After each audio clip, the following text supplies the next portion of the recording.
Okay, arm is stowed.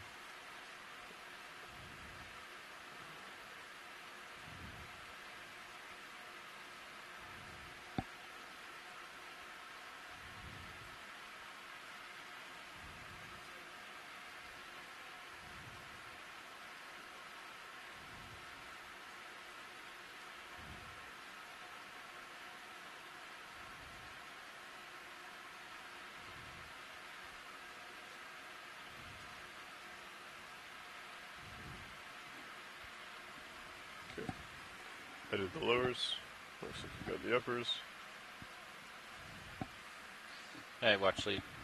We're all set here. We're ready to begin the dive. Excellent, thank you so much. So one of the first tasks is to try and find a loose rock to pick up, and it did look like there might be several contenders in this area. But if you just want to scan around, that would be great. Gonna lift up the blue view to look out in front of us, pilot.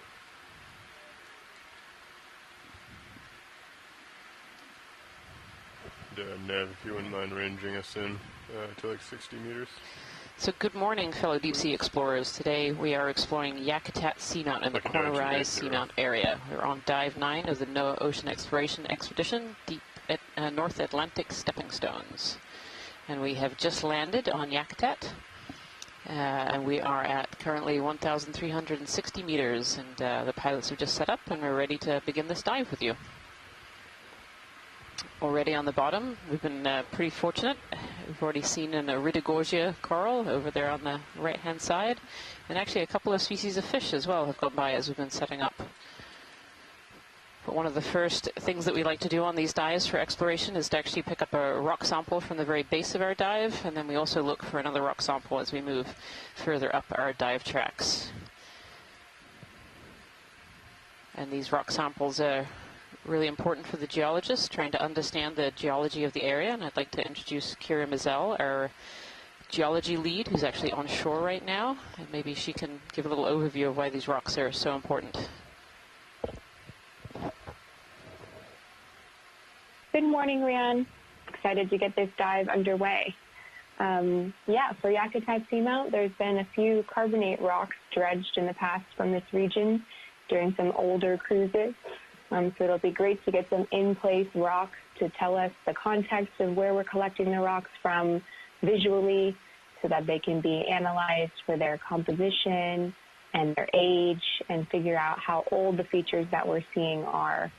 And it looks like we're in a lot of carbonate-rich sediments here, but maybe these are some igneous rocks poking up, hopefully. If we can get an igneous rock, then we can figure out more information about when this seamount formed and what kind of volcanism spurred that formation. Just zooming in on this very fine coral here.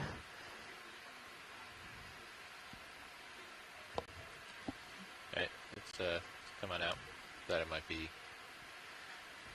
line or something. It's really long. Yep. All right. There might be a rock right up here.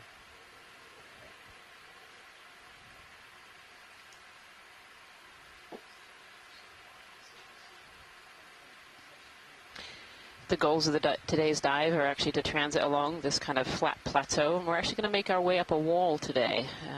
The wall is about 100 meters or slightly less in front of us. We like to land on flat areas first and make our way up to the walls just for the safety of the vehicle. That one looks very carbonate-y. What do you think, Kira?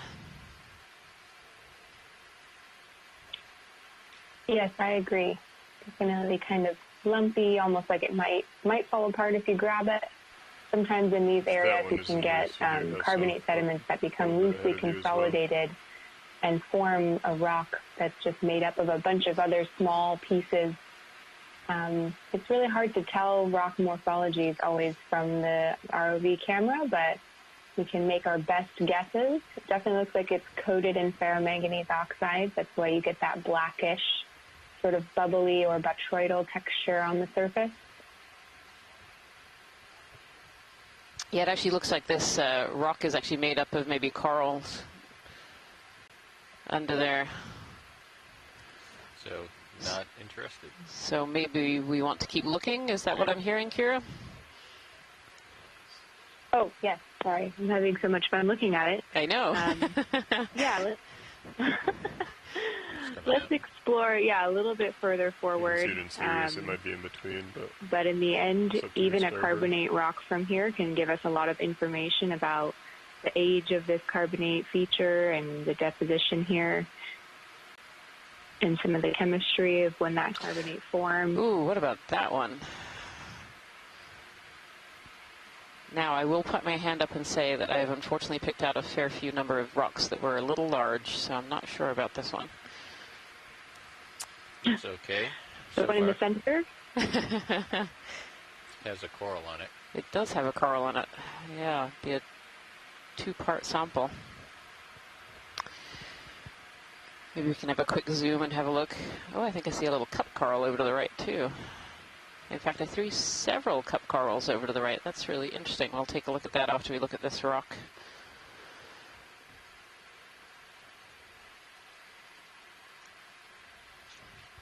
So we have Bramley Merton in the chat room. So on board here, the Okeanos Explorer, we have a lot of scientists from around the world helping us on a scientific chat room. And Bramley Merton from the UK says, beware of drop stones if the rocks are rounded and smooth. Okay, come on in.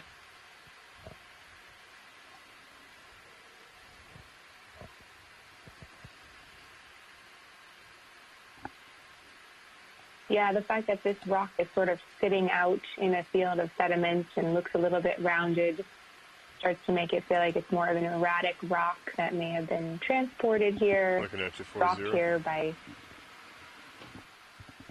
self-rafted debris or sometimes glacial drop stones.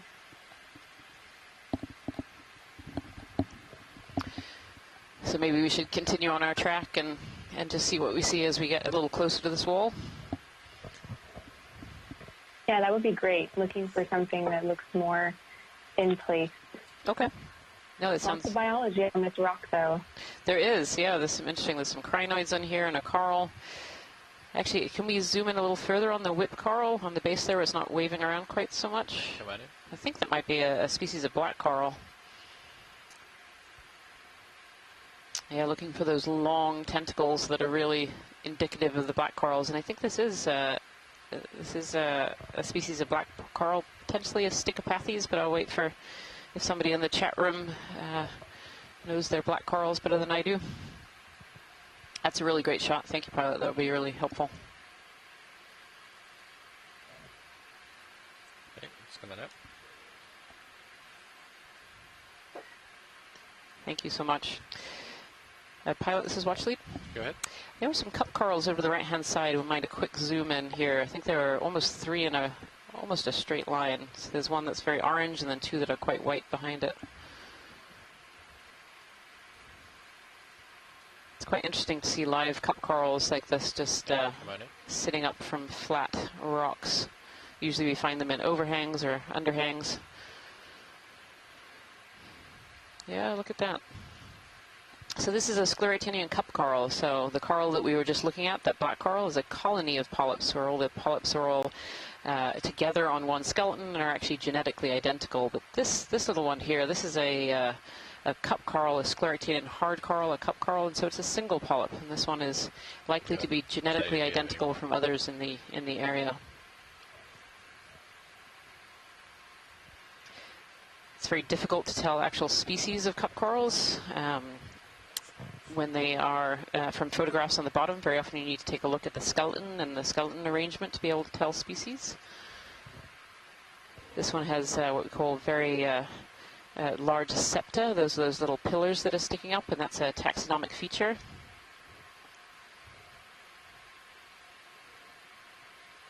Let's come up. Wonderful, thank you. Out a little bit. Let's get one of these white guys. Before we move on too far forward, or if we're still going to zoom on a few corals, there is interest in looking at these, the ledge off to the left with the absolutely kind of overhanging, crusty-looking rock. Yeah, and so this is another cup coral, and there's several in the distance too. It's really interesting to see these growing up from a flat rock that's not where I'd usually expect to find some of these cup corals. That's kind of a fun find of the day. Thank you so much, pilot. Yep, there's another one. Actually, that one's a... Oh, no, that's still alive. Doesn't look quite as healthy as the others. That one is still alive. You can still see some tentacles in there.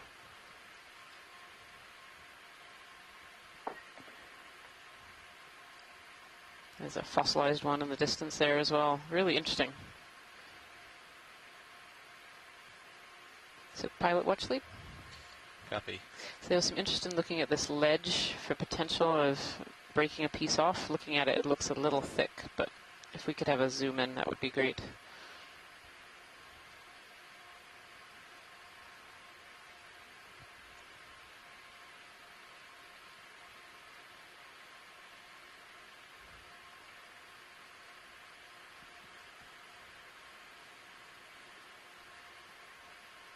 Okay, come on in.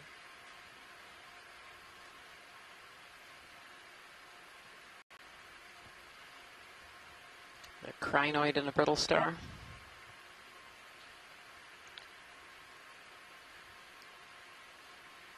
It's really interesting, Kira, to see all these pits and holes on this edge here.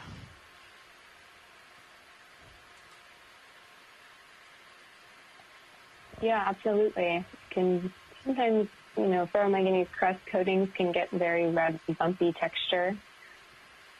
But you can also have some of the morphology of the underlying rock causing those pits. Yeah, it's coming out. It could be worth trying to sample this ledge. Something nearby where it's nice and thin. So It may be difficult to break, but little ledge on the left that might break. Okay. And maybe a little piece on the right. I'm going to push down on it and see if it'll break. That'd be great. Thank you, pilot. Full wide.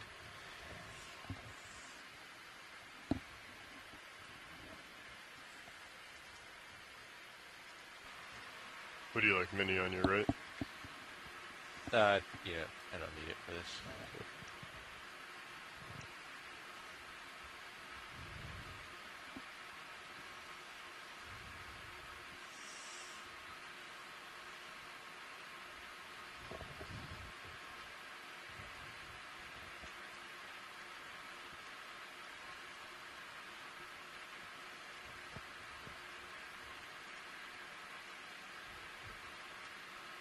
So I might be able to break this into two. well, that was exciting. Yeah, that one came over. They're going to try and see if it will snap in two here. So unfortunately, I think that's probably too big to fit in the box that we have. Yeah. And it definitely seems if it broke that easily, it's likely carbonate, and the morphology of the rock looks more like carbonate.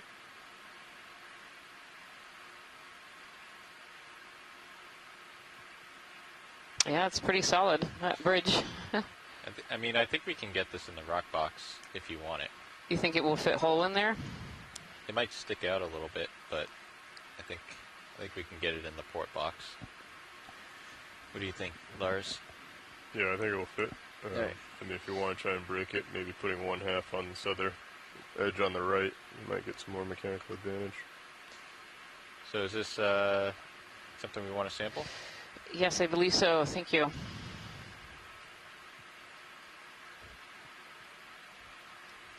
There you go. How's that? Oh, look at that. Yeah. Which side do you want? Yeah. I think the one that you have, it looks like a thicker sample. If you want to come in video, we can take a zoom on this. Oh, yes. Could we have a zoom? Is that a cup coral on top? There's a couple. We might have to take the other piece then. Oh. We currently do not have the correct permits to take hard corals, live hard corals, so.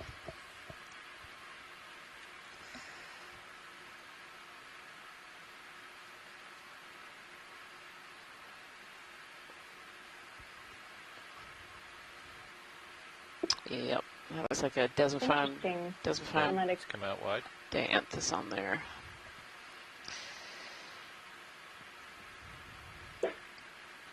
So, Kira, we're going to take a look at the next piece next to it. We unfortunately do not have the permit right now to be able to collect the hard coral. So that piece is going to have to stay there, but we can take a look at this other side. Sounds good. Thank you. Just let us know if this one looks like a potential or whether we should keep moving for something different. Can you tilt up my Zeus here? Yep, we got it. Coming up. Just come on in. Video. Holding there.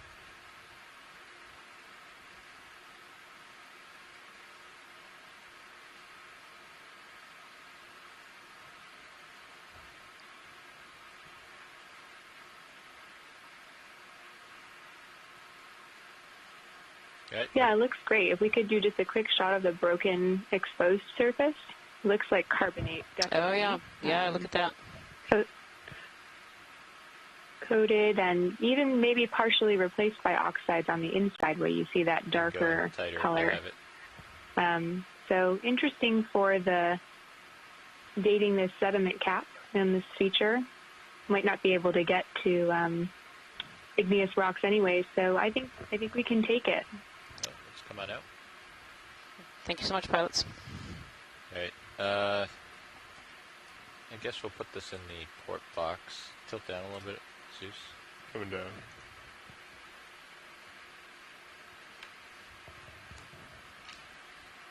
You bringing that wing in for me? Coming in. That's full in. Is that a dead sponge on top? Yes, there's a large dead sponge framework, and there's actually a small little live sponge down at the bottom of there as well. So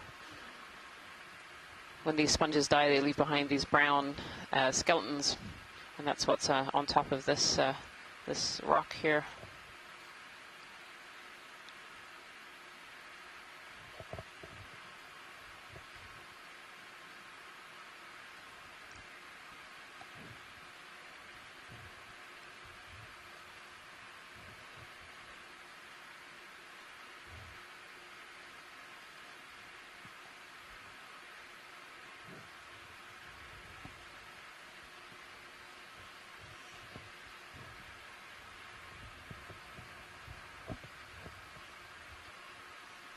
Okay. Port wings going outboard. Thank you so much, pilots. That was an excellent collection. Our pleasure. Just before we leave this location, it'd be great to have a bit of a zoom in on, there's some red, I think potentially anemones over in the top right-hand corner, just whenever you are set.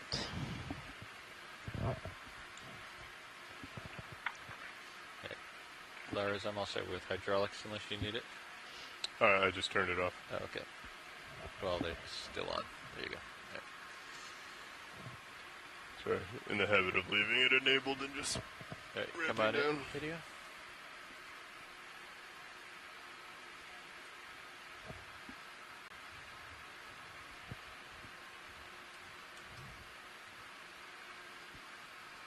Oh, look at those. So I think those are what we call corallimorphs. Though I definitely welcome any input from the scientific chat room here. Yep. These are relative anemones. It's a type of anemone.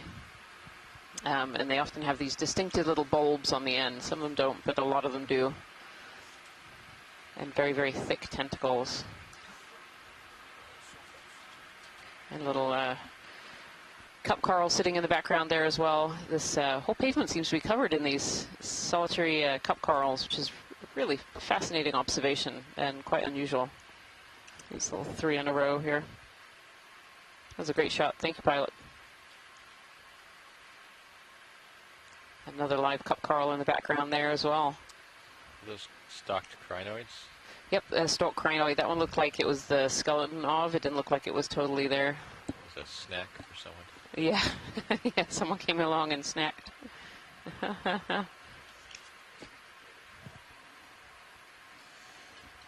It's really interesting. I'm just looking at this pavement here, and it's absolutely dotted with these solitary cup corals. You can just kind of see their white little triangles pointing up. All right, so we can probably put in, how far away is that face? Probably 100 meters at least, something like that. Estimated face.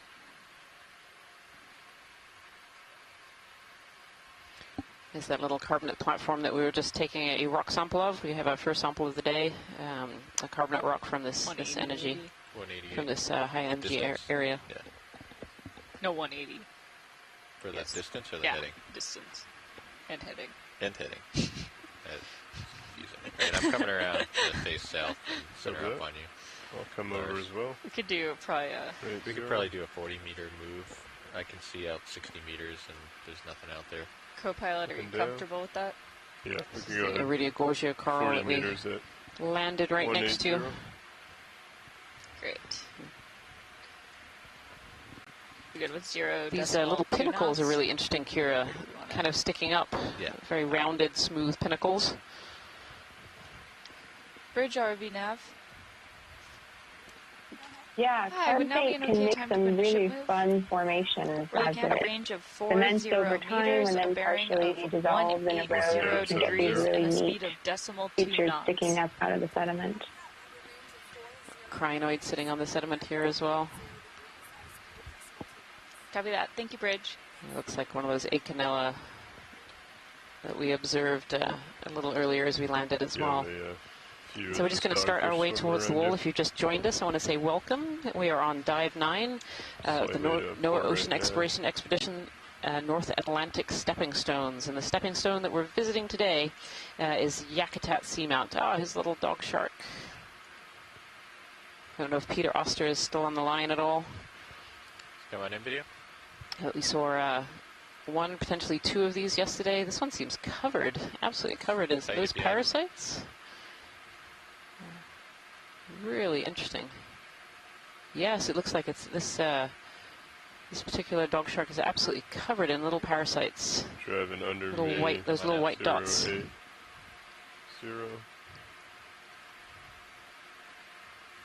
Thank you so much, pilot.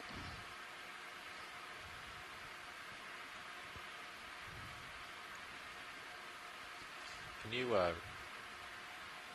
fix my upper swing arm on the starboard side? Yep.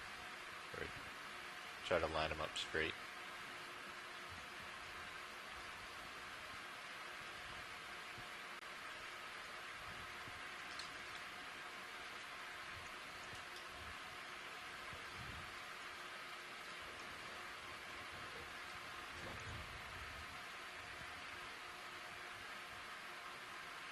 Get this fish. Oh, is it Oreo, I think? Yeah. Also known as a false boarfish. Looks like he's swimming away from us, this one. Yeah, so Peter Oster has confirmed that was a black dogfish that we saw earlier that was covered in those little parasites on its side.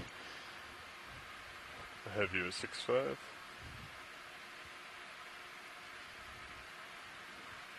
I really like these Oreo fish. They have these big, giant eye, and they're very flattened.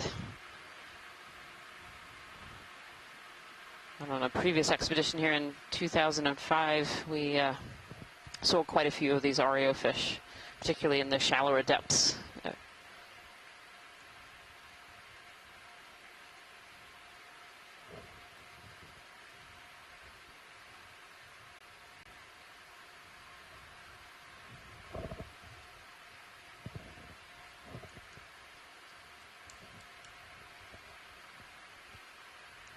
Thank you, pilot.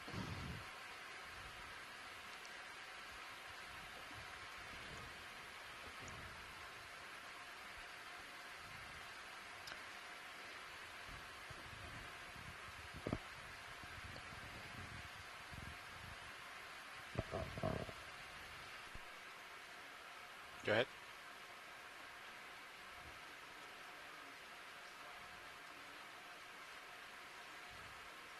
Copy. Keep this video. This interesting little rock in this sediment plain here. Do you want me to change my head? Covered in a few different species of cold water coral. That's fine. Potentially this purple, potentially a Just gonna plexaurid, get the back side of this, and then I'll come around and a black coral. We're just going to do kind of a transit around it, and then we'll have a little closer look at these corals that are here. So we don't have a ton of time here, actually, because Sirius is on the move.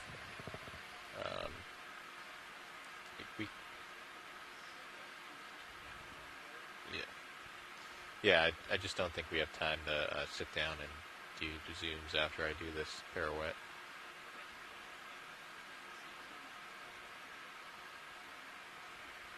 Copy. Okay, let's come in on the purple real quick. I have lost sight of you for your awareness. Just trying to find you in Titan. Tight, tight, tight. I don't have a lot of time. Beautiful purple coral right here with these barnacles on it. Okay. All right, let's come on Absolutely out. stunning. I do have you in Titan. Be advised.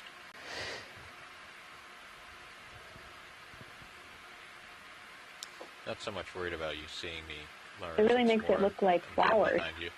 It's really beautiful, that purple color. Hopefully we see more of those. That was very pretty. I hope so too. I hope so too. It was interesting, the polyps of it kind of looked a little like a bubblegum coral type polyp. Covered in barnacles and hydroids. Just very, very thick. So a plexaurid, I think, of some kind potentially. Can you bring my blue view out to 80? Yep. Thank you.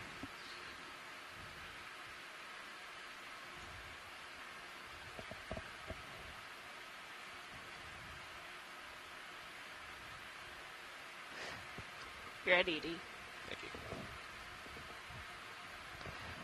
A lot of the corals that we It's see. reminding me a lot. Oh, go ahead, Kira. Looking down 80. Sorry. I'm on a little delay here from land, so if you hear Rian and I accidentally talking at the same time. But I was just going to say this coarse sediment is really reminding me of yesterday on McGregor Seamount. Definitely a very high energy environment, which we know both from what we're seeing in the sediments, but also from the high current speeds that ROV is managing today.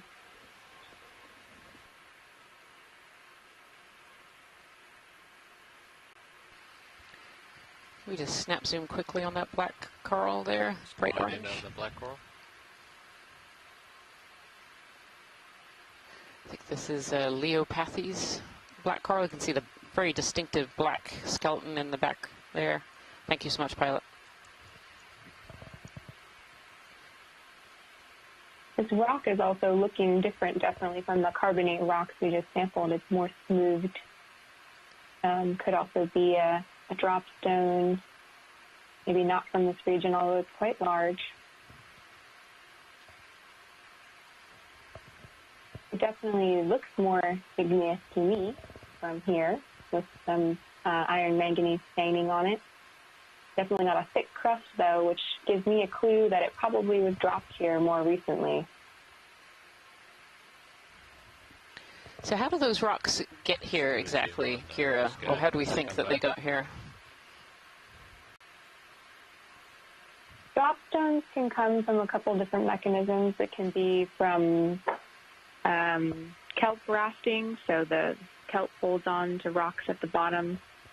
Or you can also have glaciers picking up rocks as they scrape across land and then get dropped as they melt over the area. Thank you. So a couple different mechanisms for how to move big, giant rocks like that out into the seamounts in the middle of the deep ocean. Lower. Snap in.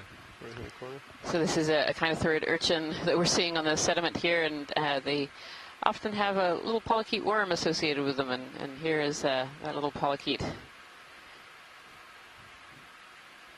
think it's potentially what we call a hygrosoma, and this kind of urchin has these little white, and I can see pink in this one, little boots on the end of some of their spines to really help with locomotion in these sedimented areas. Look at that little polychaete.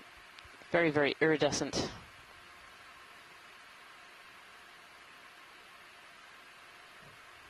Really beautiful.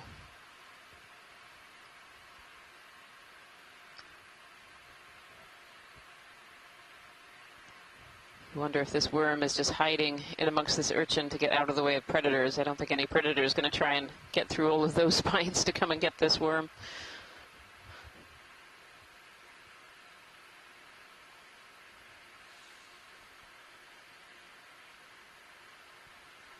Beautiful shot. Thank you, pilot. hold this for a second, and then get a scoop. Looking down, 8-0. So, just come on out.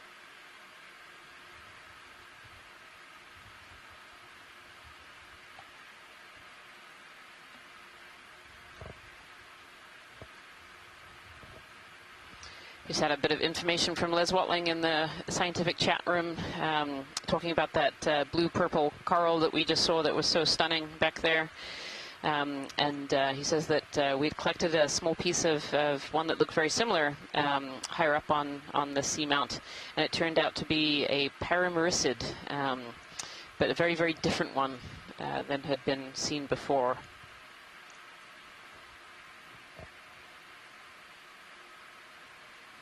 So as we bring you this dive today, we're actually beaming it out through telepresence. So one of the beauties of telepresence is not just that you can see us here today and see what we're discovering on the seafloor, but we can also involve scientists from all around the world. So we have some scientists on the telephone line right now, and we have, I see a list of about 20 or so scientists on a scientific chat room where they're actually helping us today to be able to identify both seafloor features and also organisms that are living on the seafloor as well.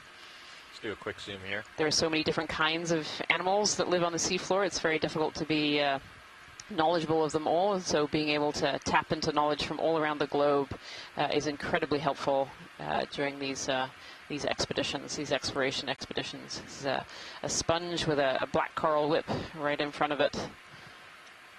Tiny little sponge. And we've seen a few of these black corals, and I've put them down potentially as a Stichopathes, but if anyone in the chat room has a better ID, that would be wonderful. Let's come on out.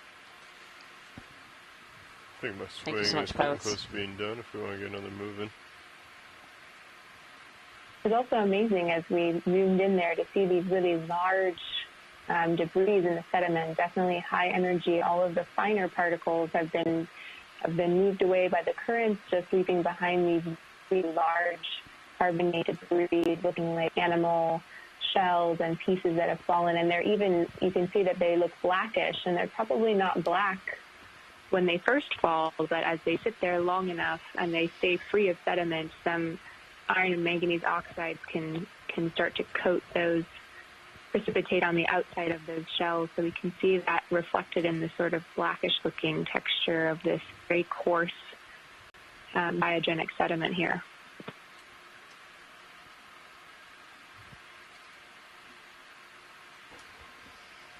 How do you feel about another 40? Let's do another 20. 20? Yeah. It's pretty steep, so I can't see super far with my... It's always exciting as we're approaching a wall work. feature that's got such Bridge a RV flat nav. base, because it feels like just any moment now Yeah, I'd like to put in another the ship ledge move. that we're approaching, or We're the looking wall at a we're range approaching of is just 20 going to meters, pop a out bearing into of the view. 180 degrees, and a speed of 0.2 knots.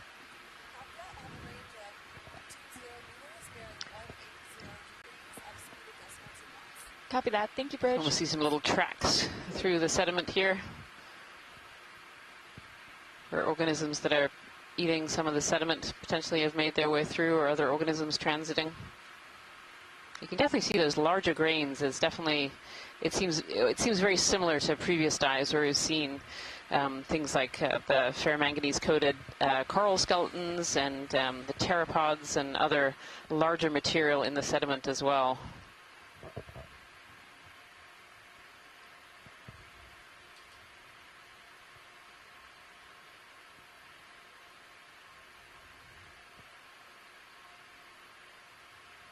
It definitely seems like this area is a little bit different from the one that we landed in as well. Where we landed, it was kind of more of a flat pavement, and we were actually seeing a lot of cup corals sticking out, live cup corals. One of them almost certainly a desmophyllum danthus, the other's unknown species. I should say unknown to us. Potentially other desmophyllum dianthus. And here we are in kind of more of a sedimented area. We have a fish, I think, just in the right-hand quadrant there. This looks a bit like a grenadier, potentially. That big eye. And long, thin tail. These grenadier fish, if that's what it is, they're often called rat tails, the common name. And you can kind of see why that is. They have this long, thin tail.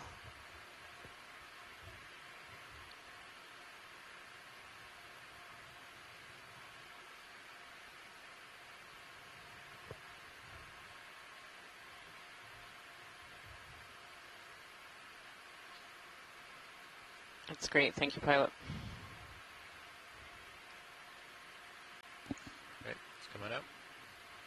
Do we know? I often see them hanging out close to the sediment. Do we know if this kind of fish is eating small things from the sediment, or are they just where they like to hang out and avoid the current? Yeah, it's a really great question. So the little I do know of rat tails and grenadiers is there are some species that do forage on the bottom, so they'll eat crustaceans and other animals that are on the seafloor. So there's a good chance that this particular one was hanging out on the seafloor, waiting to feed.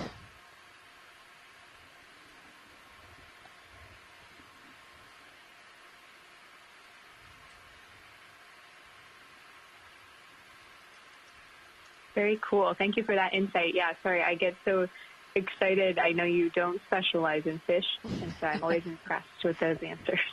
Right, yeah.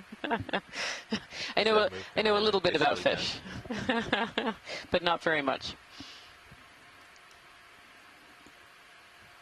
But I still share the excitement of seeing a deep sea fish when it comes onto the video. Absolutely.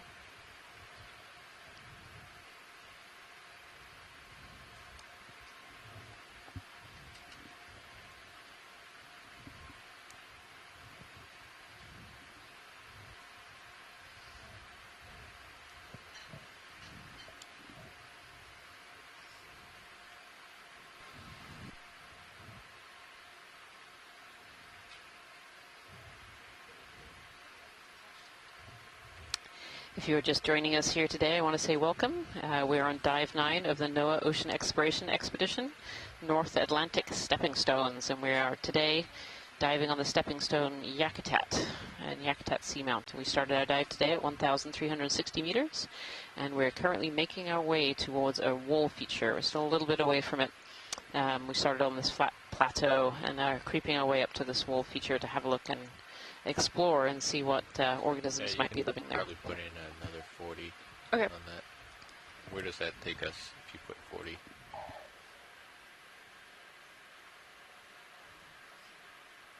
Perfect. Yeah, that's good. Yeah, okay.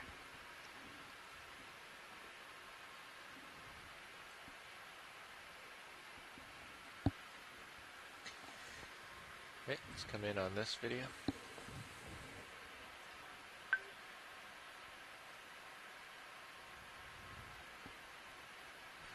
Sorry, you were saying another 40?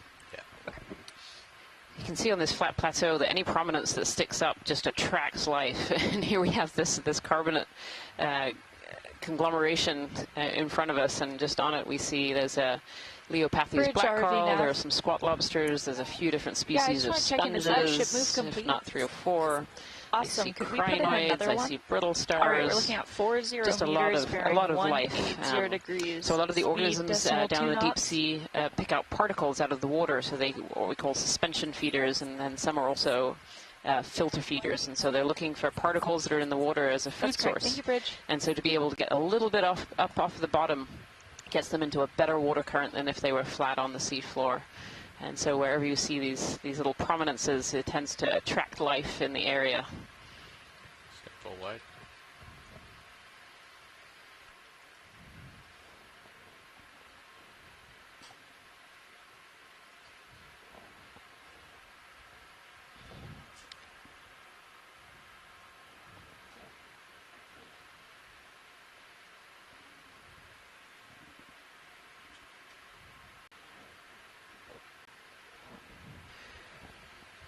Looks like we might be coming up to another large rock with some sponges.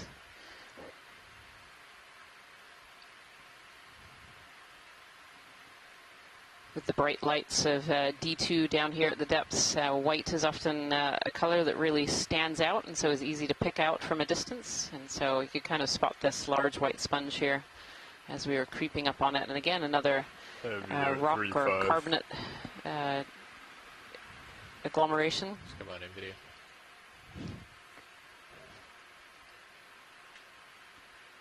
Yeah, a couple of species of sponge here. Sounds right to me. Yeah. I think this rock's a bit too large to sample. Yeah, the pilots say no to this one. Too big. Oh, darn. That'd be a whole micro habitat. I don't know what, there'd be more biology, I think, than geology, even though it is a quite large rock. I think there would too. I see little Menodopsis squat lobster arms sticking out of this rock. I see some brittle star arms sticking out. There's all kinds of animals hiding in all the cracks and the holes.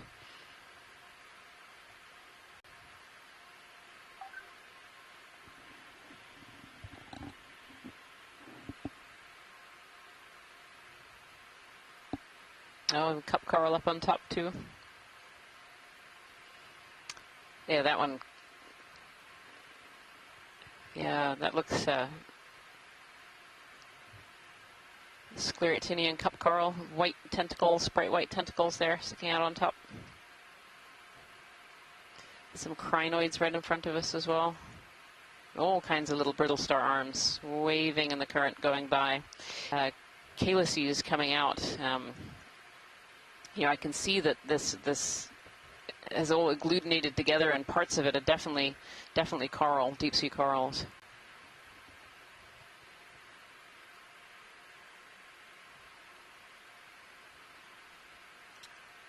Brittle star arms. So these brittle stars are echinoderms.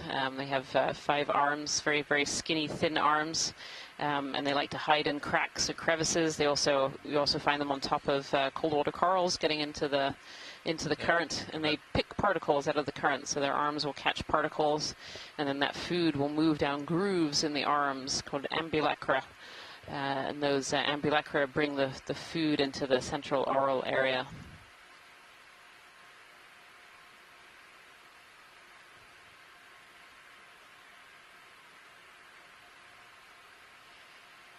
Another large sponge here as well with the rock. Let's do a quick zoom here.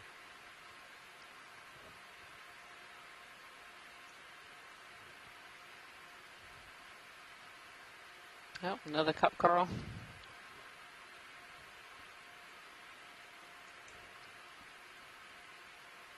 This looks to be potentially a dead sponge skeleton, but it has maybe this live yellow sponge growing up on top of it as well.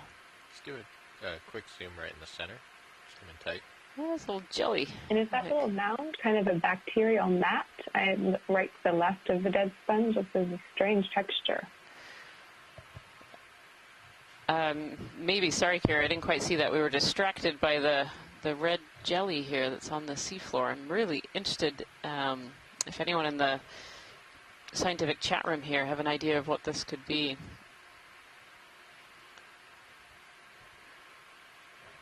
Benthic jellyfish of some kind.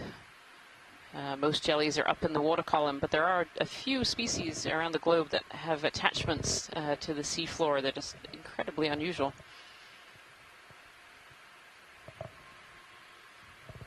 Beautiful. Yeah, if you have any more, you can come in, but I think you're probably close to max. Yeah.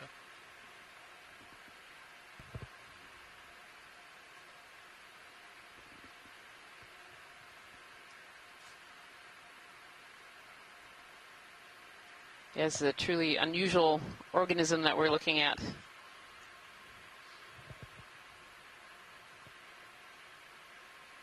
The best guess here is a benthic jelly of some kind. Come out just a little bit. Lost my toe setting here.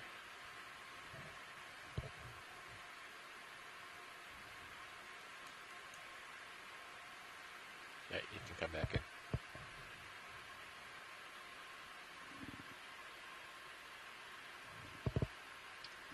Beautiful shot. I have you here 7-0. Yeah, 2 more Christopher minutes. Kelly in the chat room. We can't really tell if it's a scyphozoan, so a true jelly, or a hydrozoan. But Tina Moltsova thinks it's a hydrozoa, which is another type of cnidarian. Really beautiful. Thank you so much for those pictures, Pilot. Okay, let's come on out.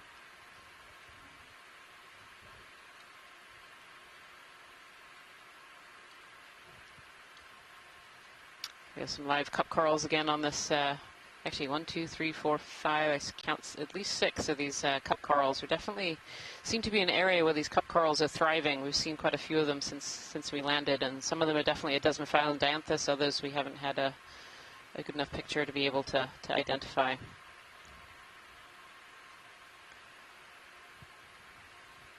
So a little fun fact for this particular dive. So we are on dive 9 of the NOAA Ocean Exploration Expedition, North Atlantic Go ahead, Stepping Bridge. Stones. And this stepping stone that we're Copy that. Thank you.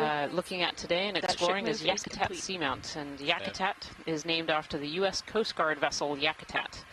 The ship and its name were transferred from the U.S. Navy, first as a loan and then fully in 1966. And many seamounts are named after the ships that first sounded them. And so we've visited quite a few seamounts in this area that were named after the U.S. Coast Guard vessels that must have done some soundings in this area.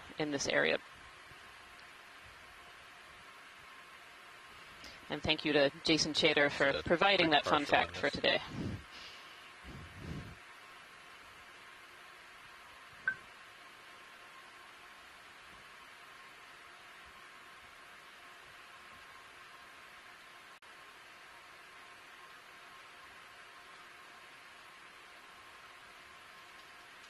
Here's another one of these fun carbonate Let's come on out. conglomerates. Lots of fun textures in this rock.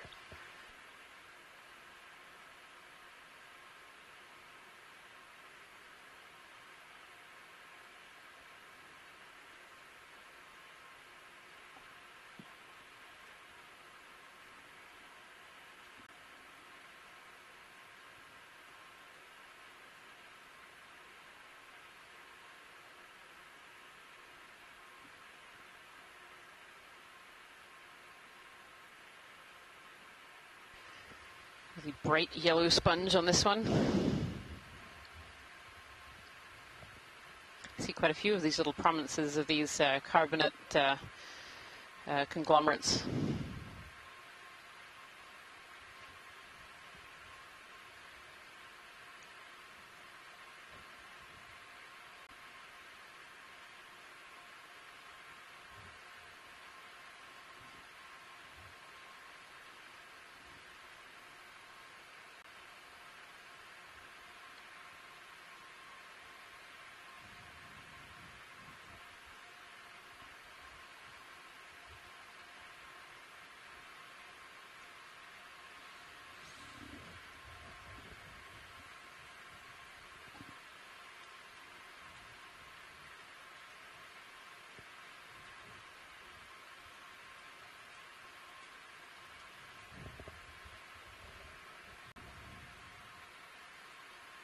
Do a quick zoom on the jelly, or whatever this is. Oh yeah, yep. That was a good spot. Very transparent jelly. This one making its way past D2 here.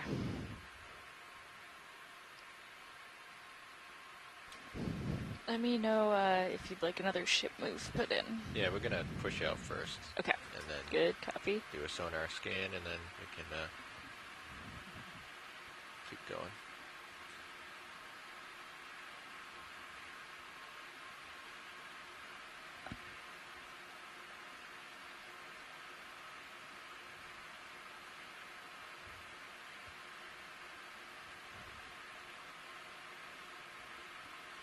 I have you at 4-5.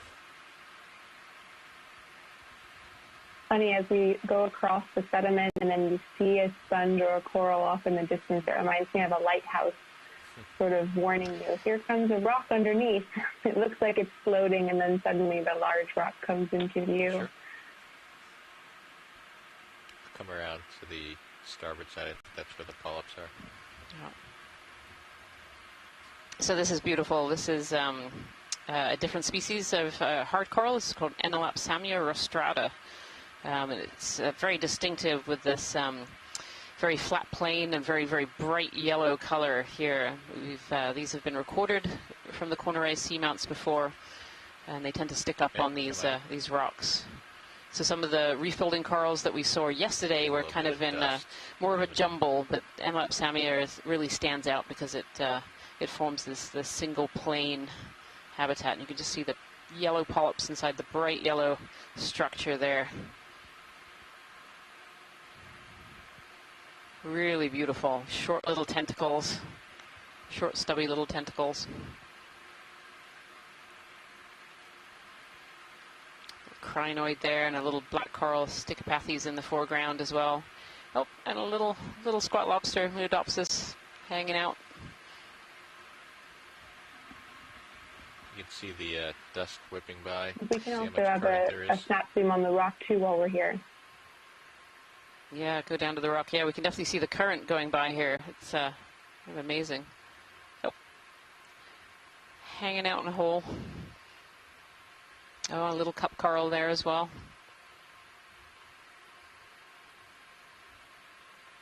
Okay, let's come on out.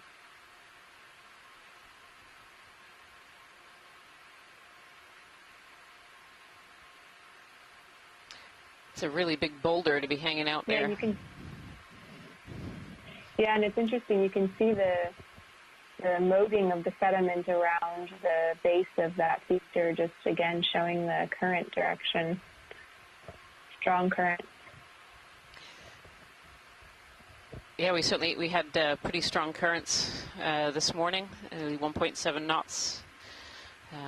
We had to change our plans for this dive very slightly, just had to move in a slightly different direction that would be easier to be able to dive on. Looks like another one of these Enelopsamia rostrata colonies here as well.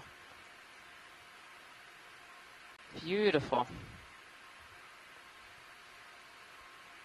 It's funny, I don't think I've ever seen more than one on a dive before. Seeing two in close proximity is just amazing. Looks like almost as a broken part, potentially, lying on top of the rock there as well. But also that it's so lonely. And the fact that there are not so many other corals. I mean, besides for those few cup corals also seen, I haven't seen anything else alive. In terms of sclerotinian hard corals, yeah. Yes. I mean, we've seen quite a high density of cup corals, kind of an amazingly high density of cup corals. Yes, they might look spread out, but in the wider picture, to be able to take a frame in this camera, for me to be able to count over 20 of them is really quite amazing. And then here's this Enelopsamia, and a second one that was just behind us. Beautiful. So Tina Moltz over in the chat room suggested maybe it's a boy and a girl, and so a lot of these deep sea corals do actually have males and females. There are a few species that are hermaphrodites, but predominantly it seems in the deep ocean that we have male and female coral colonies. So in order to be able to make larvae, you have to be within a certain distance of the opposite sex, and so that's definitely a question as to whether these colonies are males and females. And sadly, there's no way to tell without actually collecting a small piece and doing some analysis in the laboratory. They don't give away their secrets easily.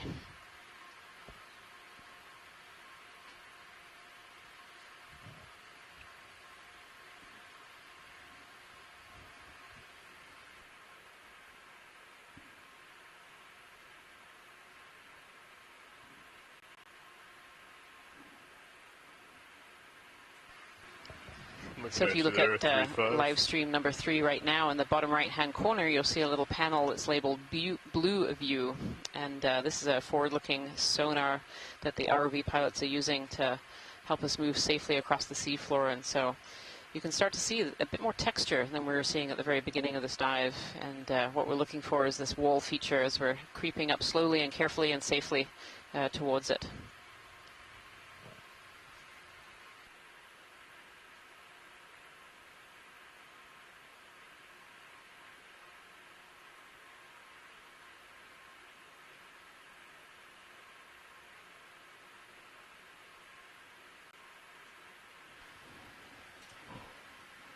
Just coming up to scan.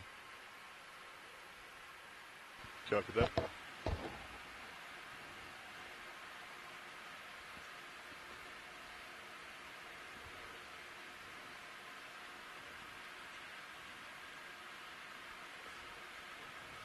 Yeah, I'm not seeing anything. You want to just side on caution and just do 20 meters for now? I think that's Yeah, we can do another 20. If we're pretty shallow, those are fast moves.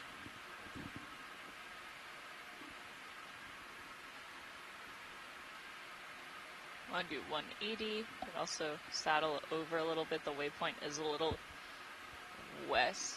Sure. So we could do Yeah, like that's- 190, Aim for that point. 190, 195. Copy that. I'll change my head. Come over to a 1. What did you want? 90 or? Yeah, 190 I think is good for now.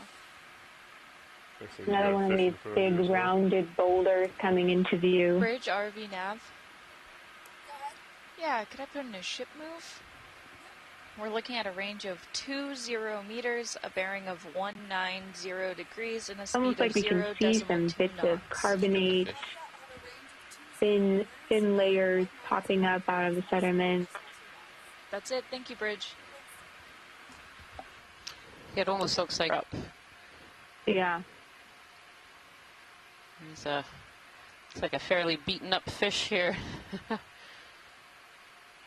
Be interested to know what species Come this one inside is. if you want.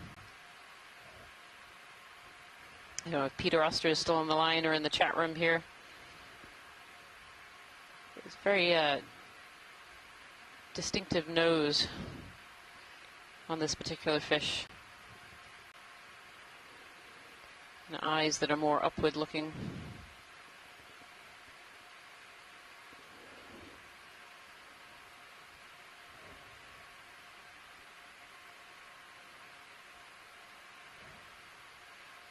Very humped back there as well. It definitely looks like this particular fish has been in the wars a little bit. All these scratches and scrapes along its side.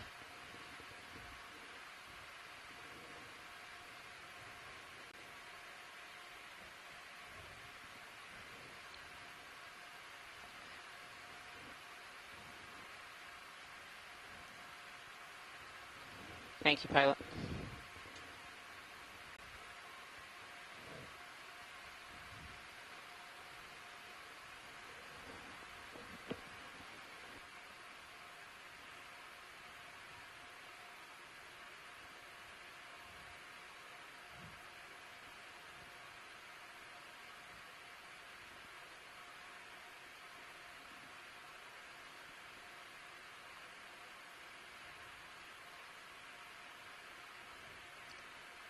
We're coming back to this area of kind of this old broken coral rubble, all covered over with the ferromanganese crust.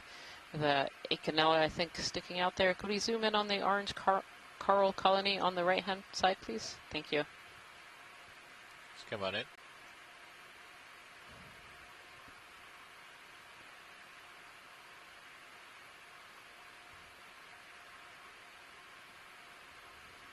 Just gonna come in on it and sit down.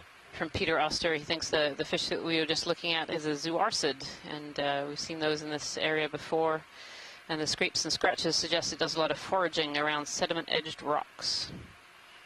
Yeah.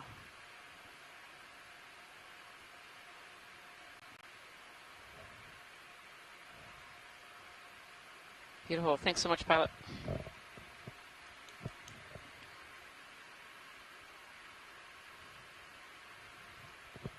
Just come out partial.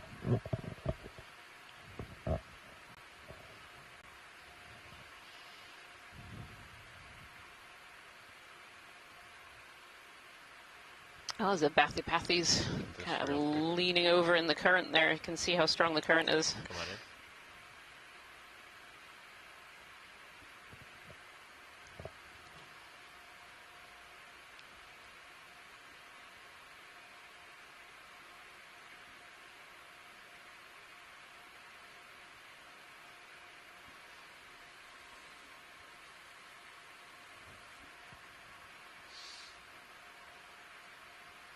You can really see this coral leaning over in the current. Let's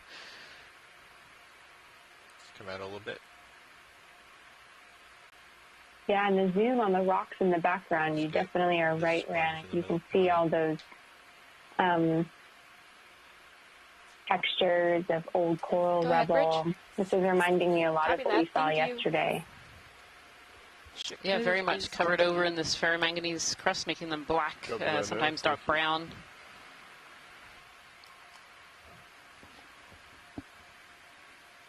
Really a lot of texture on the seafloor here with these patches. It's very, very patchy how these broken coral skeletons are spread out. And then very, very smooth over to the left-hand side.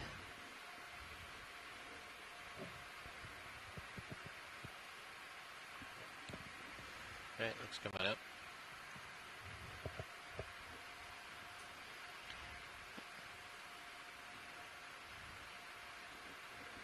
You can see almost this stripe of smoothness going through the middle here.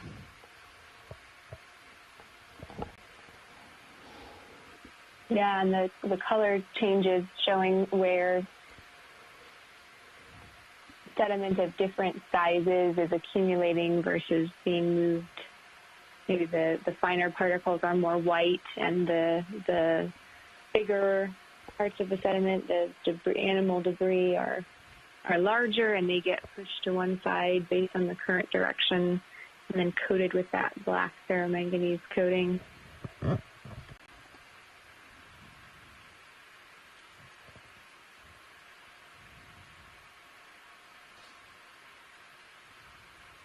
Yeah, I feel like the current is increasing as we head farther south.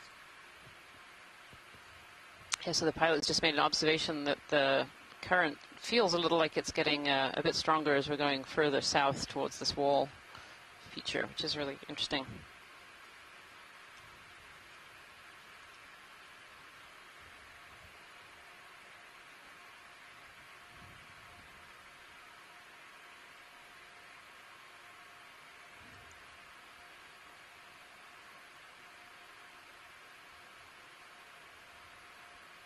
So another grenadier fish, a rat tail.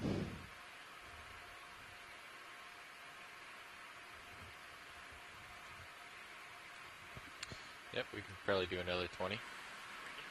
I agree. Okay. 090 again. Yeah. Oh, sorry, 190. Yes. Bridge RV nav. Yeah, I'd like to put in another ship move. We're looking at a range of 20 meters, a bearing of 190 degrees, and a speed of 0.2 knots. Copy that. Range of 20 meters. Let's get the bearing fish. 190 degrees at a speed of decimal 2 knots. Roger that. Thank you, Bridge. Oh, these fine Stichopathes corals on the right.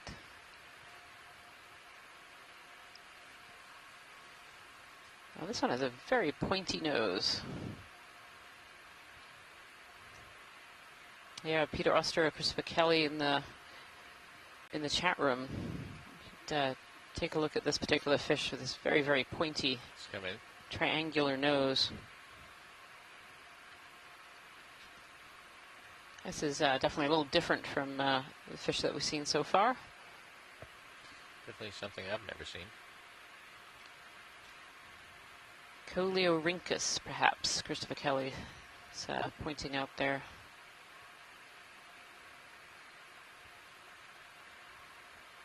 Okay, it's coming up.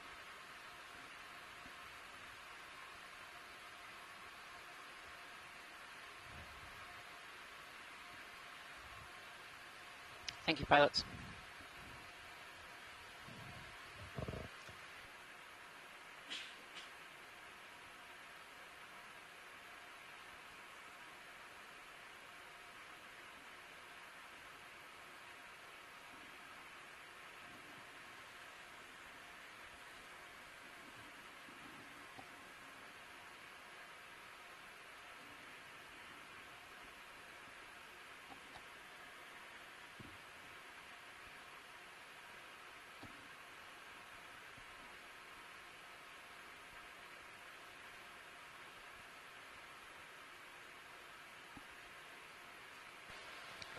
So, Kira, it looks like we're entering a little bit of a different kind of substrate here. I'm seeing a lot of coral rubble. From the geologic perspective, is this something that you can kind of expect as you go shallower, or what are your thoughts about what happened here? Hey, Kim, good question. Yeah, I think as we start to go upslope, you'll start to notice a little tilt in the view here. We're approaching this wall feature, and the bathymetric lines are getting closer together, meaning we're starting to go upslope a little bit. So it seems like here we're seeing even less of the whitish carbonate sediments covering the substrate below. And I think we're seeing a lot of coral rubble here. That's why it's got that really fine texture of lots of different bumps. And because there's less of that carbonate sediment on there, it's starting to look even more blackish, and with that ferromanganese coating on the exposed coral rubble being swept free of sediment in this high energy environment. So I think it has a lot to do with changing in the bathymetry as we start to go upslope.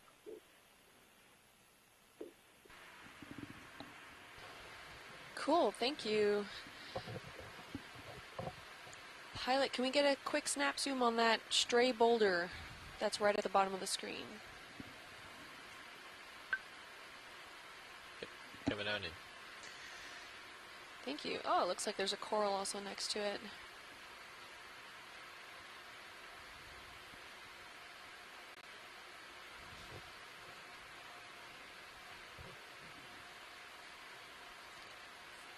This looks like just a carbonate chunk that broke off somewhere, maybe rolled down from some sort of feature. It has a lot of intermix with coral fragments and has quite some encrusting biology on it. Yeah, some of those stalked crinoids and some unstalked crinoids on this piece. Go ahead, Bridge. Copy And that. then seeing Thank some you. arms of some The brittle ship stars move is sticking out. complete. Copy that now. Thank you. A little Acanella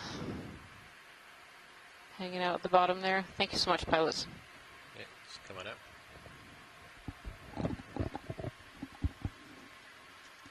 Yeah, it's hard to tell looking at that rock with the lighter areas. Sometimes you can tell a fresh break from where you have a lighter bit of a rock where the ferromanganese oxides haven't started precipitating on there yet, but that almost looked like maybe not from a break, maybe some biology causing the more yellowish parts of that boulder.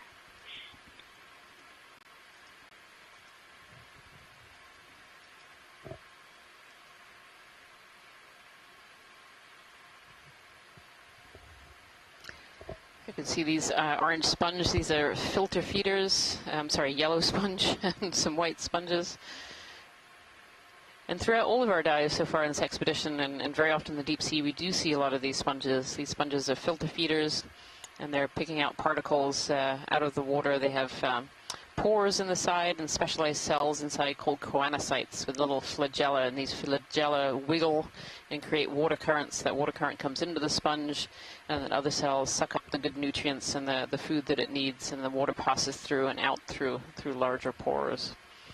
And so these sponges can be quite efficient in the deep sea where food is relatively sparse compared to the upper waters. And so we do see quite a few species of sponges in the deep ocean, and in fact they're probably very underrepresented. We know the names of just a fraction of the species of sponges that are down here.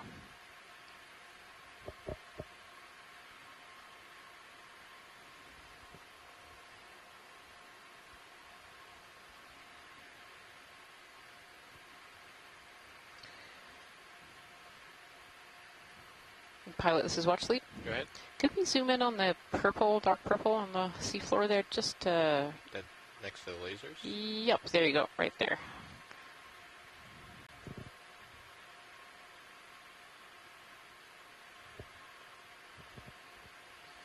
All right, video, come on in.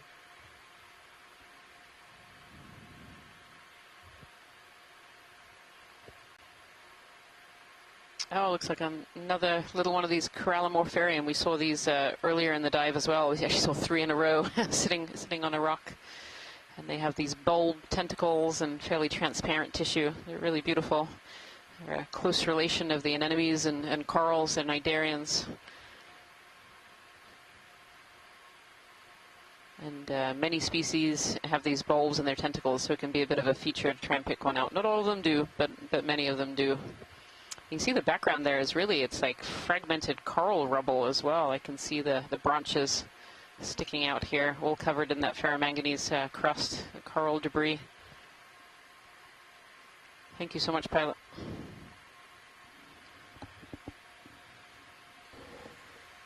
Alright, when you're good, video? Probably starting to come up on the feature soon. It's kind of amazing to see this little Corallomorpharian sitting in the middle of a very blank plain. There's like nothing else around it. It's an awful lot of coral debris here. It's definitely steepened. And the pilots are reporting we're starting to go up a little bit. We're starting to make an ascent towards this wall. You want to put in like a smaller ship move? Well, we got something right here. 20 meters out. Looks like a depression, maybe? Or Yeah, rock. probably a depression. I don't Yeah, really the see fact that any we've been hot, seeing already so much coral reef hot points debris on it. or coral debris makes me think it's a lot like yesterday at McGregor when we were diving on a similar kind of platform feature. Yesterday we were a bit shallower, today we're a bit deeper, but it does definitely seem like the seafloor substrate we're seeing so far is indicative of an old paleo reef platform. We'll have to see if, though, the wall coming up has a similar look to what we saw yesterday as well, which was quite spectacular.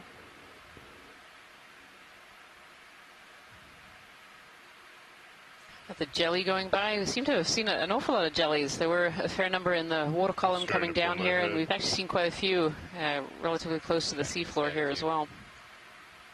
These jellies can be true jellyfish, or sometimes they're hydrozoans, which are another type of pelagic jelly, so swims in the water column. And you can actually see a really nice image now showing you kind of the topography going up here towards this wall feature that is one of the targets for today's dive.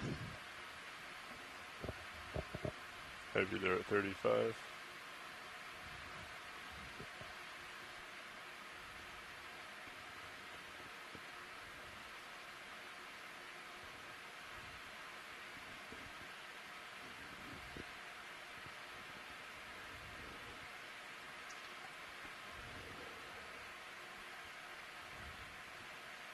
Yeah, this might be it right here.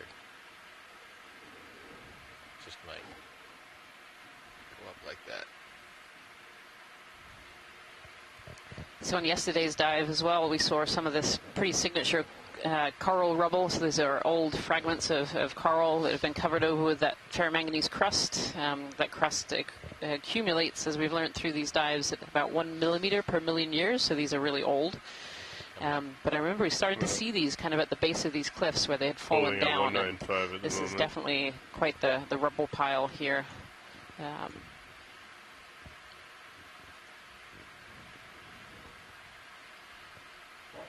Yeah, absolutely. And I was just going to elaborate on that ferromanganese coating. We can sometimes call it a patina when you can still see the texture of what it's coating. So when we can still see those stalks of the coral, we can sometimes call it a ferromanganese patina, which means a really thin layer, and that can be indicative of, definitely thousands of years, possibly tens or hundreds of thousands of years. Unlike some of the rocks we saw where you start to see really thick crust growing that can be many millimeters thick. Yeah, thank you, Kira. I like that patina. I'm going to try using that from now on for the corals, because they definitely, you can see the structure of the septa and the calyx, the structure of those corals underneath that black coating. So I'm stretched out here. So if we Features, we're seeing let's two do 5, start very with 5, different and then, textures here in this one we can view. just keep Make bumping another it. one if we need it. Yeah. Yeah. I'll Yeah, come it up seems a like little we've bit. definitely met this wall 195. feature. If Sure. you have a look Alright. at live Bridge stream number ROV now. 3, Yeah, bottom I'd right like to hand put in a corner, ship there's move. We're a looking at a little range box of- called the blue view, and this gives you a forward-looking sonar that the pilots are using to pilot D2, or one of the tools that they use to pilot it. And you can see this really Yeah, we're steep looking to cliff put in a feature. ship move. We're looking at a range very of bright 5 return, meaning meters, there's a something bearing hard of and tall right in front 195 of us. degrees, and a speed of 0 So I think decimal we have 2 reached the knots. base of the wall here. Yeah, range of 5 meters, bearing 195 degrees at a speed of decimal 2 knots. Roger that. Thank you, Bridge. Thank you.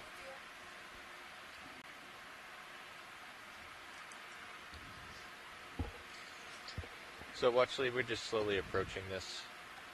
We're gonna bump in until we feel comfortable. Absolutely. Thank you so much, pilot. Yeah, if we want to come back down, Lars, we can see if we can look at some stuff while we wait for the ship move. Copy that. Coming down. Stay about 10 to 15 above you. Let's get this jelly. And another jelly. Let's get the jelly up. This definitely seems to be a productive area for these pelagic jellies. This one's a little bit different from the ones that we've seen so far as well. Bright red color and the big bulb on top. Beautiful.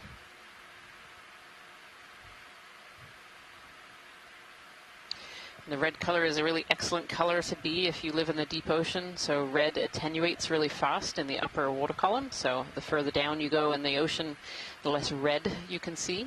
And so if you are a red creature, you're actually a little bit hidden from predators. So predators won't be able to see you in the deep ocean. So a lot of organisms that we see down here are red or shades of red, oranges. And then of Go course ahead, you see Bridge. those other colors, that Copy beautiful that. Thank you. beautiful purple color coral we saw earlier, as well as Ship move yellows is and complete. oranges. Copy that. Yeah, thank you.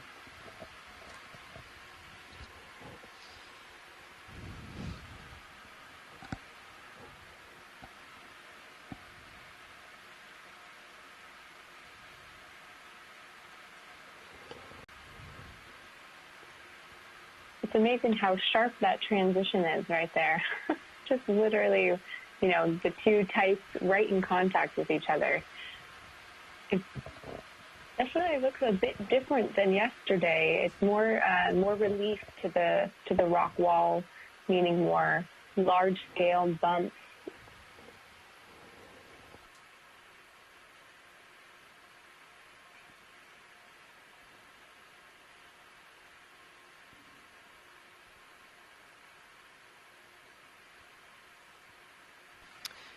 It's almost the texture of this wall looks really a little bit different from yesterday's as well. I feel like the wall yesterday was very pitted and holy, whereas this seems maybe a little smoother, potentially.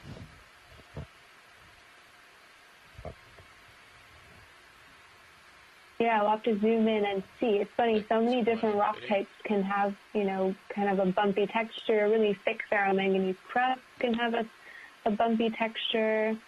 Obviously, carbonate can be very rugged. There we go. There's a zoom there.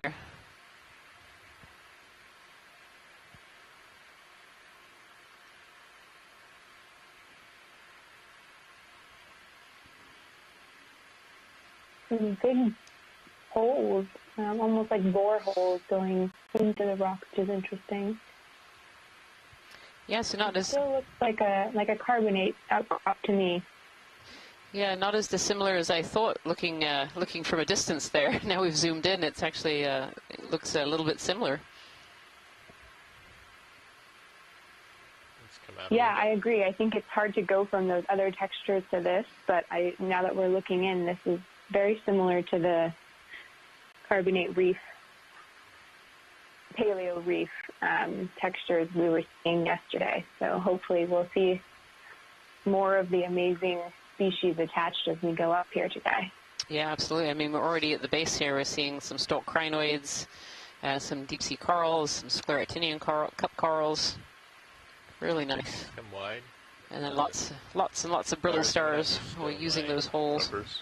Uppers once I pull away from this wall. Understood.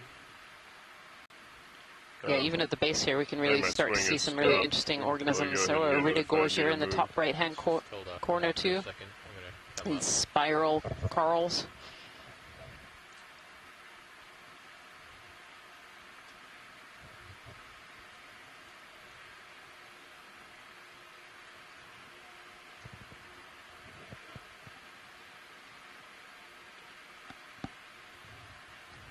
Yeah, whatever you want. I'm clear. Okay, stone.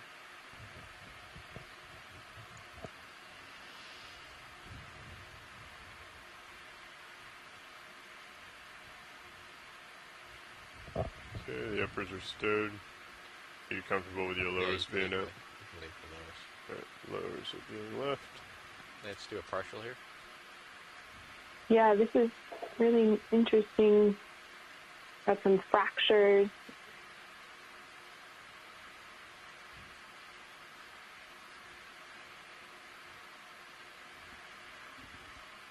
Let's come out a little bit. Yeah, this spiral Iridogorgia gets part of its name from its actual skeleton when the skeleton is of iridescence to it, and so it was named Iridogorgia.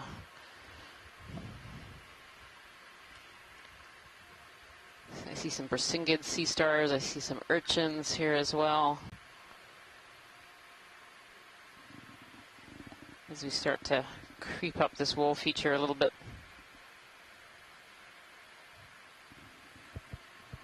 There's a bit of more recent coral rubble that I can see just sitting on a little ledge there. Yeah, Let's do absolutely. a snap there. Thank you, pilot.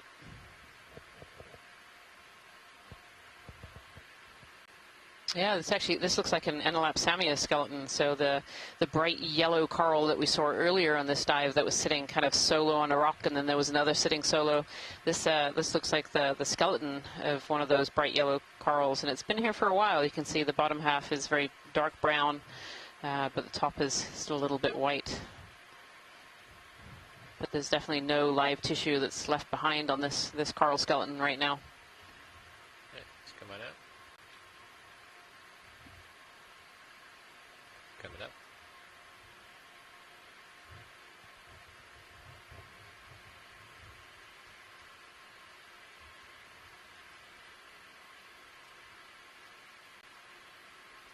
Looks like that coral was taken over by an anemone. Yeah, that would be a really interesting snap zoom on that one. Come in on this guy.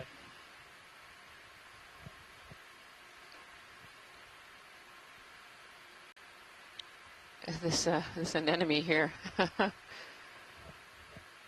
sure if this is just a really large ring anemone or a flytrap anemone, but this is an enormous anemone to be sitting on such a small, thin skeleton here. Must be doing really well to get that big. Yeah, I mean, look, so in the background there you can see two laser dots. So those lasers are spaced 10 centimeters apart.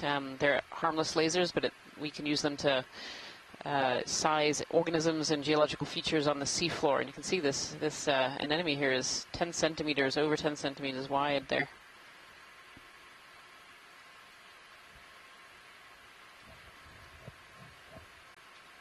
Beautiful. Thank you so much, pilot. Come on out.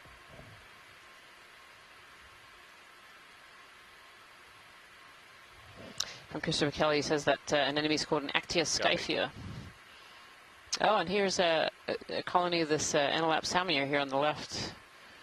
Oh, and another black coral that I don't think we've seen before as this orange whip coral. Yeah, if we can get a zoom on the orange whip whenever you're in a good position. Thank you. Sure thing. Can actually all over this rock face on the high definition here. I can see all these little tendrils coming off of the rock face, suggesting more of these black corals. Middle. Copies there.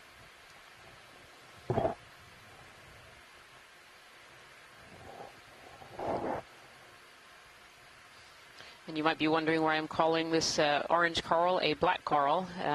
It is because the skeleton is actually black, and that's what gave it its this group's name of the black corals. They have those long tentacles there that are a feature. Help us clue us in that this is indeed a black coral, because this tissue is so thick that we can't actually see the black skeleton underneath it. This is beautiful, really thick, large polyps, long, long tentacles.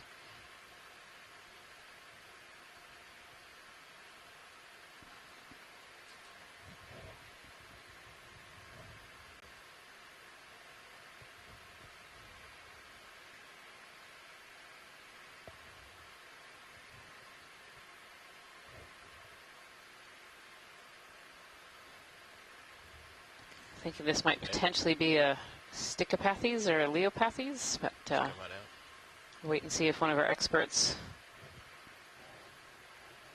in the chat room has an idea on that one. Beautiful. Oh, and another Enolapsamia. This is definitely going to be the dive of Enolapsamia coral. Beautiful. How's that?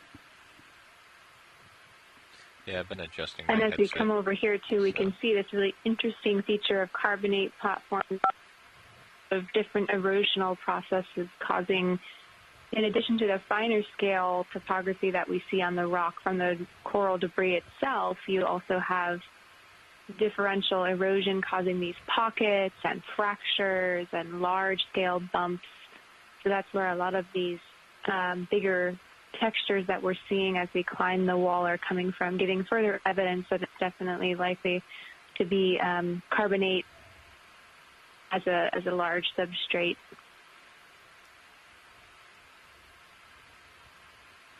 Just lighting up the wall for the Sirius view. Yeah, this is a great view. If you turn to your live stream number 2 right Tilt down now, a little bit, co-pilot. you'll see an image from Sirius. So this is a 2-part ROV system that we're diving today. The upper part is called Sirius, and that's what helps take the wave action out of the line so that we don't get moved up and down when we look outside of D2. And so on live stream number 2 right now, you're looking at the downward-looking Sirius camera. So that's the upper piece looking down onto the D2 system. And you can really see this wall, this rock face here that we're looking at through the D2 system. Beautiful.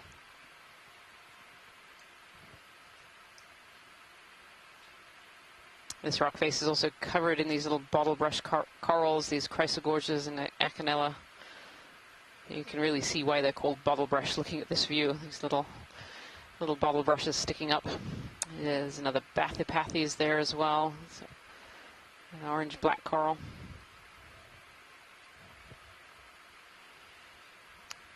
Little urchin in that top corner. Can we have a snap on the urchin? Sure thing. Thank you.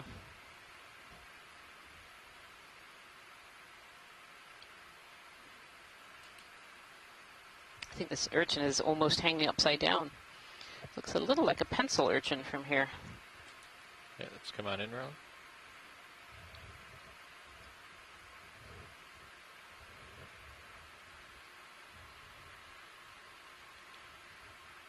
Yeah, so this is a pencil urchin, and they get their name from their thicker spines. You can see they have several different sizes of spines, and they have these really big, thick ones.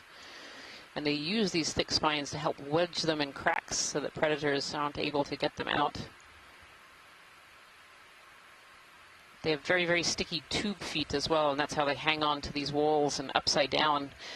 They have what's called a water vascular system, so there's a little pore in their shell, their hard shell, that lets water in and out, and that controls the tube feet and allows them to have a suction on the end of these tube feet to be able to hang in these positions upside down and on the wall. Very neat to see this pencil urchin today.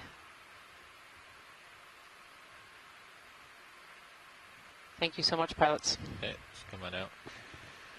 Yeah, depth's going to be an issue, Roland. Depth is, I've been going in and out of auto depth, but even that is bumping around. Okay, good to know. Stay a little bit wider on the tight shots. Yeah, I think for like tight zooms, I might put a toe on the wall or brow if I have the space. Copy.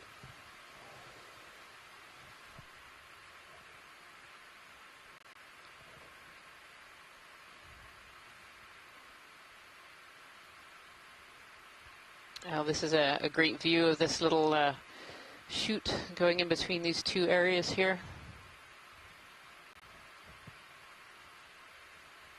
Sponges galore. as we go up this wall.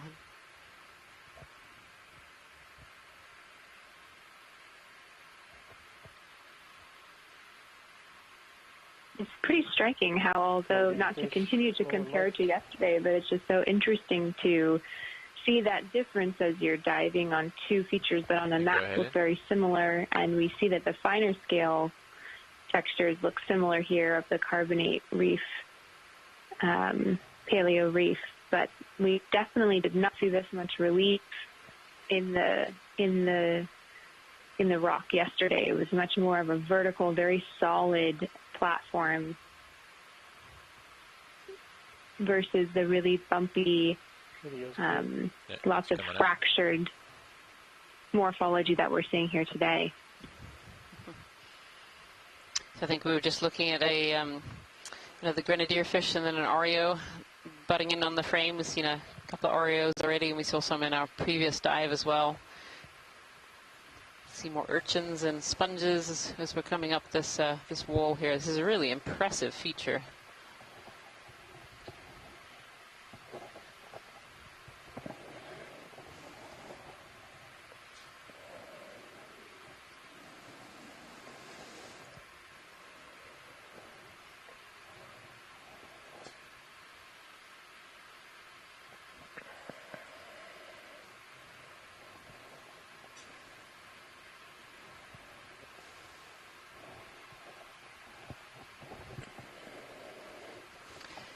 Another one of these yellowish sponges that we saw actually at the bottom of this wall feature, sitting on a rock.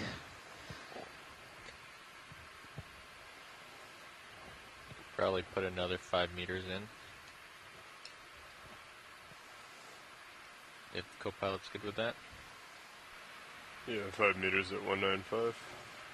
Let's do a quick zoom here. Bridge RV nav. Oh. Yeah, I'd like to put in a ship move. We're looking at a Brittle star range arm of sticking 5 out of a meters, crack. a bearing of 195 degrees. Little and a speed of sponge with some 2 crinoids knots. sitting on it. You can see it's quite small from the lasers there. The lasers is 10 centimeters apart. Oh, and then a little correct. tiny Thank you, black Rich. coral. You can see some tube worms as well on this face. Just come on out. Yeah, there's lots of near microscopic life, even though, our eyes focus on the larger animals, those big sponges and the larger corals. When we zoom in there, we can see a lot of life that's on the smaller scale. So these smaller worms, looks like there's quite a few tube worms in there, and these small little brittle stars.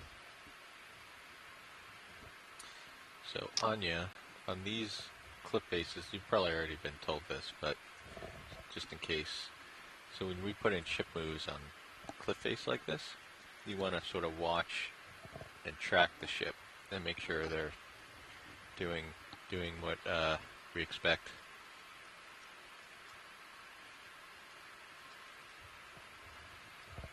See another one of these bright, beautiful yellow colonies of Enolapsamia rostrata.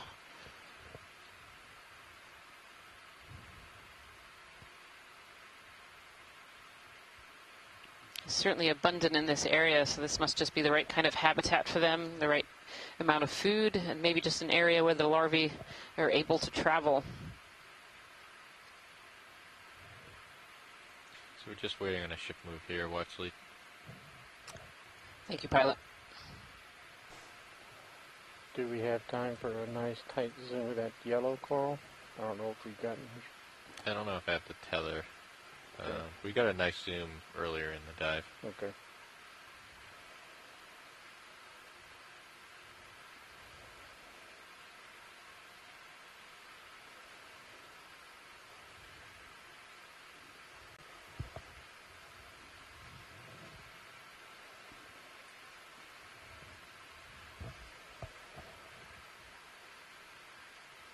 There's also been a lot of fun chatter in the science chat today with our other lead geologists, Jason Chater and Bram Merton, chatting about how a feature like this might get here. How do we form geologically these stepping platforms? Sometimes they can be caused by faulting, where a piece of the wall falls away to create a new platform.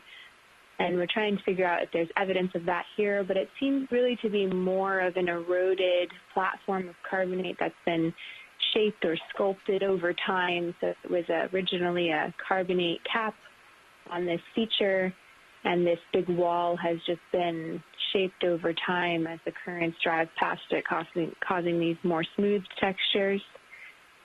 Those are the fun educated guesses or hypotheses that we come up with about how these massive seamount features form on the seafloor, providing habitats and relief on the large structures on the seafloor.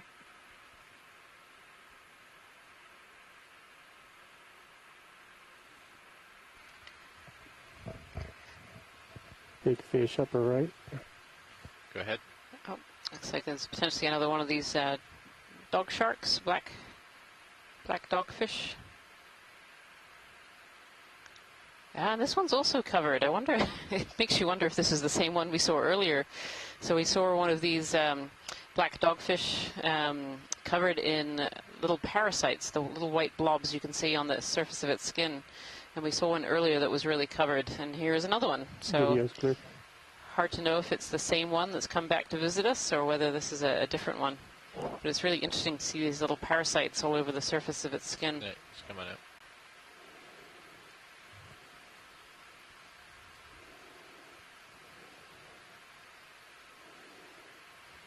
So this is really interesting, Kira, this change in texture. On the lower half here it seems smooth, and on the upper half it looks more rugged.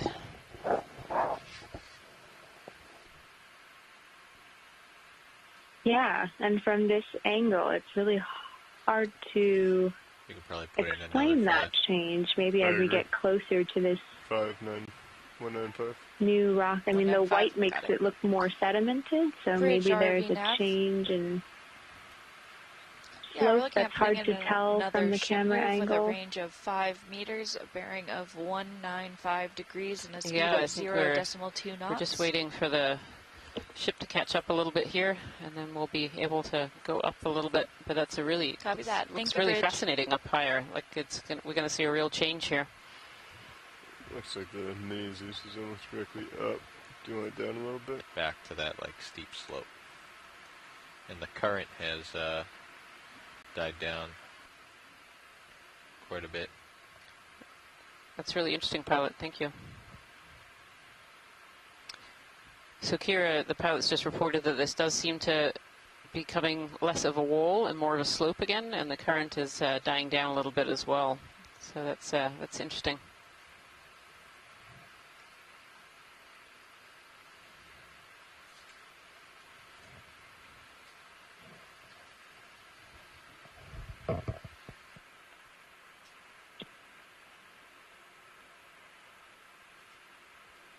Sorry, you just said the current is dying down a little? Yeah, the current is down a little the higher up we get here. Oh, very interesting. Thank you.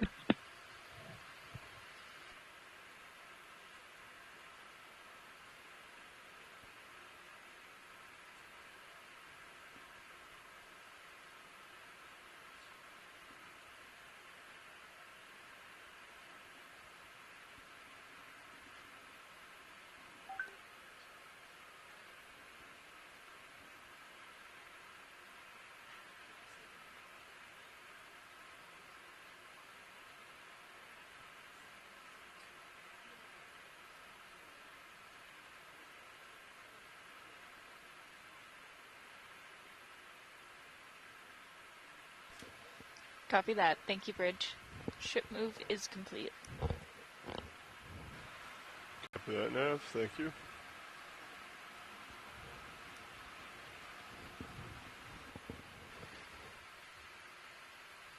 Pilot, this is Watch Lead. Go ahead.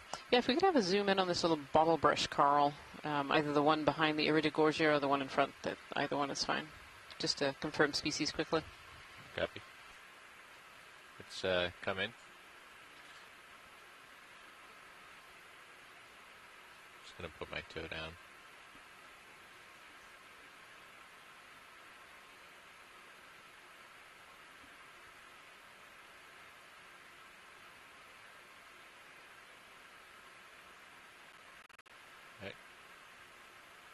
go ahead.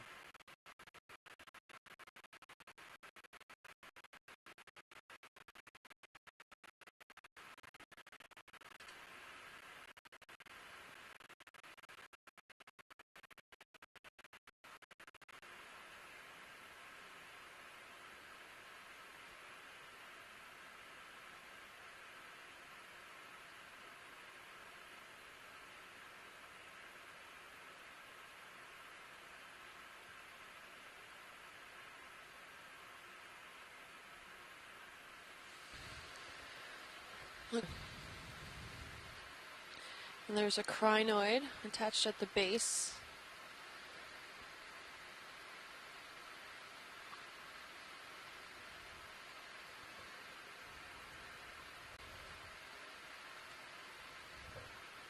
Do we have someone on the chat room or in the line that could possibly identify the species, or is that something we can't do visually?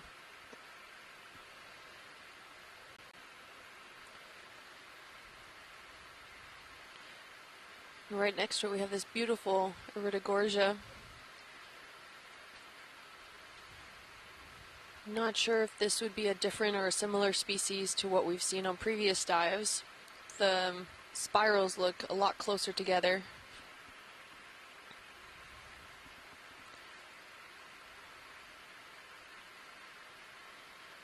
I think we're good to move on, pilot. Thank you.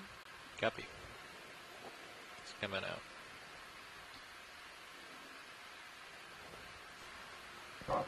Would really like another 5. The swing is finished.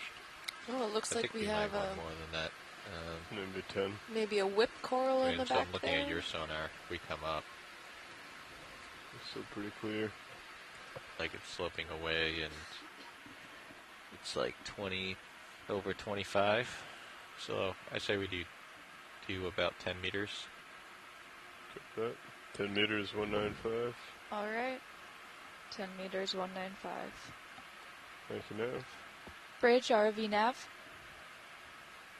Kira, it looks like we're Hi, hitting we'd like to put in another another ship move. type of We're looking at transition a zone range of here. 10 Any meters, insights? a bearing of 195 degrees, and a speed of 0.2 knots. Hey, Kim. Yeah, we were looking at this one before, thinking about, is it due That's to the it. Thank you, current Bridge. speed slowing down as we're going up slope here? Definitely looks like there's some more coarse grain sediment in the lower portion and then more exposure up top. So it could be that there's a little Yeah, bit more I said relief that are letting these bits of old coral rubble stick up beyond the sediments. Or, yeah, we'll have to see what's causing this really obvious textural change and color change and sediment accumulation regime. Right, it looks like anything with dense coral rubble has more encrusting ferromanganese on it than any particular exposed area that we could see. Granted, very few areas that are actually exposed with no sediment, but that's just really interesting. I wonder, is there a preference as to what kind of carbonate maybe the ferromanganese really wants to encrust on, or is this something that is we don't know about?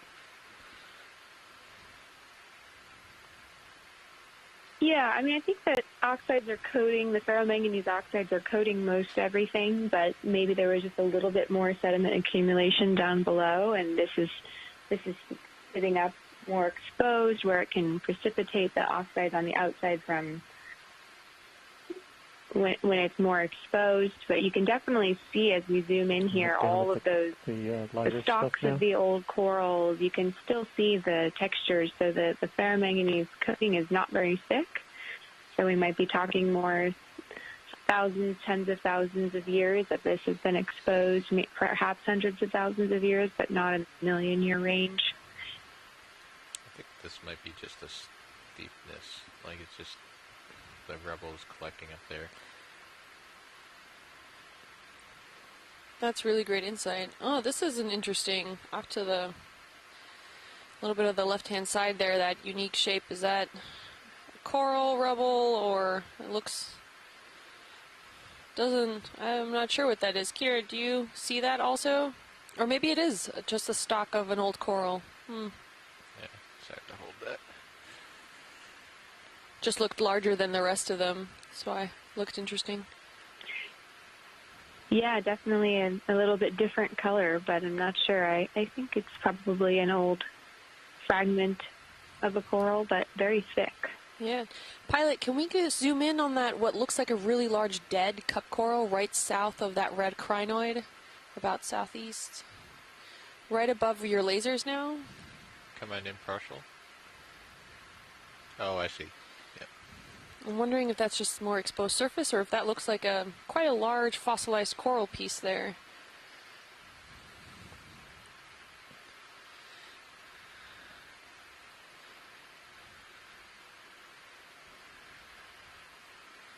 It does look quite large.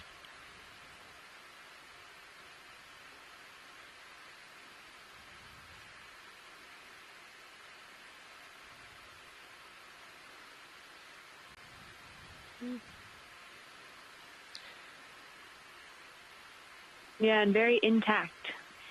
Yeah. Sorry, choked a little there. Thank you. That does look very intact.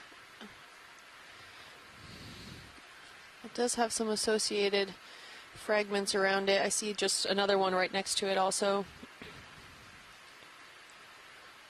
And it doesn't look like it was fully encrusted. Maybe part of it was buried and then got turned over at some point. Lasers. Thanks, Pilot. Lasers are on.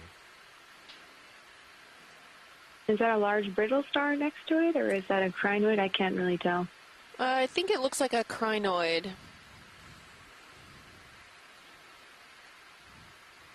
It's, I think, wafting up in the current a little bit. Somewhat. Yeah, there's another one.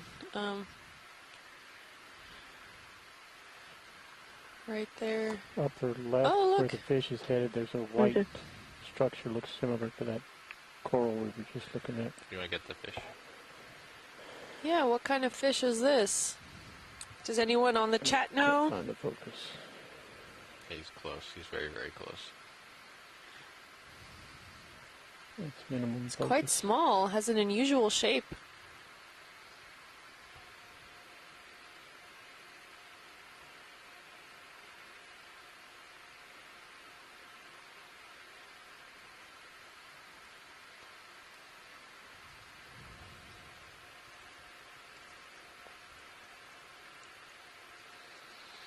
Yeah, let some go.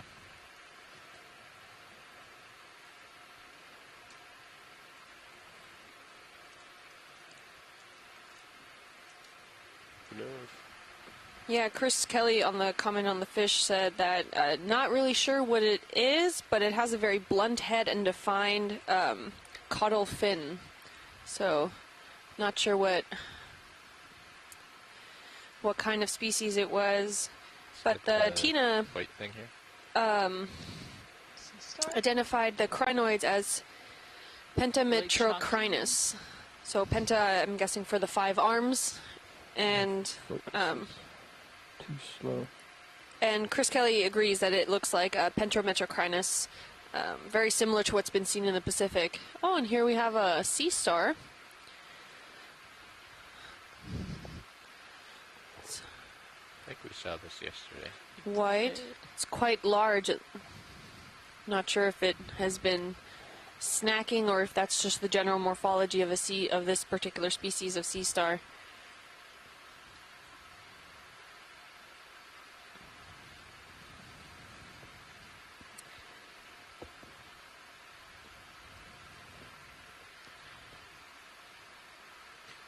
And also from the sediment perspective, if we see on the lower left-hand corner there that we're zooming straight out of, there seemed to be like this kind of 3D disc shape thing, and that's actually the skeleton of a sea urchin. Ooh, is this Chris Ma? Hey there. Hi. I'm still seeing the big, thick white sea star. I don't know how much farther you've gone beyond that. This is, I believe, Contraster, which is a perenniid. We saw these, we started to see these yesterday.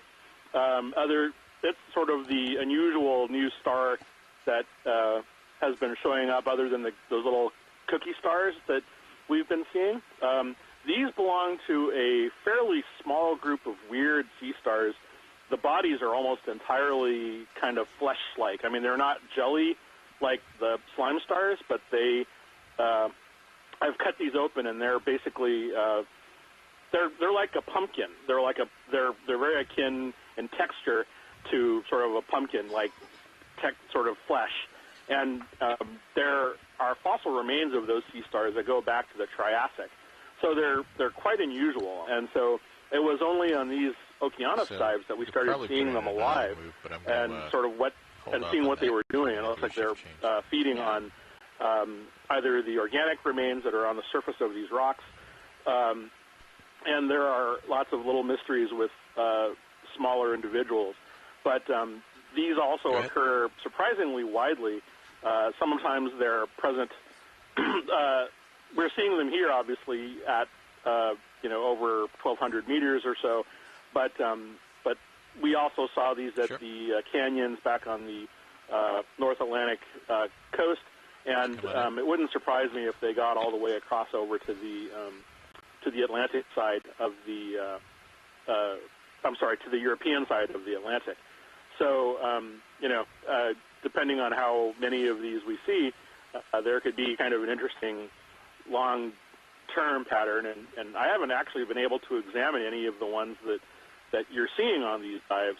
So, for all I know, it's a new species. But as these are particularly difficult animals to work from pictures, but they're very interesting from my perspective. I always get a little excited when I see them, just because they're so, the typical deep sea things are like those little cookie stars and the slime stars. So when you get one of these, it's not your typical day in the park. So anyway, thanks a lot. Oh, thanks, Chris. Would you recommend this for a collection if we see one again? Wide. Yeah, I mean, if you see one close to the end of the dive, then it would be nice to have. One thing that I would actually like to see if you see it again, though, is this is kind of an odd one. But earlier on, when you guys were looking at the small red jellyfish, there was a little white sea urchin that was off to the side on the left, and it was kind of devoid of spines on the top, and then it had a bunch of longer spines around the edge. And those, I didn't realize what it was until I was looking it up on the Okeanos ID guide, but that might be a Pacific urchin called Habrosidrus, which is very unusual and apparently quite rare. So they're small, unfortunately. So but even if we just visualize them on the Atlantic, it would be kind of cool to see. They're, it's one of those weird little special calls. Maybe someone who's on video might see them, but they're a little, like I said, little white sea urchins with, a fringe of spines around the edge, and then, on the surface, they're relatively short or absent. But we're in some interesting territory, and I hope we get to see, and we are seeing a lot of unusual and interesting animals. So thanks so much. Absolutely. Thank you, Chris. We'll definitely keep an eye out for another one of those urchins. Yeah. Thank you. No worries. Thank you. Have a good day. You too. Go Pat. Yeah, so those were some great observations. Thanks so much, Chris, for chiming in there. So we'll definitely keep an eye out for those urchins. And in the science chat room, they're agreeing that it might be worth a collection if we see another one of these sea stars, or also potentially one of those urchins again.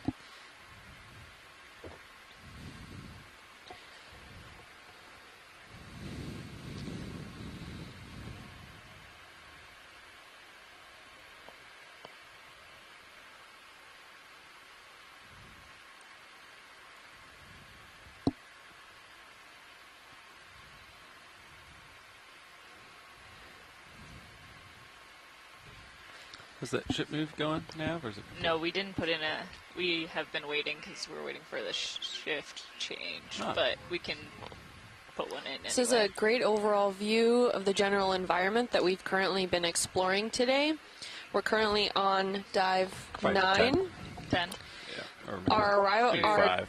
Just closer. bottom depth was at 1,360 Right, meters, yeah, and we're currently at 1,285. Our current transect brings us to the top at 1,175 meters, with an overall rise of 200 meters. And according to the bathymetry, we can have up to a potential slope of 70 degrees.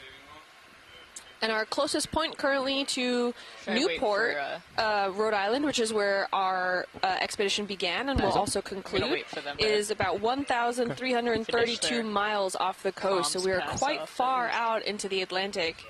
So definitely, we're not in Kansas anymore. Oreo. John, I'm going to put in a 5-meter ship Video, if you want to snap the Oreo. It's a ways Bridge away, ROV but nav. I get an ID on it. We have that fish. Good catch, pilot. Yeah, we can I have put an another Oreo ship here, move? We're looking quite at a far range in the of distance. 5 meters, a bearing did of see one on yesterday's 195 dive. degrees, and a I'll let it speed go, of thanks. 0.2 knots. Oh, and he's coming back, of course. Pilot? Yeah. That's it. Thank you, Could Bridge. snap it for ID.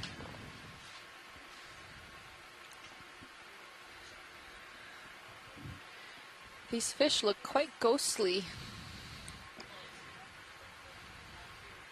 I wonder if we have someone on the line that knows more about these fish here.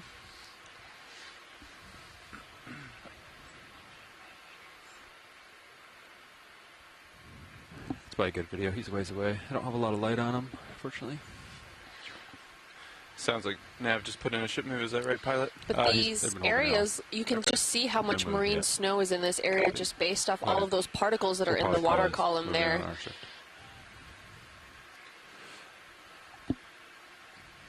Kira, how does the particles in the water column or the water chemistry relate to this encrusting that we're seeing on all these coral rubble fragments and also the hard substrate?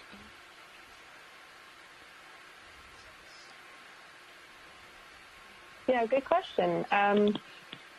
Because a lot of sounds like they found a local area here precipitating out of seawater, at least ferromanganese oxide minerals called ferromanganese crusts are precipitating from seawater. It's a lot easier for them to form a crust or a mineral layer when there's not a lot of sedimentation. So if a marine snow is falling down but then flying away and accumulating somewhere else, then you'll get some thick crust accumulation. But as it settles on that region, it can slow or damper ferromanganese crust accumulation. So it's an interesting, it's funny because although I agree, we're seeing a lot of particles right now floating through some of that marine snow. For how long this carbonate platform has been sitting here, it's a pretty low amount of sediment accumulation. You know, sometimes on the seafloor we can get many meters or kilometers thick of sediment. Good copy, Bridge. But the energy, the currents and the energy here seems high enough to have kept it from creating a very thick layer. So it's a bit curious where all these particles are ending up if they're not accumulating over thousands of years into a thick sediment cap. 195, copy. What do you guys want to do? 180 southbound? Whatever pilot's comfortable with. Yeah, that's really interesting. So everything kind of has a cause and effect within this environment here. So chemicals in the seawater that we can't normally see, or even that detrital material that Kira was just talking about. I agree. There's not as much sediment as you would think for the amount of particles that are in the water column. But this can accumulate either very quickly or take a very long time, even in geologic standards. Oh, it looks like we have something white and bulbous at the top end of the screen there. We can slowly make our way over there, but this has been really nice. Can we get a few snap zooms on the more lighter area in the water? I know our lights are a little bright, but you can come in video. There's something red here too. I'm just curious if this is like a zingot or something. He's on the move. Oh, haven't even a little breathing it. Oh, quite active one at that. Maybe on the hunt for a coral to utilize so that he can reach up into the water column to be able to feed. He is really moving. Yeah, I have never seen one this active. Yeah.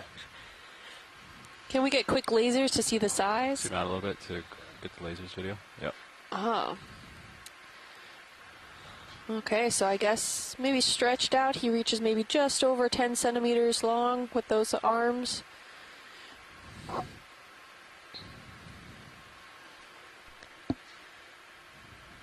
Oh, brittle star. Thank you, not Brazingid.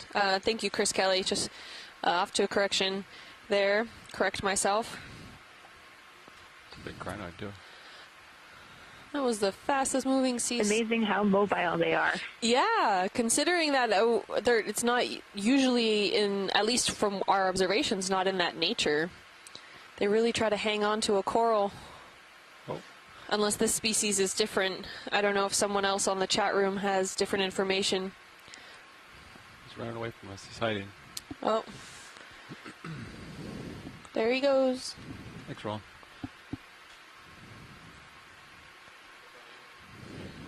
Yeah, and definitely some of that more white material that is exposed in the rock really looks like yeah, I'll give it a shot. a little bit finer carbonate. So we're seeing here, Doesn't you know, appear the to be black so. looks like a lot of How long coral has that been debris that happening? has this ferromanganese patina on it.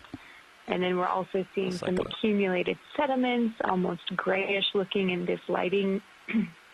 And then also some more, little bit more niche here, whitish regions of the rock that look to be maybe finer carbonate. So we have a lot of different geologic depositions going on in this, Okay, but they had it in on the this way down. one frame.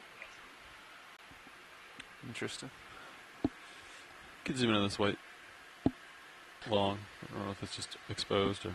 Yeah, I was actually going to point that out. Thank you, pilot. Exposed rock, or not sure what that is. It's geology. Okay, we're way in. That's good. Could that potential? Oh, what was that?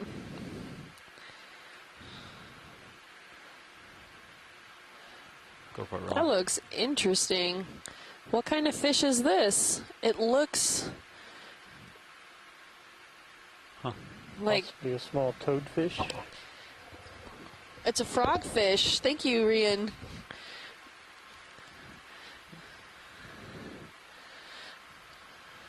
Wow, yeah, you can see it's using its hind fins. I'm sorry, I'm not a fish biologist by any means, so if I'm using the anatomy forms wrong, but it looks like it almost has feet, hence probably the name of frogfish, where it can actually sit on the seafloor and utilize those fins as feet to maybe walk or maybe preserve some energy instead of swimming all the time. Looking right at you. It's not too sure about you, Levi. And he's sitting right next to a rounded cobble that is probably bracing an himself on that rock erratic there. rock that's dropped here. So it's funny, in one zoom you can see this amazing fish as well as all of this old coral It's fuzzy, rubble isn't it? coated in ferromanganese little, and some branches rocks on it. that have been dropped here from some distance away. One zoom can show quite a bit. I agree. Got more And zoom. just Maybe because I it was at looks max. dead doesn't mean it Max zoom. always Max is, zoom. and there's always so much organisms and so much marine life, even at the micron scale. But this fish, Mike Vecchione identified as a coffin fish. It is a benthic angler, and I think it's showing off its good side. Quite posing there. But yeah, going back to Kira's point, I even see when some you are, sea Ron. urchin spines, fossilized corals all around. And, you know, even at the nanoscale, we're looking at some hydroids or different kinds of organisms that live and utilize this kind of environment to their advantage. So even though on the larger scale it might look wanna get quite closer? You wanna dead move on? overall, we're still in an environment where a Seem to be lot of these relatively different organisms stable play a here, crucial pilot, looking down role at you, in 25 maintaining the degrees. habitat that it's in. I think we could probably keep going, Ron. You're full light. Thanks. Want another move? Quite then? a few of these crinoids again that we've seen here. Get up the hill a The little bit. Pentametrecrinus that Tina identified Delta earlier. 10-ish okay, pilot? Yeah, looks good. There's some interest in looking at that sponge on the left. Yeah, I'll head that way. John, pilot, Ooh, that cycle looks like a power to the sponge. Titan. You might want to try it one more time. Copy. Stand by. Get on top of it, look straight down. Okay.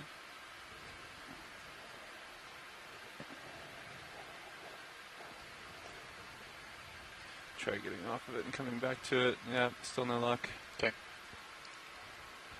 Coming up a little bit, pilot. Bringing my camera angle up as well. Looks to be quite an interesting sponge here.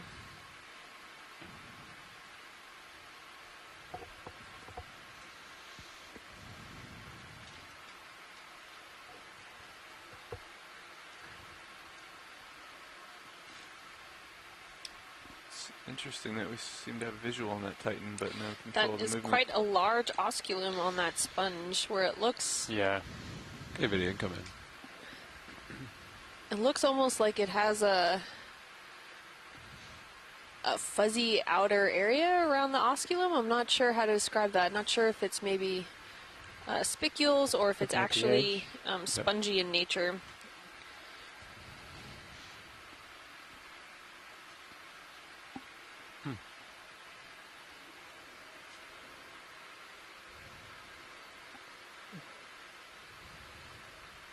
Let's take a peek on the inside. It looks like some spicules are arching up into that. Oh, you can see through it. Chris Kelly is not sure what's going on with this sponge. You can clearly see on the inside, this is quite a large osculum here, and Going back to the edge. Yeah. Maybe we can get a full shot rolling to get an idea. Yeah. Oh. looks like that kind of fuzzy area around it is a mixture of maybe those spicules as well as detrital debris that got caught. Sounds like they don't know what it is. And Lasers it looks on. like it has a lot of spicules on the down to get bottom that that are whole fuzzy trying, top that and are bottom. utilizing it to attach it to the coral rubble that's underneath it. Chris Kelly is saying that this is a Take a glass look at the sponge, and dark that's as side. far as we can identify What it. is it? It looks to be about 15, maybe 13 centimeters wide, based off the lasers. Like a hairy kind of glass base here for bros. Excellent. Okay. Maybe a little bristle star in the back there. And some forams. This looks like fishing line, doesn't it? It's just that glassy material. Video's clear. Okay. You can come for a wide full shot. Watch, Lee, do you need closer view No, of any that of this, was- or is that sufficient? That was great, thank Okay, you. good. Yep. Take off there. You got the pin and tilt looking uphill there pretty good. Chris Kelly is It's a saying little distorted, maybe but a you can kinda see rosselid what's coming up. or Okay. ferronematid with an osculum. And I mean, if that is the case, it would be quite unusual, but that was a great video, thank you.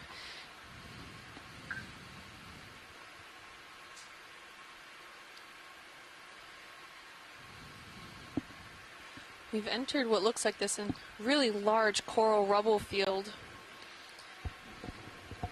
You need a closer look at this anemone. Oh yeah, that would be great, thank you. Okay.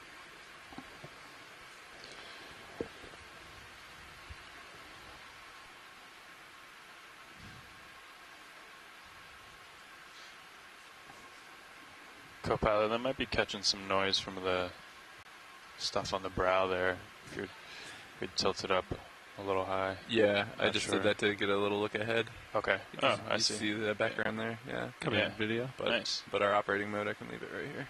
No, that's up to you guys. But Just wanted just trying to figure it out. Mm-hmm. The Yeah. top. It's useful though. Yeah, you can get a few extra meters. Yeah.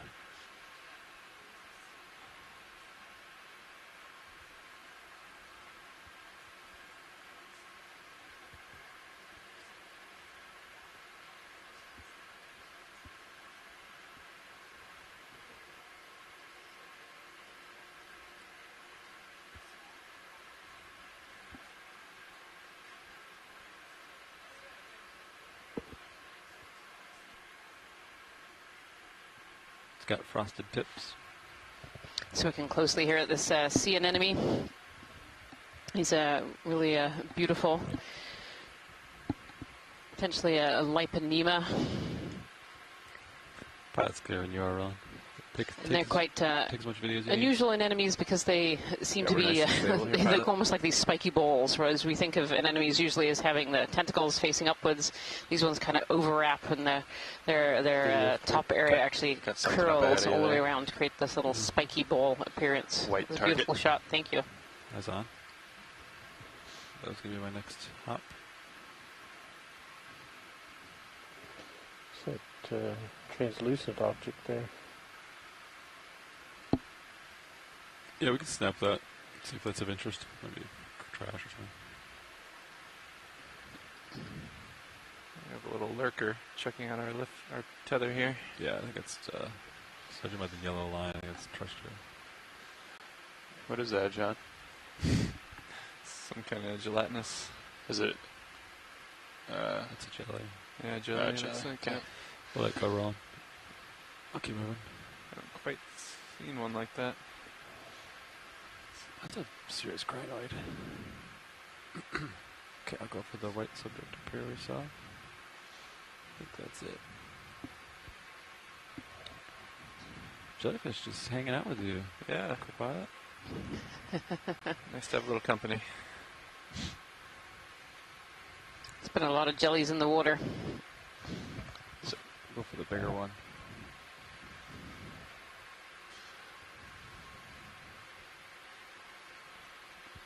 So, Copilot, when we're stretched out like this, every once in a while, bring up the fiber levels.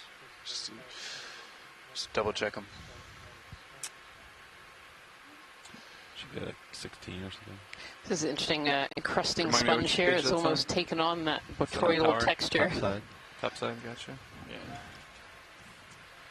Should be like 16, Yeah, lots 11 of or bumps. something And like that. interesting, Oh, also the uplinking the downlink you're mound saying? feature that Yeah. it's sitting on is a little something bit to keep an eye different. on. It's kind of, not that more rough Haven't seen an issue carbonate in a while, coral but rubble it has been in the texture. past. This is kind of a mound that's been Come in smoothed partial. a bit.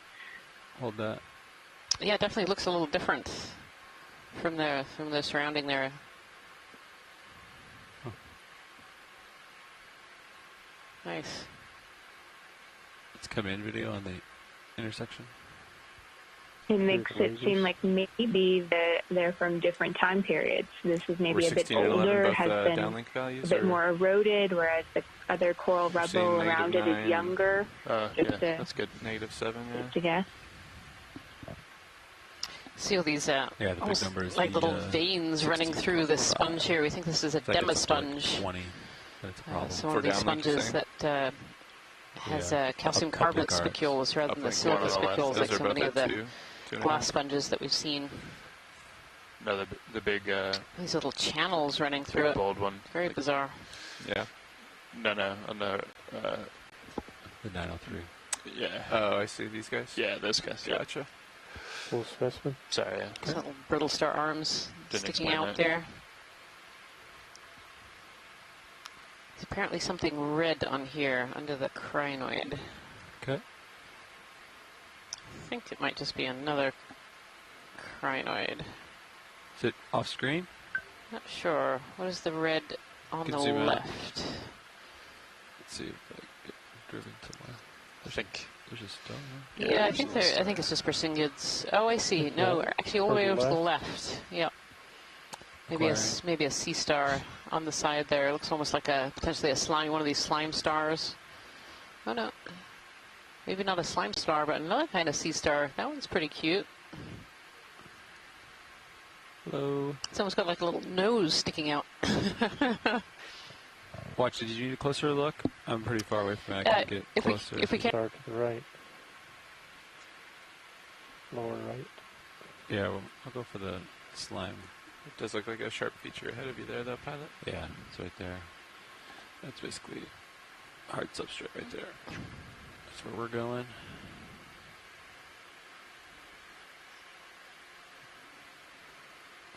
We'll get there in a minute. Take a look at the star, and then we'll inch towards the feature. Get your nice and close video. Thank you. Yep.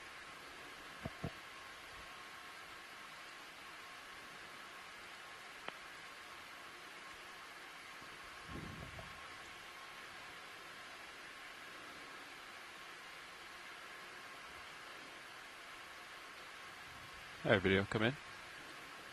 It's kind of going to be a little bit obscured from this angle now that I'm closer, but... He's a little bit of an awkward angle, kind of hanging out under this large branch that's been covered in that ferromanganese patina.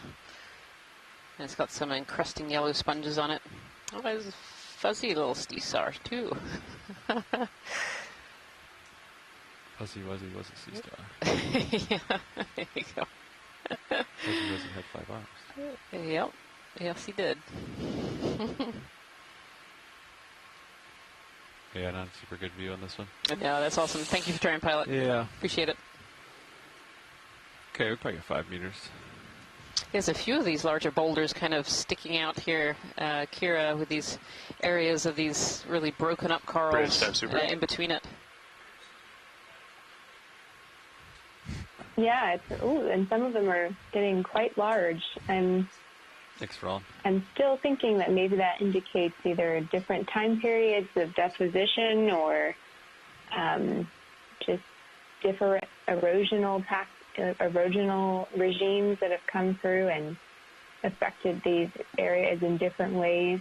You can have a lot of erosion when it comes to carbonate surfaces, since it's a bit softer material than a lot of other, especially igneous rocks. They can be physically eroded much more easily. And it seems that maybe with that thin patina on the coral rubble in the more rugged areas, maybe that's a bit keep an eye on younger. our way back here as we approach this feature. Okay. Interesting changes in morphology. Put in a ship move until just a minute ago, and I think we are drifting a little. Yeah, it seems almost like we've come back to a wall feature or just on a little slope in between two steeper features here. Wire out is presently 1267. 1267, aye.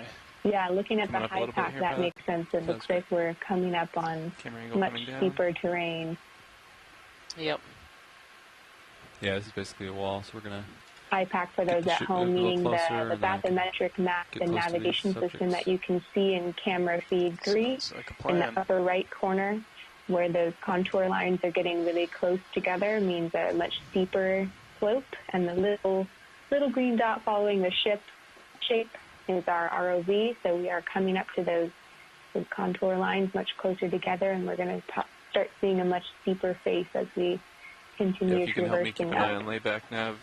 Yeah, there's a really interesting view on that blue view sonar too. You can really see this steep face that we're looking towards here. Down there, there's that less steep area, and then these steep cliffs. Really neat.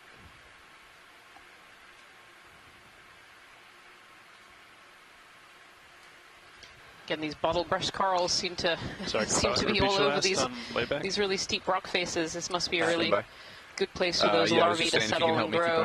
They must do pretty well here. Catching up to the we can actually see a fair amount of stuff in the water, this marine snow. These are particles that are actually feeding the deep ocean. So these seamounts really act as conduits for cold, deep, nutrient-rich water to come up to the surface. And when that nutrient-rich water reaches the surface, it can create these plankton blooms. So the plankton really like those nutrients and bloom. And eventually those plankton blooms die. And that food, that plankton, comes down to the sea floor. No, I'll go for that. What is it showing us? And that's what becomes marine snow mixed in with other things that have died in the water column too. Just so you came up a little. And most organisms in the deep ocean use this marine snow to be able to live and thrive down in the deep sea. The Oreo fish. Look at the size of his eye. They have very big eyes. Maintaining heading of about 180 pilot and looking down 30 degrees. Copy. Maxley. Okay. We'll let it drift off. Thanks, Ron. It's pretty cool coral right here. I'll go for next here. I don't think we'll see this one, maybe. Iridia gorgia there. We'll still take a zoom on it. Yeah. These Iridia gorgia are beautiful, and could come in from here, one of our geology co-leads, Jason Chater, nicknamed this the fireworks coral, and we found out it didn't have a common name, and you can really see why. It's just beautiful. They have this long, spirally skeleton in the middle. This species is a different species. It's a little tighter whorled and shorter than some of the ones we were seeing a couple of dives ago. It's actually really neat. You can actually see a little shrimp inside this one, hanging out in the middle there.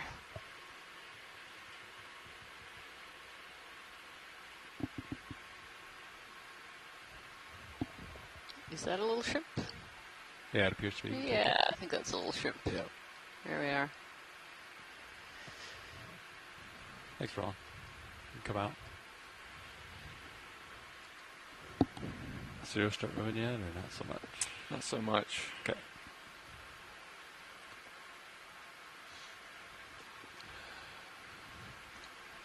Feel any So a lot current of on these the corals have associated Not organisms. a lot.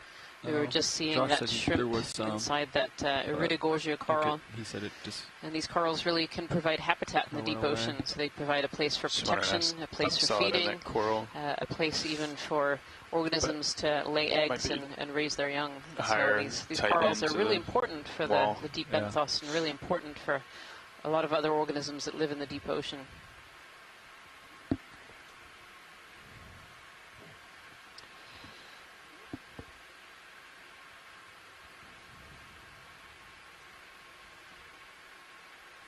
Snap this one, Ron, from here until I get more tether. I think we're Yep, starting to move this is a one of little these bit little here. bottle brush corals. Yeah, ship has stopped, so I think you're probably creeping in. Okay. Thanks, Ron.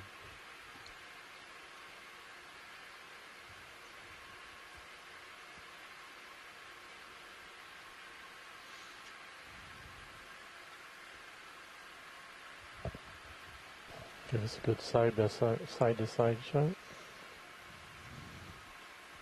Yeah, it's very steep here.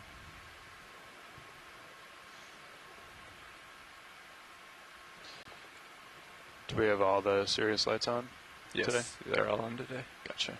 At the moment. It's a great view looking down this wall. So if you just joined us for the first time today, so the stepping stone that we're visiting today is Yeah, I think Yakutat it's the stone on the Seamount, wall. the very eastern side of the 30 Corner Rise seconds to be Seamount moving. Chain. Can't tell We you, started our tilt dive more today at left, I'll take a 1,360 snap. meters. And one of the objectives of today's dive was to come up see this the opposite very side. steep wall face. And so we started at the bottom where it was relatively flat, came up to the base, and we hit Starting to get a kind little of a bit tether plateau here, about but midway up, and now we're just starting up a steeper face once again.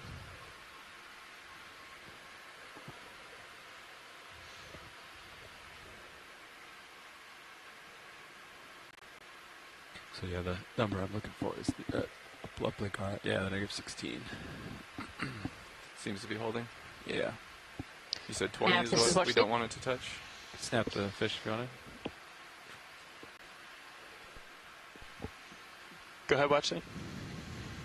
We're just wondering how far we've come so far in distance. Let me calculate that. Let it go, Ron. Thank you. Thanks.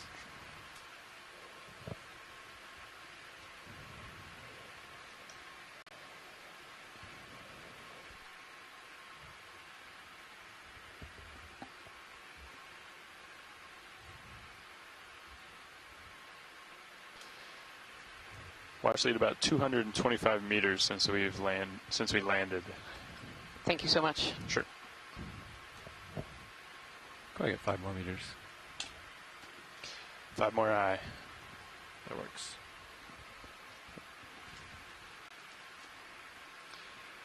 Bridge nav. We do another ship move, please. Range 5 meters, bearing 180 degrees, speed 0.2 knots. Could snap this coral until I get a little more tethered. and I Let's can look at get that closer. crack also. Yeah. Good, copy.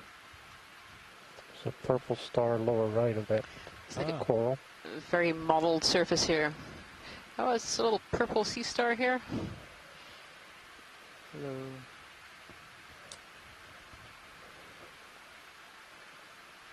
Tiny, tiny little purple sea star. Very pretty. Move on the way, pilot. Copy. Thanks.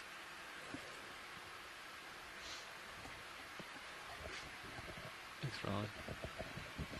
I'm a little ways away from it.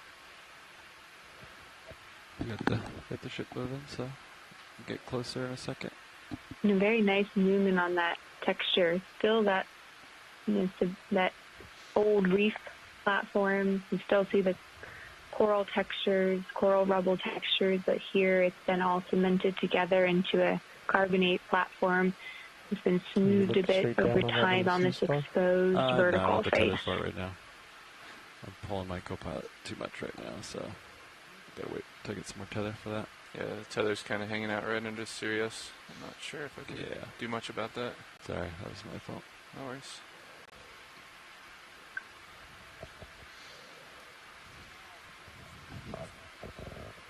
Receive. Thank you, Bridge. That move is done, pilots. Copy.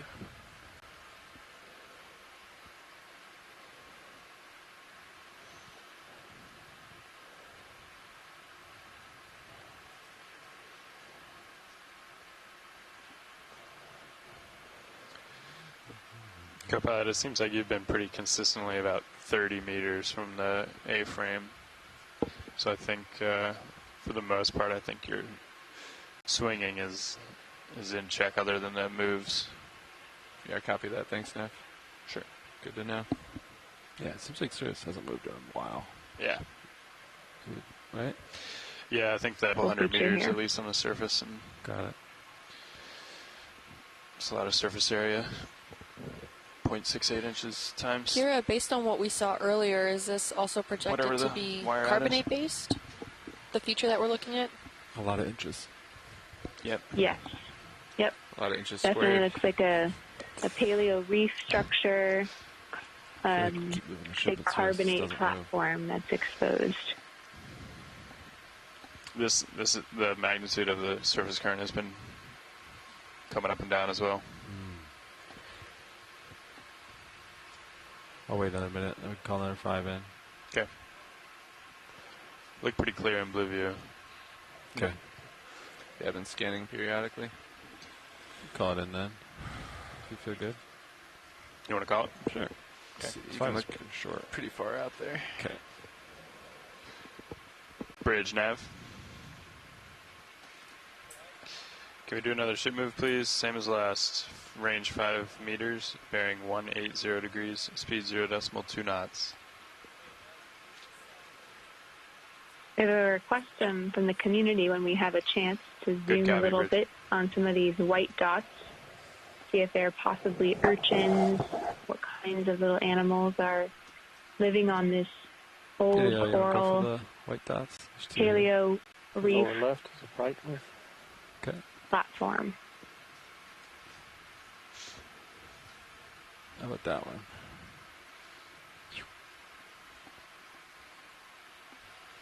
Yeah, that one's a sponge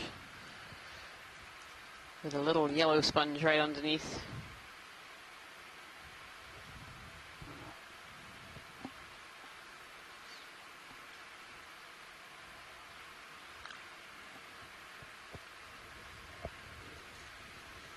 We'll go for that one.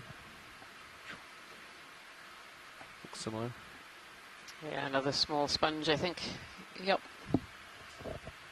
Yeah, there's lots of these little smaller sponges. You can actually also see like lots of little yellow dots as well in amongst all the old reef material. These are encrusting sponges. Sponges can grow in many, many different forms, but one of the forms that we see pretty frequently is this encrusting form where they can really cover over other material. Yeah, it's a little cookie star. Reflective round circle. Now you can see some detail on the top of that cookie star. These are echinoderms. They have those 5 arms, that pentaradial symmetry. All right, Roland, what was the other object you wanted? Another round. Cute. Oh, just the round. Now sponge. It's going to be the search for the urchin. The searching.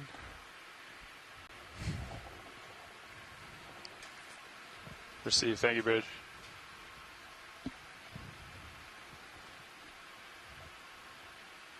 It's amazing how when you zoom in, you can start to pick out some of these organisms, but other than that, it's almost camouflaged. It is really, really camouflaged. That dead branch in the upper left-hand quadrant would be interesting to snap zoom on. Looks like it's just hanging there perilously. Yeah, but you can snap the fallen subject. Fallen from above. Looks like Sirius is creeping in. Yep. Nice. Can take more if you want. Go to the right a little bit if we can. There we go. Yes, this is an older branch. Again, starting to be covered over by that ferromanganese patina. It's actually kind of a brown rather than a black, so I don't know if that means that the encrusting is less at this point. Maybe it's a little bit newer. And then an Acanella bottle brush coral, so aptly named for its shape, right next to it there. Yeah, considering the size of maybe at we'll today? see some more reefal structures on So top, change or it. is this Try just to get hasn't balance to degraded yet as 24. much as other corals have, where we Maybe saw there's a those upwelling massives that of must coral be there, rubble but down so at the base of Against this? the tether. You can see it with Yeah, the hard to tether, know yeah. until we really see above us Depends what which way you're facing the what current the as well, relief right? looks like. But we've certainly seen some of these bigger branches down below broken up into many, many pieces, but really thick, chunky pieces. Some more of these Iridogorgia corals, these beautiful spiral corals. We've seen quite a few of those today, interestingly. And it's this shorter species. I noticed that a bit yesterday when I thought I had Z-bias dialed in and would turn into the current. It would make me dive a little bit. Kier, you had mentioned that this looks like almost a paleo reef kind of structure of limestones. I'm just wondering, based off the yesterday's dive where we saw more of like a sheer wall where it didn't have any really any of these like kind of large bumpy textures. Geology up on this ridge here. I'm talking about the larger ones, not the small holes that are within the limestone. Do you think that is indicative of a different kind of morphology, or is that something that we just don't really know until we potentially take a core from this?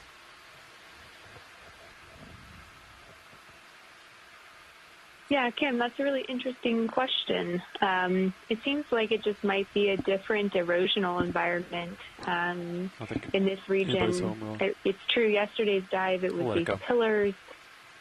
Extremely striking how straight it is, and today we're seeing a lot more cracks and bumps, possibly just due to how this carbonate platform has been eroded over time.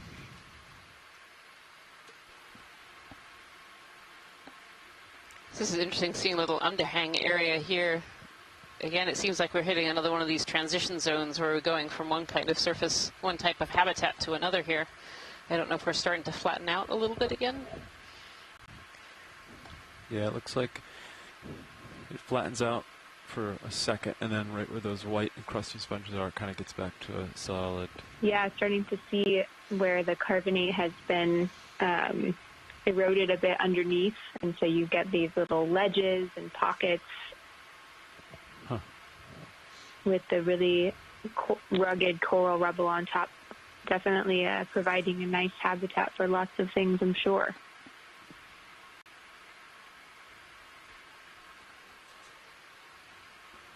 Sweep to starboard. Well, keep looking up.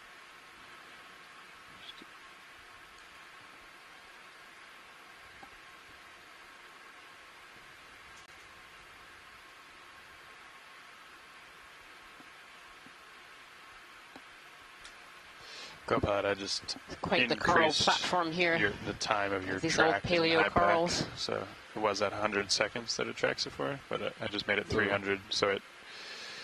See a little bit better fish. time history. Yeah, but it did erase the current one that you had. So copy, thanks. Just so you know.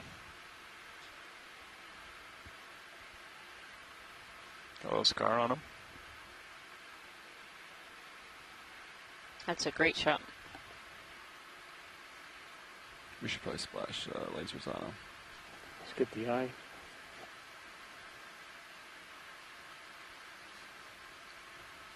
It's got a very skeptical eye. Looking right at us.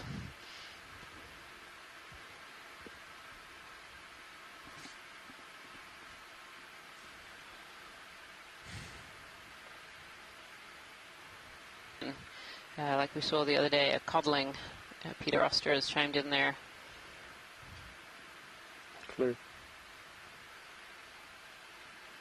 So white object to the right, fallen coral. Do you see it? Yeah. Beautiful. Thank you, pilot. Thanks. You can come wide. Oh, there's another fish over here on the left. Oh. much skinnier fish. Something definitely a little different. You want to snap it, Roland?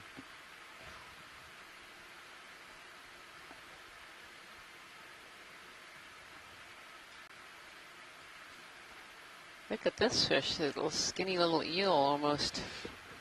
Halosaur. Long, long tail. The halosaur from Peter Oster. This one's just hanging out with us today. Hello. They're still pretty tight, huh? Orange under the right. Yeah, a little bit. Yeah, you can bring us in more if you want. Okay. Another 5. Yeah, Sirius seems to be holding This station real pretty well. textured surface Okay. is really Have you been hiding a lot of the coming- biology. When we were a We've been little coming closer up. to some You've of been the coming up, yeah, overhangs so there, let's- we could see a okay. lot of Brisingids and sea Okay, stars we'll get another 5 under. hanging out under the ledges. There's some bottle brush Yeah, the edge of corals my I just pilot. saw just then Copy. as we were zoomed in on that fish. I will not go any further. You can see some Bridge sponges. nav. Can we do another move, please? Same as the Okay, last. my heading's Range 5 meters, bearing 180 degrees, speed 0.2 knots.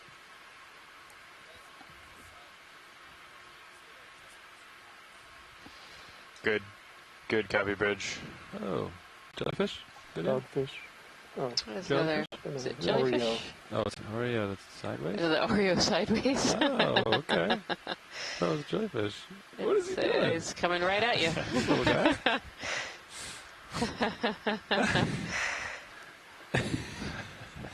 I really enjoy these Oreo fish. They kind of look like something out of a cartoon with their giant eyes and their, All right. you know, That's, I don't know. big It's mouths. upside down. Let's go upside down. Yep, we're just going to go upside He's down, inverted. check you out. Did a little You're not barrel here to look roll at there. Carl, are you? You're going to look at me. That's an expert swimming. Actually, Peter Oster has come on the chat room here saying that these Oreo fish can be a bit territorial. So maybe this fish really is checking us out here. Scared? No, pilot's not scared. Copy. The pilot is unwavered, apparently. A little stretched out here. Copy.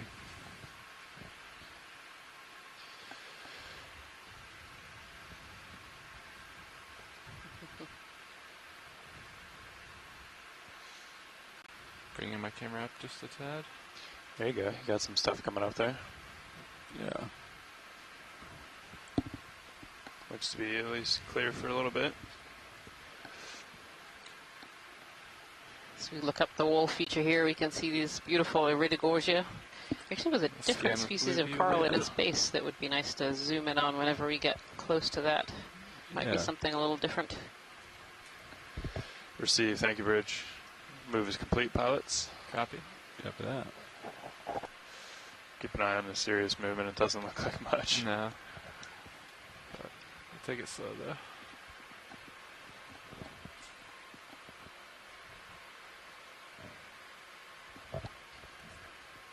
Blue V scan looks pretty good. Looks like it gives way. Or not. Unclear. Gradual slope, yeah, unclear. Okay. No overhang spotted though.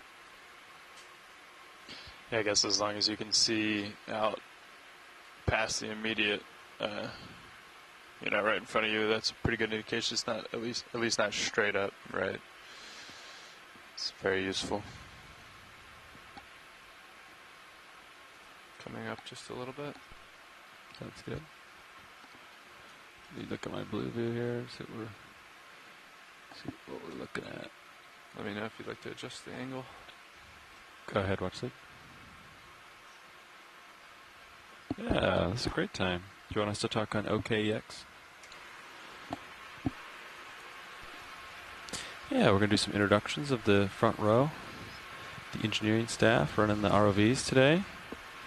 My name's Levi Unima, and I am sitting pilot. To my left, I have the navigator. Chris Ritter. And to my right, co-pilot. John Nefford.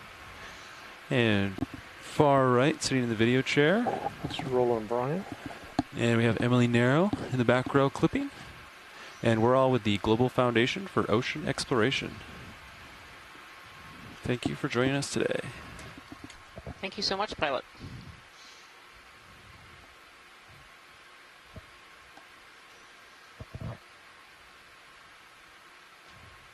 This iridicord has really tight spirals. Very, very tight spirals. It'd actually be really interesting to have the lasers on there so you get a bit of scale. And definitely a peek at this white coral at its base as well. Go for the white coral. Oh yeah, there are the lasers. Yes, that's actually quite a large iridogorgia. Pretty far away to get much detail. Okay. These white ones. I should get more tether pretty soon. Video. This might be enough for an ID. Yes, this is something a little different for the day, I think. Bigger polyps. So. It's an octocoral of some kind. Definitely looking for help from the chat room on this one.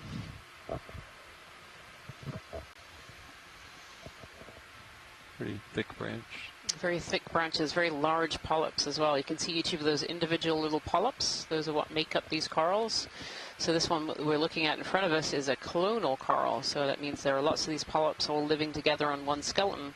And each of these polyps is actually genetically identical to one another. So they're actually asexually reproduced. And you can actually see on one of these branches too, there are small little polyps and then there are larger polyps. And so those small polyps are where they're growing in there. Yeah, actually the chat room is a bit stumped by this one as well. This is apparently a slightly unusual one. Potentially a plexaurid. Yeah, this is definitely something a little different. Just gotta get the hold fast. Yeah. Ship is stationary, correct, Nav? Affirmative. Copy that. Come out a little bit, video. Pilot, this is Watchley. Go ahead, Watchley. Are we in a good spot to potentially grab a sample of this one? Yeah, I could certainly try that. I think I saw Yeah, I some think so. eggs from This the is other perspective. unusual. This is definitely a little different. Looks like got a little bit of tether. Looks like you're greater than 25 meters away from sonar.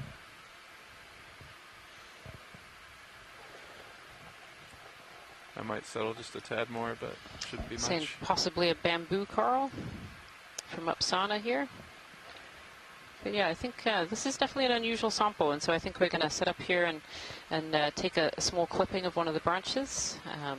We do collections during these dives, small numbers of biological collections for unusual or potentially unknown species as part of our exploration goal. And this one is definitely stumped a few in the chat room here, and is something a little bit different. So it'd be good to know if this is a new species or potentially a species that we would not expect to find here in the Atlantic.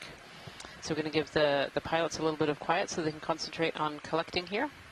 And, we'll be back shortly.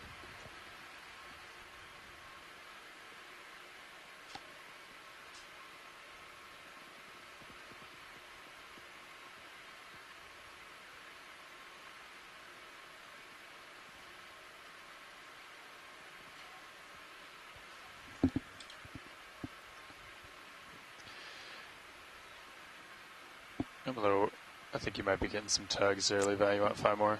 Yeah. Okay. Good with that, co-pilot? Yeah, that sounds good. Bridge nav. Ready for tight zoom? We do another move, please. Same as the last. Range 5 Come down meters, just a tad in the 180 meantime, degrees, speed Okay. 0.2 knots. Yeah, you can come in rolling. Good copy. Crinoid. Yeah, the left branch looks like it has more. I just want to confirm if it was eggs.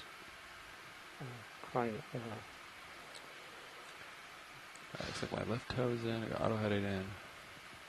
This guy all has my left toe right now. 5 more is in. Copy that. I Coming came around. down just a little bit to give him a little more leash here, hopefully. Yeah, sounds good. I can help keep an eye on Sirius if you change cameras. Just let me know. Copy that. Yeah, I think we can do that. Yep, that'll be okay. Would you like a camera change, pilot? Yeah, if Nav watches us. Copy that. Switch over the right monitor to HD2. Yep.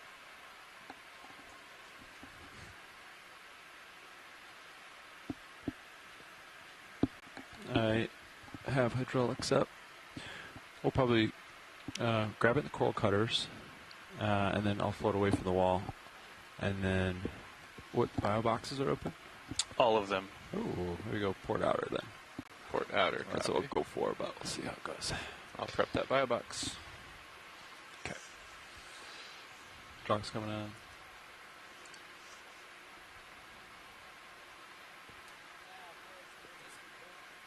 Received. Thank you, Bridge.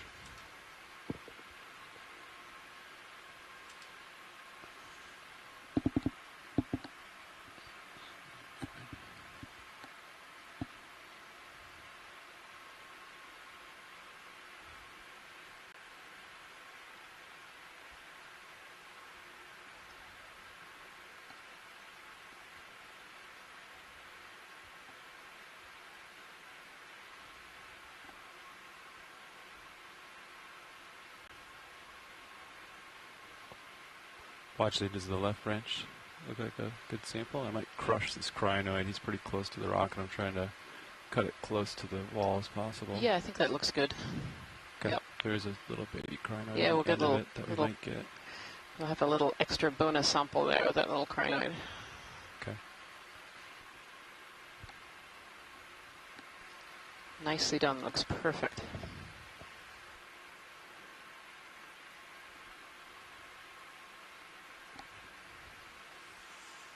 Okay. I'm gonna take off now. Vehicles look good. Yeah.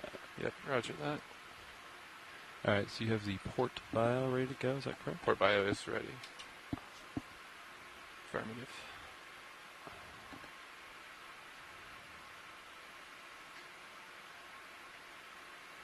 Sirius looks good. Let me know when you're ready for the drawer. Okay. Could probably draw out. Copy. Coming out.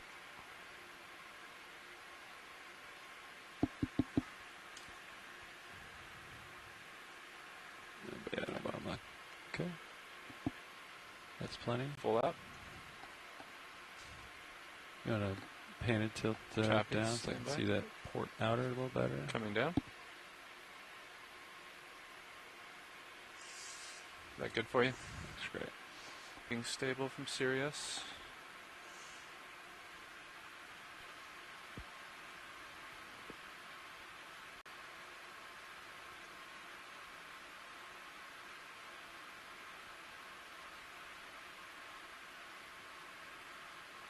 Close it. Coming in.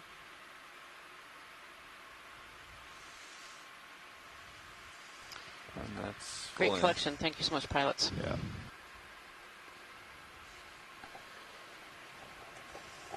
Button retracted. Valve X disabled. Still good from Sirius. Copy that. Going a little starboard, but you look good. Yeah. Must be a little bit of current blowing the starboard. Yeah. Tether's dragging you. Yeah. It'd be great to have Coming a up a little zoom bit. on that urchin if we're in a position we can. Yeah. Thank you. Absolutely. That's what I'm here for. All right. Back into Direct Hydraulics Town. Mini Zeus is back in scanning position. Understood. Go for the urchin here.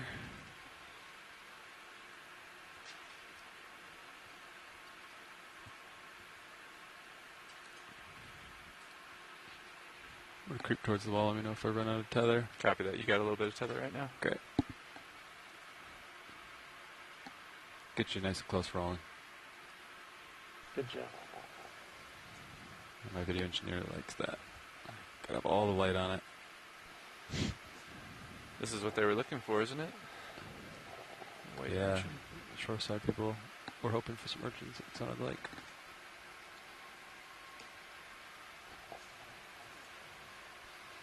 This one looks a little bit different from the one that we saw earlier as well, with the big thick spines. Okay, come in. This looks more like a Okeanos Hold that for a second. rather than the Siderid, the pencil Okay, urchin. come in more now. Yep. This one has little red tips to the tops of its spines. A bit of banding there. What are red tips, Chris? If white tips are frosted tips. Cool. That's a good question. Oof. Strawberry? Oh, it's got like soft ones too. Little tentacles sticking up. Yep. Some of them are super long. See those low little spines.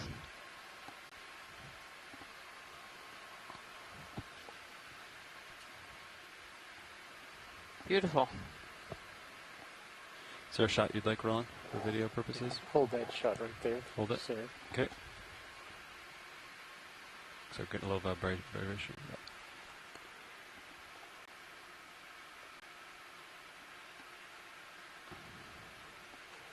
Holding for the full. Okay. I don't know if we got lasers next to this one. You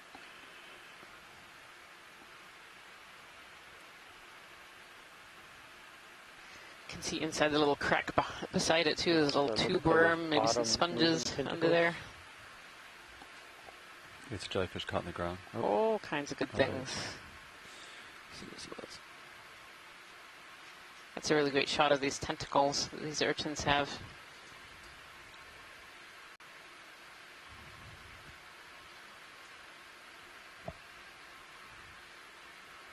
Okay, pilot's clear when video's clear.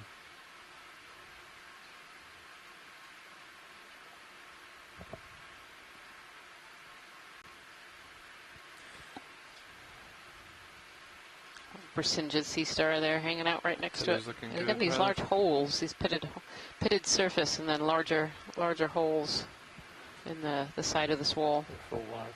Thanks for video. If you're just joining us today, welcome to Dive 9 of the NOAA Ocean Exploration Expedition North Atlantic Stepping Stones. And today our stepping stone is Yakutat Seamount. And Yakutat is in the eastern side of the Corner Rise Seamount area. We started our dive today at 1,360 meters on a flat plateau, working our way up to a wall. And so we've been slowly climbing our way up the wall here. We've hit a few plateaus in the middle, but are coming closer to the surface. Currently we're in 1,250 meters, and the top of this structure is at around 1,175 meters. So we're actually coming not too far from the very top of this feature at this point. It's definitely like a ridge system, right? Right. Looks like it. There's another fish Kind of over on the bottom right-hand side. Video, you want to snap the long... Oh, okay. Yep, there it goes. I think this is another one of those halosaurs that we've seen. Nice. Or no, maybe a snaftobranchid. Not quite sure. Halosaur. Does it? Yeah, The on way the it is. sides. Got this banding pattern. Thanks, Ron. Thank you. I'll get back to our dive track zone here. Back to port. See some bottlebrush corals here. I think these are some Acanella, and there have been some chrysogorgids. And so far we've seen a fair number of different types of coral. Further down the wall we saw some cup corals, some Desmophyllum dianthus alive, as well as some Enlapsamia rostrata. And we've Like that seen view from other Sirius. species of soft corals as well. As much as possible. Looks great. It's my favorite view. Okay.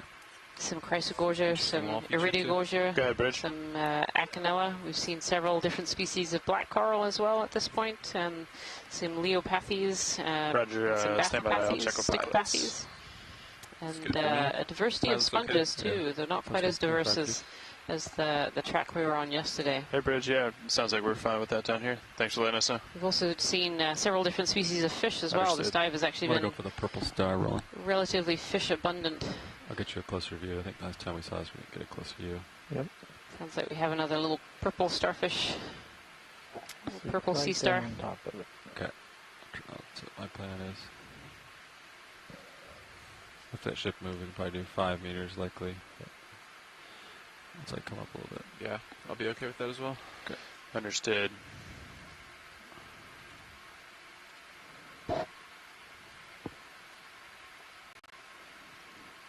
Okay, come in on the purple.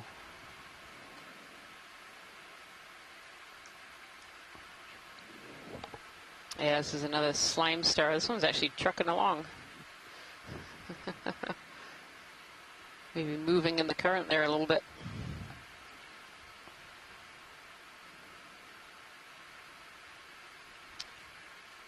Beautiful detail on the texture of the top side of the slime star. Try to hold that, Roland.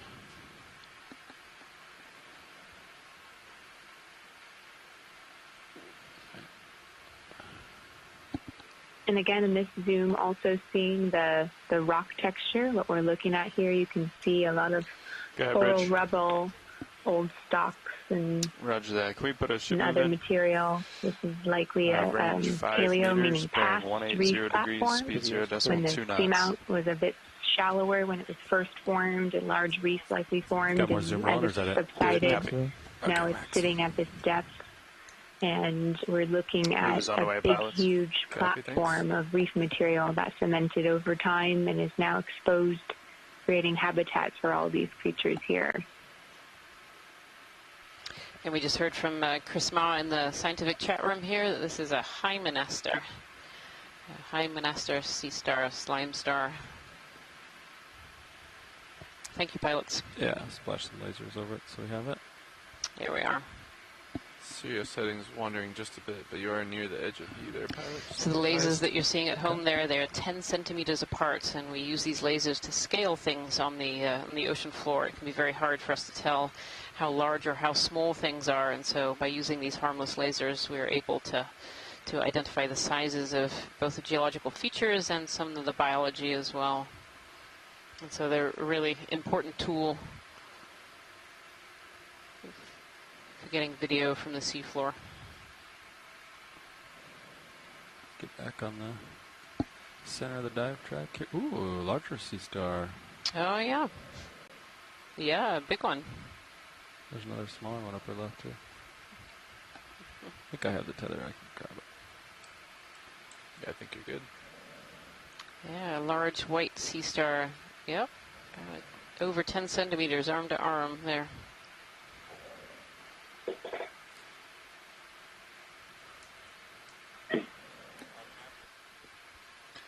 Go ahead, Bridge. Receive, thank you.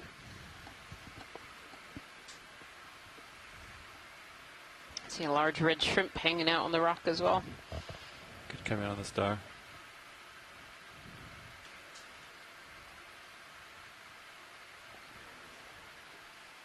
I'll bring you center here. Should buy one.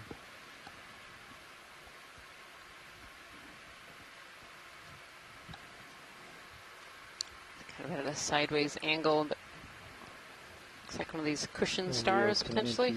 HD2 screen. Kind of that big and puffy middle. Copy Oreo. Good eye, Roland. Is he gonna photobomb us? He might. He's heading that direction.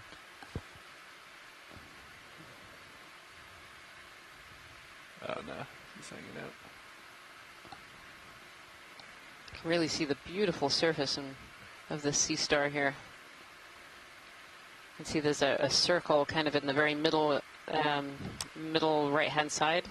So that's called a madreporite. And so these sea stars have a water vascular system. So they regulate water coming in and out that helps to move their parts around. So this helps to move their tube feet, which helps them move around the surface. Full screen. And also tube feet that help them to feed as well. Nice. Thank you so much, pilot. Yeah, no problem. Couple of fish floating with us. Video's clear. Okay. You have some fish friends? Oh, yep, so we do. At least one of those was a halosaur.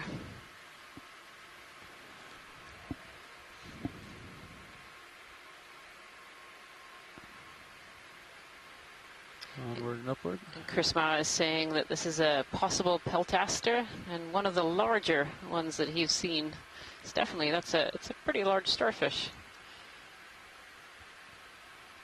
I am looking up into the steep structure here. Just get a feel for what we're up. Yeah, it keeps on going. Cool. That's all I got in blue view. Fully up. Can't see too much. Yeah. Might be a little steep. Probably steep. A jelly going by.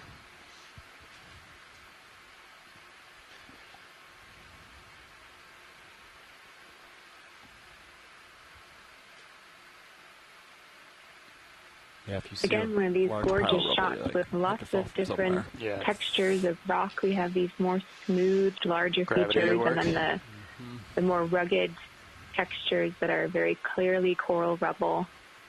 An interesting morphology. I'm not quite sure. I guess that it's different time periods, but it could be different materials that are eroding at different rates and in different mechanisms as they're exposed here.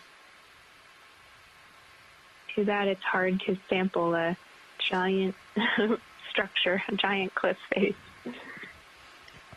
Yeah, I know. It's really, it's really enormous. I mean, if you go over to video feed 2, and if you haven't seen it, this is taken from the Sirius camera. This is the second part of the two-body system that we're using to dive today, and you can really see the scale of this wall feature in relation to the D2 camera, our remotely operated system that we're using right now. It is really straight up and down. Serious. Yep.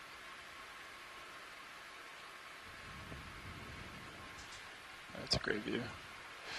Might call this, drop a target, call this kind of the base, a wall, if that works. Yeah.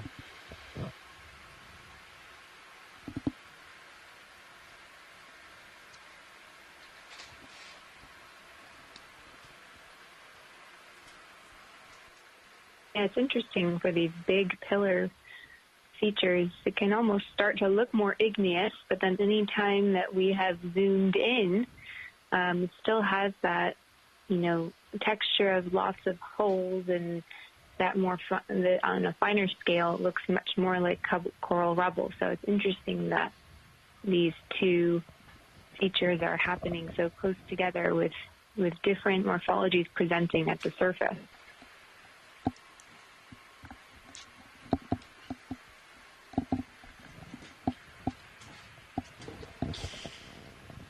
We have Bram Merton in the chat suggesting that sometimes you can see these smoother surfaces from when this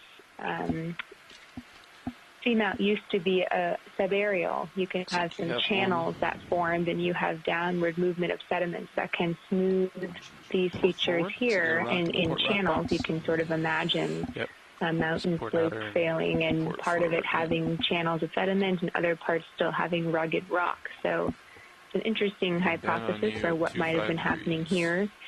Definitely have to got some tether now. Sample came down a little to see if that's possible explanation for what we're seeing here. But a good guess about the past of this really interesting platform feature, how it could have changed from when it was exposed at the sea surface, and now it's sunken down to this depth of about 1,100 meters. Yeah, this structure up ahead of us is really intriguing. On kind of the right-hand side, it looks almost like steps going up the side, really smooth and rounded. It's really curious.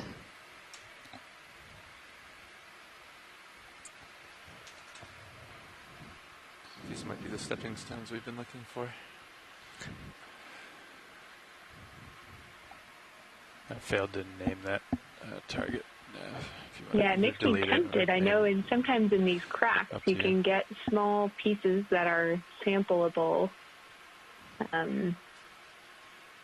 Little pieces break off and accumulate along these fractures. Certainly can't sample with an ROV these massive spaces.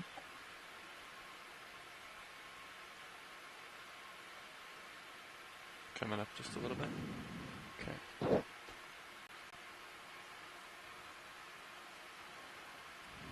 Yeah, I'll keep coming up too. Copy. Yeah, we can see anywhere that there's a crack, lots of organisms have made their homes in there as ways probably to escape predators. Cool, we can see lots of different organisms that are living inside some of these cracks and holes and crevices. On the right, you said, Ron? Yeah, off screen right. Let's check it out. Very finger-like sponge here. We've seen a few of these unknown species further downslope.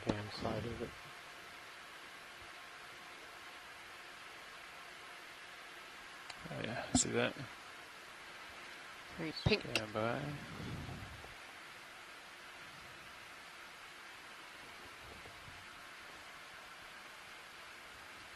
Okay, let's start to command video.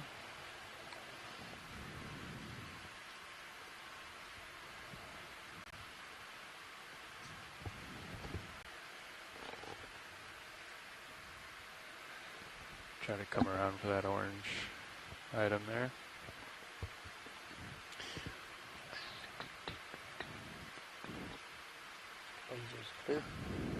Trying to call another 5 meters then? I think so. They should be interested in that Ready for it? pink worm in the back Bridge, this is left ROV as now. well. Yeah, I'd like another move, same as last. 5 meters, bearing 180 degrees, speed 0.2 knots.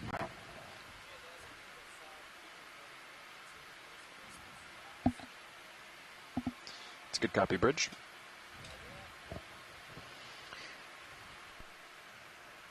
I'll horizontally go up to the pink corner. Go ahead, watch lead.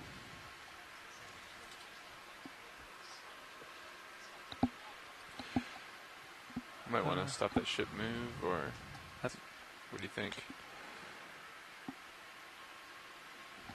You're over 25 out. Sirius is over 25 out. I think we can try to set up for that watch lead. We'll try to get the vehicles ready and see if we can get a couple tows in for that. For this one here, right? The one center screen. Okay. What if you put your toe, like, between those two and then reach over? No? Between these two? And put your right toe in that. Oh, all the way to the right? Yeah. Maybe not. Maybe it's optical illusion. Or swing all the way around. Gotta get an eyes on mini Zeus here.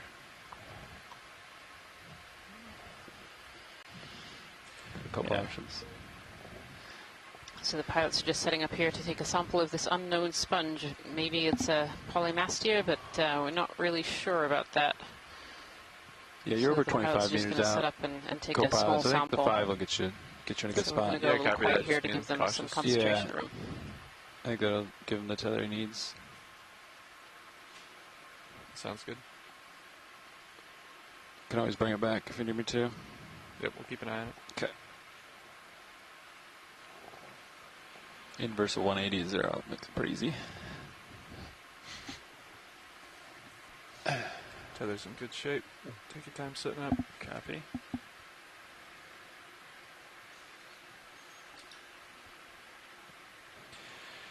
Okay.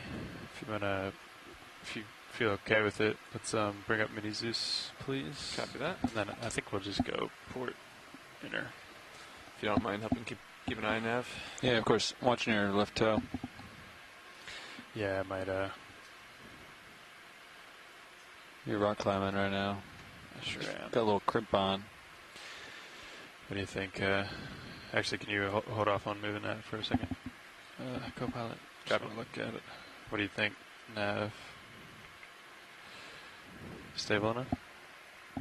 Yeah, I guess the only concern is that that toe slips. But you don't have very much thrust, so it's not going to go too far. Stable over here. Move complete, Bridge. Thank you. Okay, that's all you, co-pilot. Copy. Let me know where you want the camera. Oh, okay. Videos are doing some adjustments. Stand by. That's disorienting. A little bit of iris adjustments there. Yeah, just a little bit. Arm is live. Okay. I'll let you know if I see anything slip or anything. But okay. Likewise.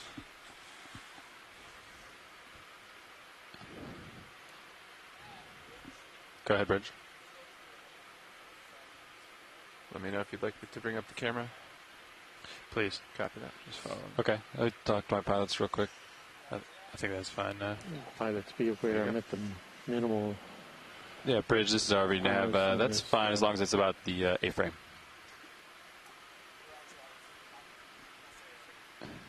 Thank you, Bridge. Okay, Roland, that's, yeah, Roland, can you, leave it. Thank you. let's just leave it where it is, please.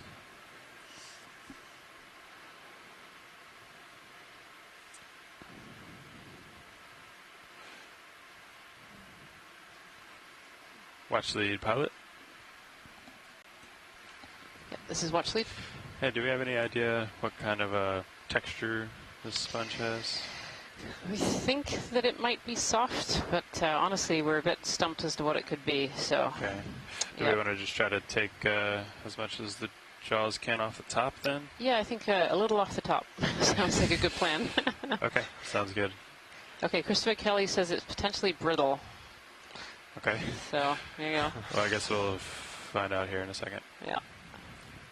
I'm always so curious, like, if it's going to be... Go ahead, Bridge.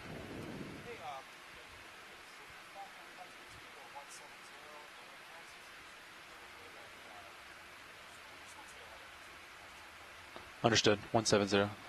Thank you. Heading change 170. Okay. It's only 7 degrees. How's that look? Report. Watch lead. Watch your toe. That looks great, pilot, if that will come. Okay. Your toe sliding up. Sliding just a toe. Understood. There you go. Stabilized again. Good. Nice, so it's a little softer. Just a little off the top. Which box would you like to prep? Port inner. Port inner, copy. Yeah. Looks like we got some grinoids inbound as well. Extending pin. Are you going to lift off and pull away from the wall? Affirmative. Copy that.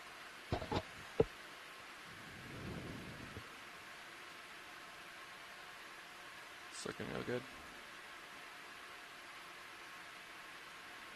How are we looking on the serious view there? Looking okay. I was just looking at that. Tether's in good shape. Sounds good.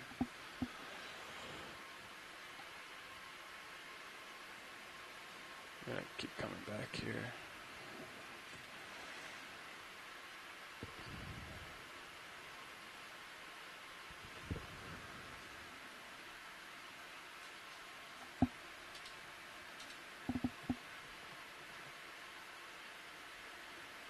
Okay, let's come on out with the drawer. Copy that.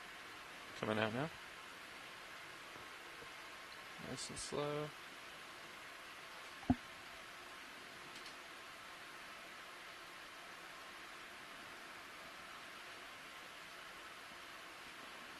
Full out. Roger. Okay, let's just keep it there for a second. Copy.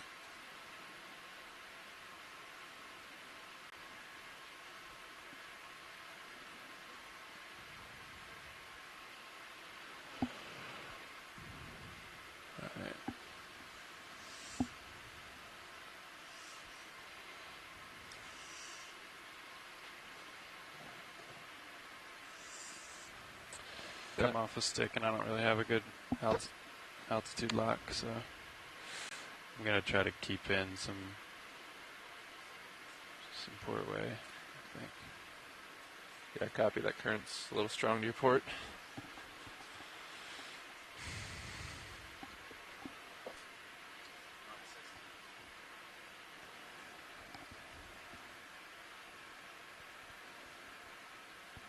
Maybe. You ready? Okay.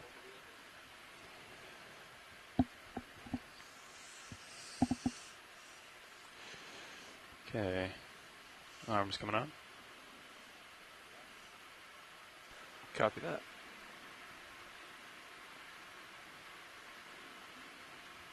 Looking real good, nice and stable. Is that camera angle okay for you? It's great.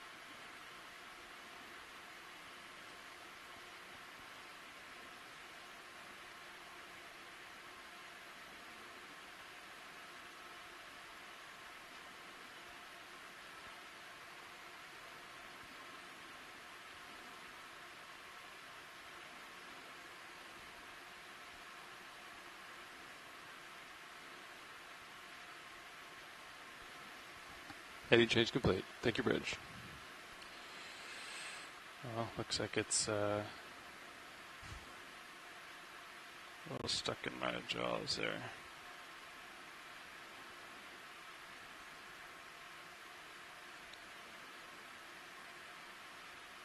Huh.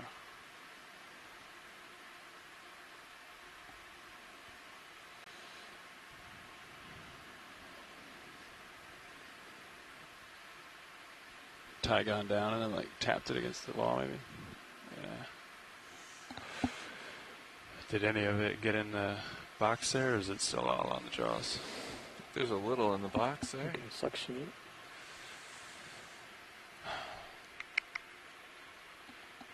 I guess we could try to suction it off for the jaws.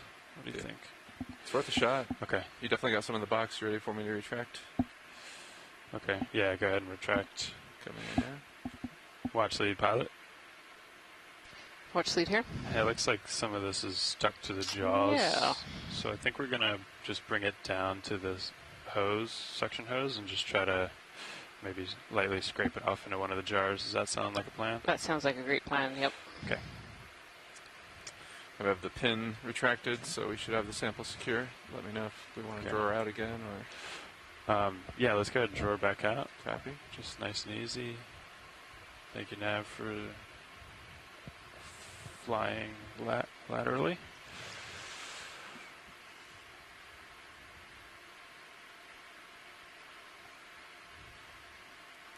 There we are.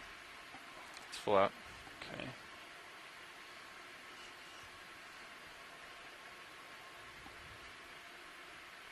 Currently got Okay. jar 6 selected. Okay, let's go ahead and rotate around to jar 5. Copy that. Thanks, Roland. Let's get the section cam light on. Actually, I can do that. Oh, it might be off, huh? Oh, no. Thank you. Alrighty. Okay, we're at 5. Let's just get the motor going. Copy that. Can we come in slightly on Mini Zeus? Okay, that's great. Okay. Let's hold there. Alright, we got suction on. Suction going at 500 RPMs. Let me know if you want me to ramp it up. Yeah, I may as well ramp it up a little. Copy. Up to about 1,000. Okay.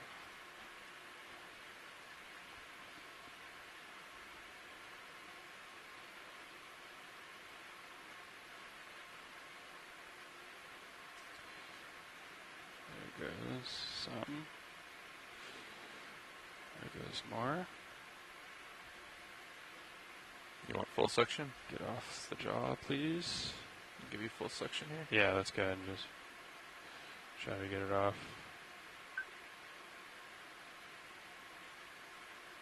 Got it. Nice. Okay. Let's try to get the other.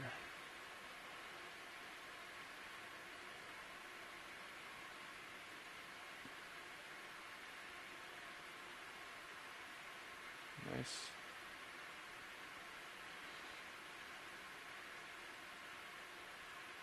You're looking good position-wise. Nice and stable.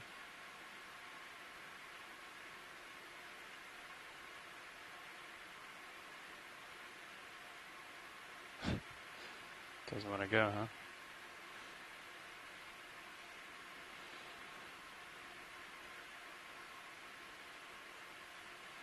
Okay. Might have to let that one. Looks like it's almost off, doesn't it? There it we goes. Go. All right. Securing suction. Pilot watch lead. Go ahead. So we have a request to try and poke around for rocks, kind of in the cracks and crevices here. Okay. I wanted to let you know before everything got packed away. Okay, great. Yeah, let's get things secure here and then come back. Yeah, thanks, co-pilot. No problem. Nice work. All right. Drawer secure. Hydraulics off. Valve packs disengaged. I got it now, thanks. Nice teamwork. Heavy assist. Gotta drop a waypoint here. What's the waypoint shortcut? F5, I think? F5, yep. Okay, Thanks. Yeah, Kira here. Sorry, I'll take them. I'm excited to try to see if any of these rocks are movable. I was hoping along some of the We're definitely a fractures little closer to you now. that Probably it might possibly stabilized. be just sitting Okay. there. It might not, and I don't want to get you into any trouble poking around. But if it's possible, just to see if anywhere where the Yeah, rock is 30 fractured, degrees. that those are pieces that can be picked up. We are curious if this can give us clues. And Pilot, they're looking for kind of the underlying rock and not the kind of carbonate coral rubble that we had picked up earlier. Okay. So I'll just scan about here, and maybe you or Kira could holler if you see something that looks like it might be a candidate. Sounds good. I don't see any right off the bat, but Copilot, if you wanted to index to a different jar. I'd like potentially just Maybe up go to this 6. crack. So this crack on the left has a yellow sponge in it. And if you follow that crack kind of upwards. Thank you. oh, okay, for the we're reminder. going up. Yeah. Gotcha. So it's jar 5, right? Yep, jar 5. So Got 0, plenty of stuff 3, in it. 5. I think from anywhere around here. So if we don't see one Wanna get here, the we'll just hose a keep an little- eye out on the way up. Okay, Clean out. understood. 3, just in case.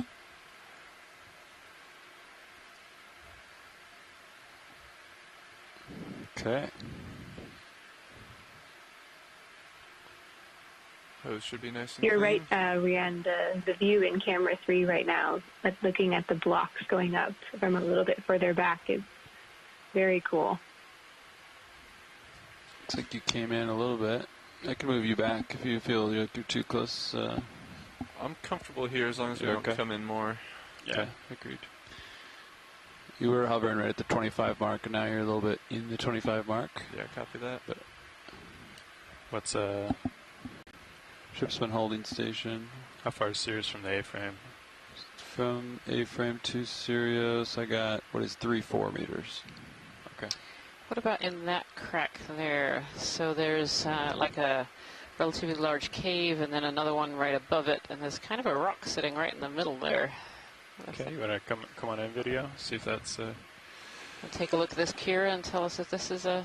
Oh, it might be well cemented in there, looking at that. I don't know, that might be loose. Yeah, good spot. Yeah, it would definitely work if it's loose. It's got a little ledge underneath, if nothing else. Yeah. If you think that's a potential pilot, they would love to try that one. Carbonate. It's too big, isn't it? I think it might be a little too big. Ah. Let's see. Let's get some lasers Maybe out. some lasers might help us with scale here. That's not as big as I thought, but let's check it out from Mini Zeus. Can you tilt down on Mini Zeus? Copy. Copilot? Coming down. Thank you. Keep coming. Getting a little tight. The guy right there. Or is it off to the... I think we passed it, right? No. It's Right in center. Dead Mini Zeus, center, yeah. basically, Copy yeah. that. Can we come on in on Mini Zeus, sir? Thanks. I don't know. What do you think, Nav? Might be a little large. Yeah, it's maybe too big. Yeah. Could try it. Do you want to see it on my screen? I'm okay with that. Sure.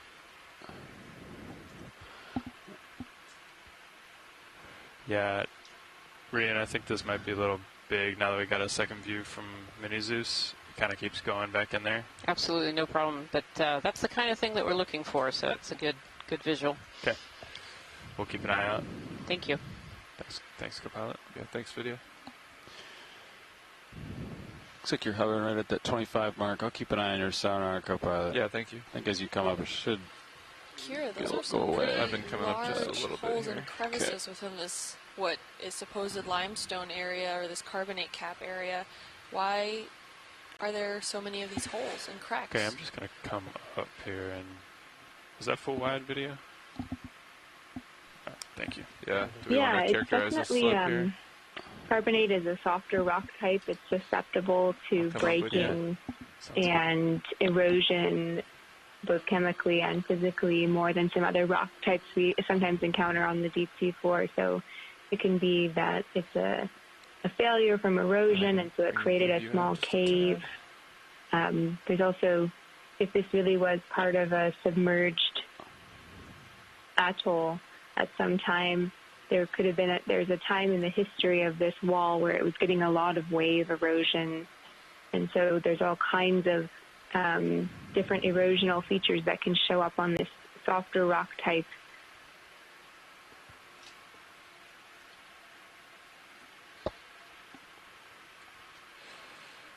Just a little profile here. Yeah, this shows nicely how steep this feature is that we've been working up.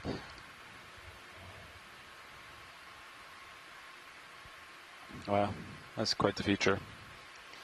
Interspersed corals and Straight up. sponges on the face of this rock, and as we know when we zoomed in a few times, a lot of smaller organisms too. This face is really full of life. It's just very, very small.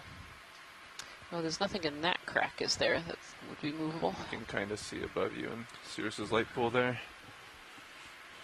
Kind of right on the lasers now. Right on lasers. No small rock. Oh, there's a Nemertean worm down the bottom left quadrant. Not to get distracted by biology or anything. I don't see any loose. He's referring to down left of the lasers right now. Always a lovely distraction. I know. That's cemented in there. Yeah, can we take a peek at the Nemertean worm? It's like directly below the lasers, right on the bottom of the frame there. Sure. Eyes on. Just a quick one.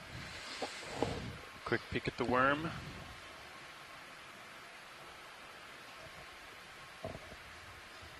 So I think this is a Nemertean. I think we've got time rolling. I'm just gonna set up for a nice close up.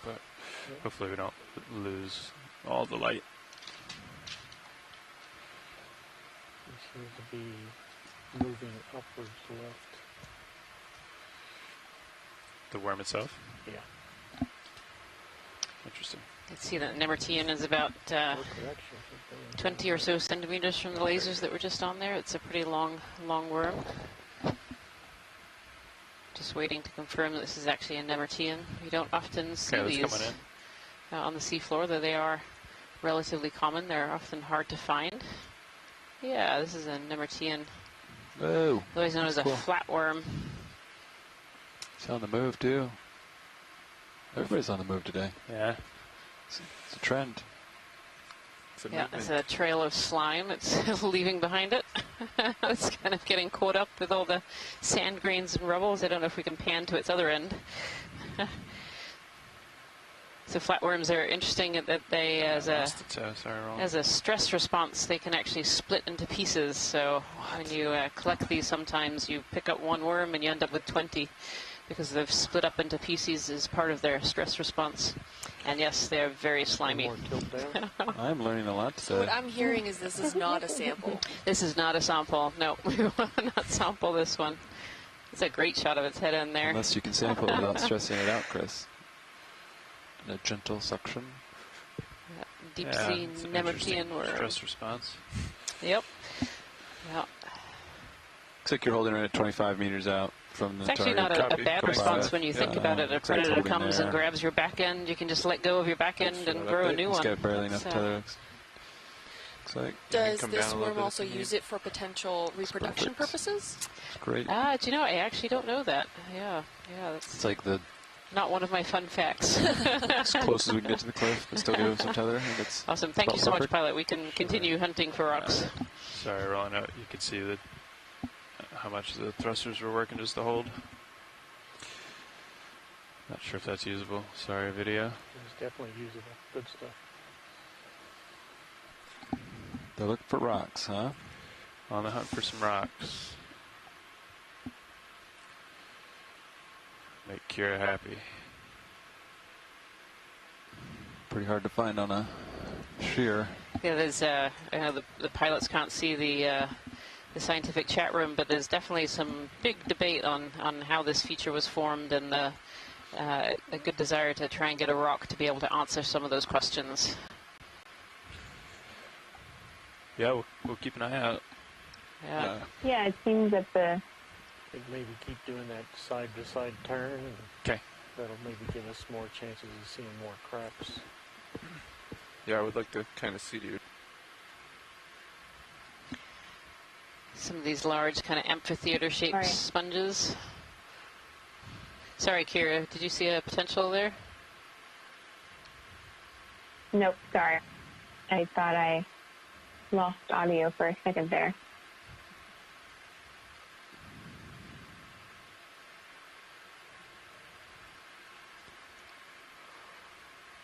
Little shrimp hanging out. Yeah, I don't want to turn my head, but it does look like it slips towards us. But yeah, if anybody was able to see the dive planning map visual that's just here, following but we'll give it another along look. at home, you'll see that this was Yeah, it a looks like big it continues raised, on. almost Like if like I had my heading at a 180. table on top of this volcanic seamount. Yeah, So but at some point it was likely a volcanic island that has then slowly you're clear on the right. sank over time as the volcanic material Something to watch. that built it cooled and densified. And so then you can create these large carbonate platforms when reefs form and then waves start to cut them over time. And you can create these carbonate reef caps, which is what we think we're looking at here. And a rock sample would be great to confirm subsidence history and the carbonate platform paleo reef history of this feature to give us a positive Let's see, so you're at idea for our 1235. hypothesis of how this large feature That formed. puts you right here on the contours.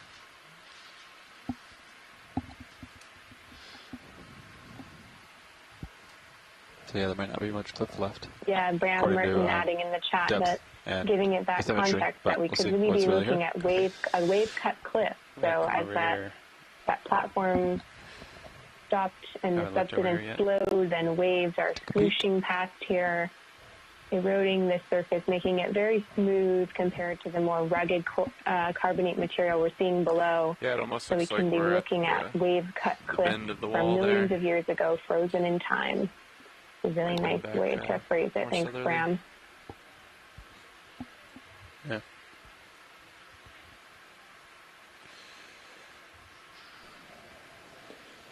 Yeah, keep an eye out for rock.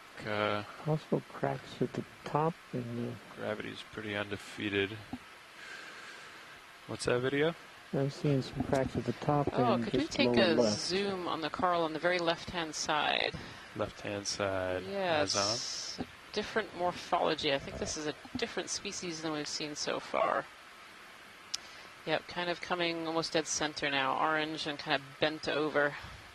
Yeah. Doesn't look like Gorgia, so according to Levi. I don't know what that is. It has an interesting bend to it, doesn't it? Yeah, it's like take a peek. Maybe get a toe down here. It's like it got too heavy and it's bending back on itself.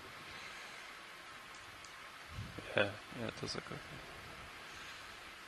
How are we looking, co-pilot? Pretty stable over there? Nice and stable. I was hoping to get some dark background rolling, but I think we're just going to put a toe in here and try to come in with some nice light. Just stand by one more second. Yep. It's got really small polyps. Okay. Tether looks good. Serial sonar, 25 meters out from the wall. Ship looks good. They changed their heading directly into the current. We're looking at a species of black coral. It might be the first one that we've seen so far on this dive of this kind.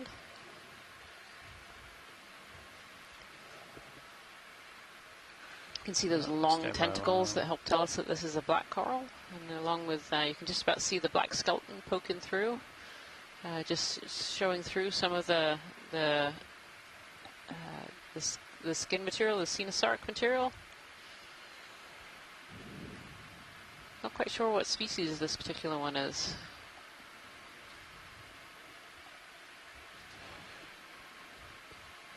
Yeah, from Tina Maltsover, this is a Bathypathes light. Want to take some roll? Yep. There we go. That's a really great shot of the polyps there. Nice. Copy. Those long tentacles. Yeah, Rian, I'm not sure if this is a valuable data point, but there's pretty significant upwelling here. So Thank you, that's helpful. Vehicles are seeing it. Looks like this guy's seeing it. Yeah, you can see the polyps, the tentacles sweeping upwards. It's really interesting. They also seem like they're in groups. Yeah. Tentacle groups. Thank you, pilot. Sure. It's kind of a flat spot to your starboard, judging by the starboard rail. Maybe there's a, if it's flyer there, might be a rock there. Screen. Ready for full screen, yeah. I'll hold off on tilt. You let me know if you want one. Go ahead, tilt. Tilting.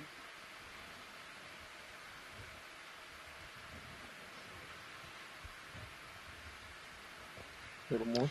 A little more. There was a question as to whether there were any loose rocks just below and to the left of here. I didn't quite catch it myself, but worth taking a look. Video's clear. Copy. Copy that. Watch lead. We'll take a look. Thank you. Below and to the left, you said? That's what it says in the chat room. Yep. As you come out, you may tilt your camera. It looks a straight little down steep toward to me, but EX22. Looks like a little debris field right below you. Debris?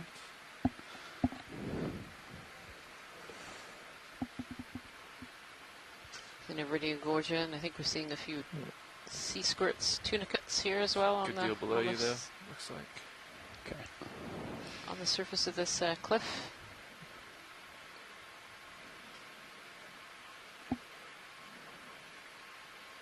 Those fractures keep getting me so excited that they might be broken, but these all look pretty in place to me. Pretty solid. Yep. I think the sea squirts were looking a little rock-like there as well. These very large sea squirts. But yeah, this all looks pretty cemented in there. So I think we should continue our transit up and keep an eye on the route. Copy that. Thank you for that little detour, pilots. Sure. Yeah, it looks like a little step, like you said.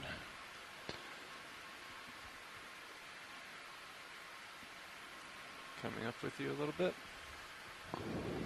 Maybe something loose in there. I'm just going to get eyes to the left here. I don't know if we've done that. I keep getting pulled starboard. You can see some of these shorter iridic gorgia that we've seen a few of, and the bottle brush corals, the acanella, and some chrysogorgia. And some of these sponges that we've Dark seen creature, lower as we've been left. transiting up this wall feature. If you're just joining us today, welcome to Dive 9 of the No Ocean On the wall. Exploration Expedition Yeah, the North bottom, Atlantic maybe. Stepping Stones. And Needs to be today's about stepping stone is crinoid. Yakutat Seamount. Jellyfish. We started this dive at 1,360 nice meters. We jellyfish. transited along a plateau and then up a cliff. My and favorite. It's we're coming actually at us. coming fairly towards the top of Yeah. this cliff. We are currently in It tells you what the current's doing. 1,232 meters Almost of water. exactly. It's like a And we should 45 top degree out angle. here at about 1,175 meters. and, So we're not too far from the westbound. top of this feature at this point. Yep. Right? Yep. It's always disorienting when you're facing south. For me, at least. Yeah. It was for launch as well. Yeah. I do not see any loose ones. I'm looking. Yep. How we looking, co-pilot? Pretty good. Nice and stable still. No rocks in sight. A lot of dust right above you, maybe that There's zone. an area with some sediment there. I wonder if there are any rocks in the sediment. We got enough tether. We can push out there and take a look. Yep. Yeah, got a good few. eye. Maybe at the top of this little chute. What looks to be like possibly a little erosional feature. Yeah, I don't know if any of these look looser. I know there's one kind of top right-hand quadrant that has a good crack in it. I don't know if that means it's loose or not. Yeah, a couple of these might be worth poking if that's possible. Maybe the lower where the lasers are now looks maybe possible. It is carbonate, so it Top might right be there, maybe. I don't know. breakable if it's sticking out enough and Oh, has a maybe small one. enough contact might be with too the small rock of a rock, beneath. though. And then This guy. That little black maybe one. some in Yeah. the upper right with that spongish. Be a few potential for poking here if we can. What about Kira? There's one right above the lasers about now. You'll be a couple of seconds behind, but it's kind of a smallish piece. Can't reach it from there. What does that one look like to Yeah, you? that could work. Looks like the feature level's off just above there, pilot. Sounds good, It co-pilot. seems, I mean, I don't think it could, even if it's broken, it's probably from nearby. We haven't had too many erratic rocks in this portion. We saw some lower down. So you do have a rock port side The already, so sediments that's what I have to below, starboard. but I would guess it's probably Okay. part of it. Port forward has a GO. Do we want to try to at least poke this watch lead? That would be great if it's possible, pilot. Yep. Grabbing something. Plenty of time. Okay. How many move you in? 5 or not? I can also come down a few. I think I'll hold off on that. Okay. Yeah. I think the tether's going to pull me that way anyway.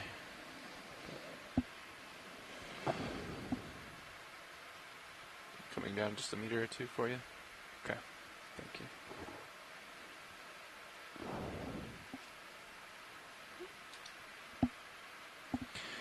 Hydraulics spun up. Stand by. Yep. And ready to go. Copy. And let's go ahead and bring up Mini Zeus if you're comfortable with that. Copy that. I'm watching your Zeus here. Thank you. Sounds good. Thanks, Nav. Keep an eye on you. All right. Let's bring. Let's come on over for the arm. Stand by. Sure. Looks like this is pretty much where the slope gives way. It's kind of the top of the cliff here. I might drop a target.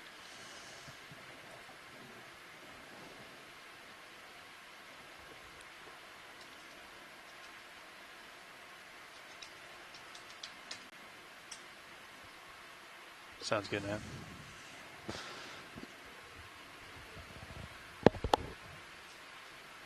Let me know if you need some light adjustment as well. Okay. Yeah, I think it looks okay for right now, but maybe. Copy. Video, can we come in on Zeus, please? Let's hold there.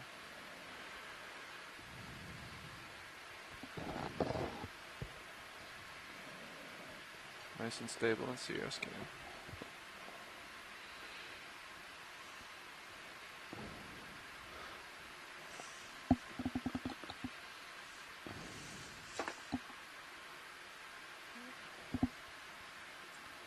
Lost my toes. Come back up. Some slippery rocks. Yeah. Yeah. Had that the other day too. Should put some little spikes on the toes. Little track spikes. Crampons? Yeah. Yes. Deployable.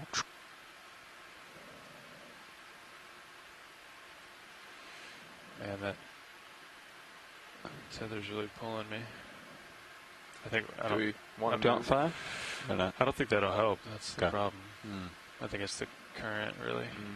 But yeah, it doesn't look like super stretched out. Just let's get 5 in, actually. Okay. Yeah. Bridge is RV nav. Thanks, Nav. You're okay with that, Copilot? Yep. Yeah, I'd like a move 5 meters, bearing 180 degrees. Speed decimal 2, please. It's a good copy. Thank you. 1753. Might be more, like you said, that upwelling just pushing on everything. Yeah, I think so. And as the current topside changes, Sirius changes distance a little bit. Yeah, agreed.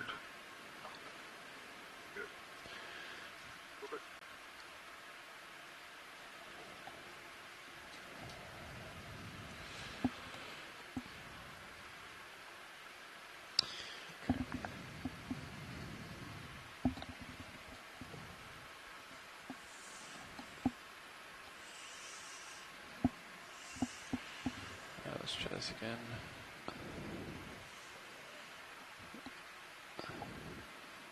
Yeah. It may have been the wrist bumping that other rock over Yeah, too. definitely was. I don't know if it was feedback. No, it definitely was that. But Okay.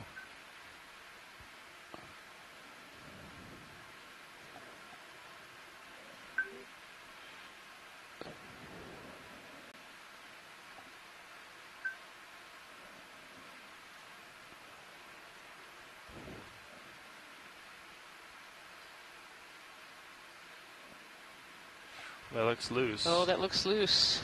Might be more buried under that sand. Do we want to try to collect it then, Ashley? Yeah, I think if we can grab it and then take a good image of it in the claw, that would be helpful. Okay.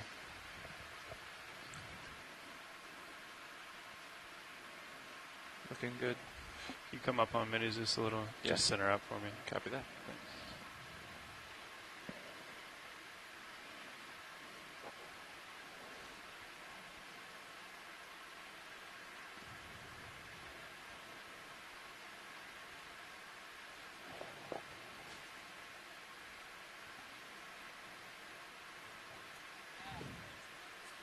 Move complete. Thank you, Bridge.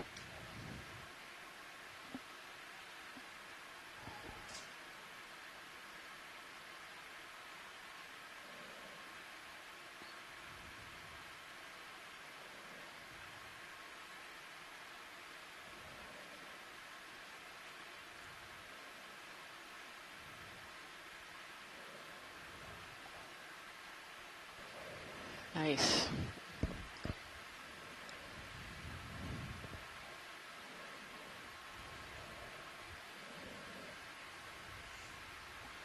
Okay, video start to come in.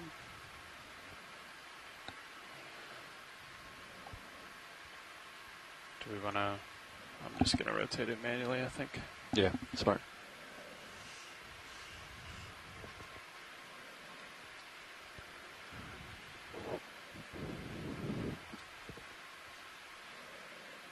Yeah, that's interesting. Now that it's in the claw, this is a lot more smooth than the material that's around it.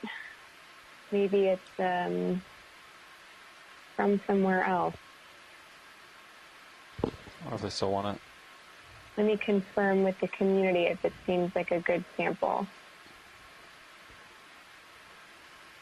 Okay. Seems like no. If there's anything else in the area that's more You don't like it, Chris? similar. They don't like my rock. Not a good one. Although it's See the tough, you guys backside did of a the great thing? job grabbing it. We're just going to put it back wrong. Okay, Yeah. so we'll place I it. don't think it's in situ. I was going to say place it back in situ, but I guess it never was in situ. Place it back ex situ. Yeah. Okay, let's come wide. I saw it rusty on the bottom.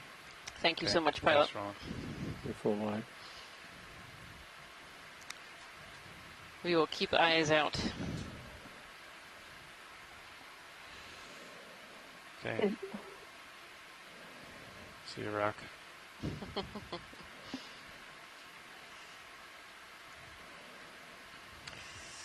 That rock had a mini adventure today. It's the most it's moved in a while, probably.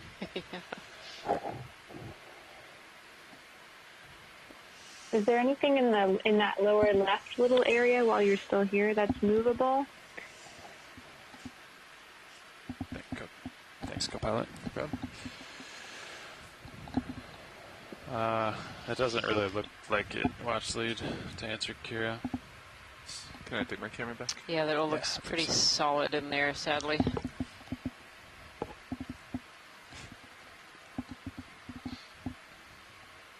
That's right, Chris. We'll get a good one. It's okay. Okay, I guess we move on.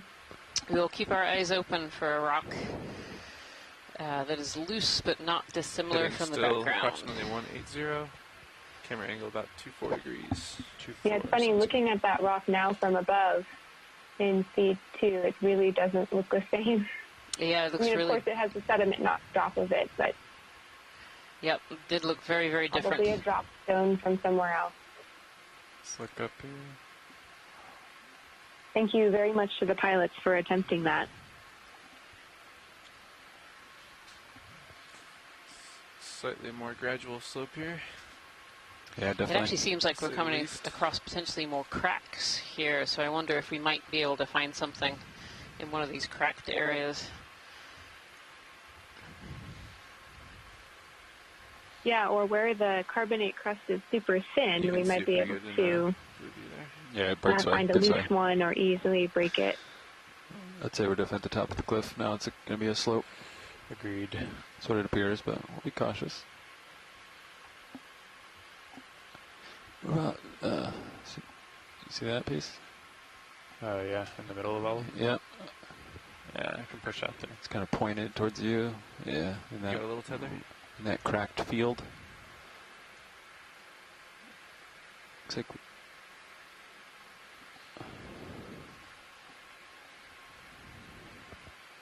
That's my favorite one. That's my guess. Which one? You said pointed at me? Chime in, but I feel like we can see several areas that might have cracked and come loose and look like the main rock. Yeah, I think the lasers, what the laser's Yeah, on right that now. looks right. Sorry, I was working on the sample annotation for leaving that last one. But these look great to me if they're not too large and too long. That really looks like the right material. Yeah, it definitely looks like the background rock. All good. Okay. Well, we can go for one of these here. Yeah. You're in good shape. Okay.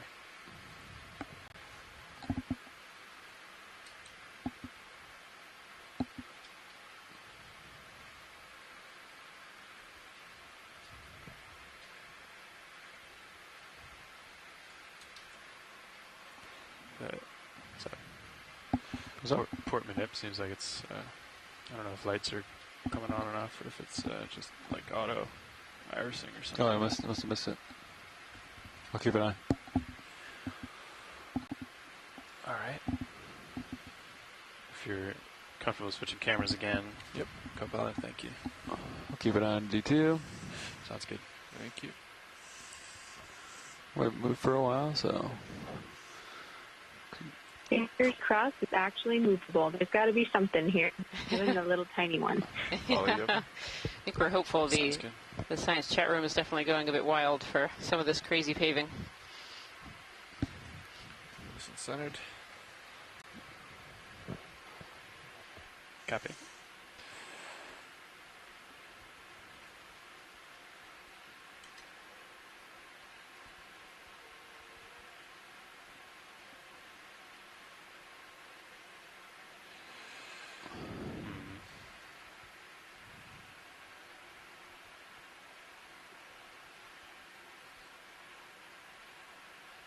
Not sure if it's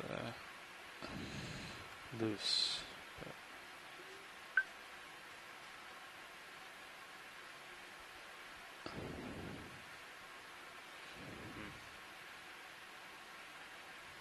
Shoot. Yeah. It's scratching and it's not budging. There's a little piece to the right of it in the sandy area. It's probably too small though, isn't it? It might be. Just, yeah. These might just be surface cracks. you come in a little on Mini Zeus.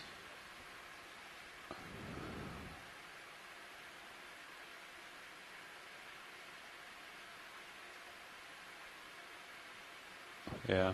Yeah. It's not budging.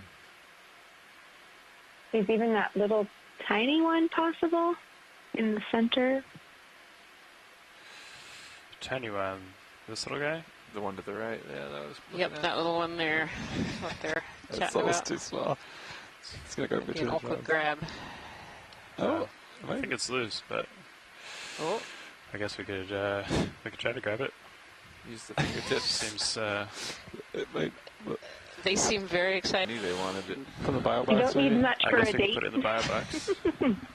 If you can get it. It's so small. These jaws Suction sampler. might go through the jaw. Yeah, it's pretty heavy though. So. Yeah, I think it might get stuck in the hose. Well, we'll try to get it in the fingers here. I think we come in a little bit on Zeus. You still want the zoom on Mini? Please, yep. Okay. Hold there. It's almost insulting after the rock we had earlier. Yep. Oh no.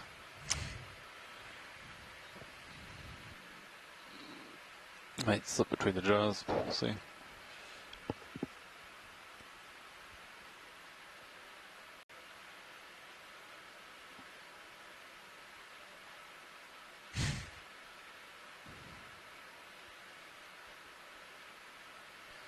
Yeah.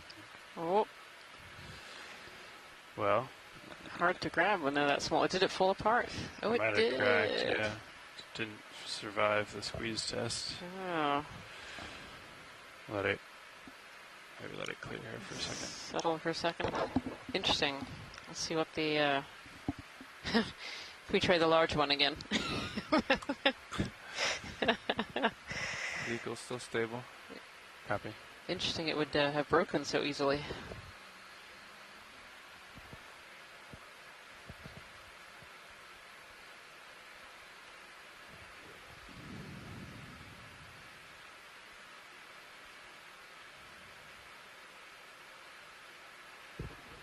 Yeah. No, they disintegrated. Interesting colors, though. Interesting. Since this one is so weak, it kind of makes it seem like the other ones might break, but I guess we gave it a go. Maybe we could give it a squeeze test what's in there, but it wasn't really budging. It was just kind of scratching. Yeah, it seems like that that particular rock you got may be different than the other stuff. Well, what do we want to do here, Watch Lead?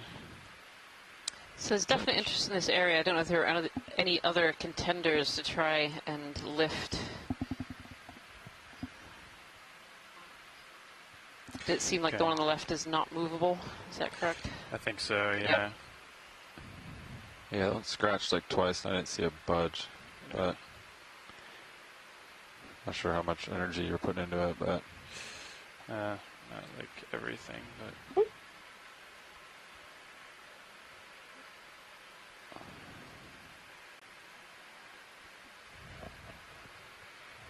oh, there you go. But it's probably the same, similar brittle, lighter grip force.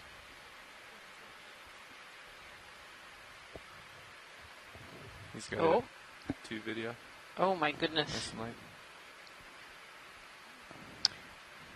Wow. Let's throw that in the rock box quick. Got some roots to it. Fantastic. Come on, please. White on mini too, thanks. Yep. Can you wing inboard, please? Yeah, roger that. Nice and slow.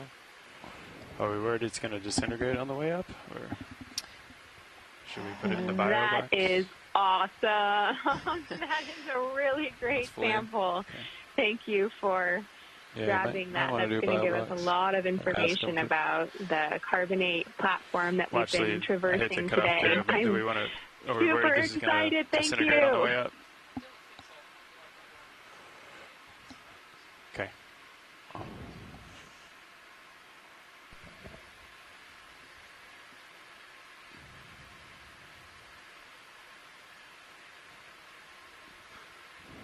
See, this looks good. Ship's holding station. Yep, nice and steady.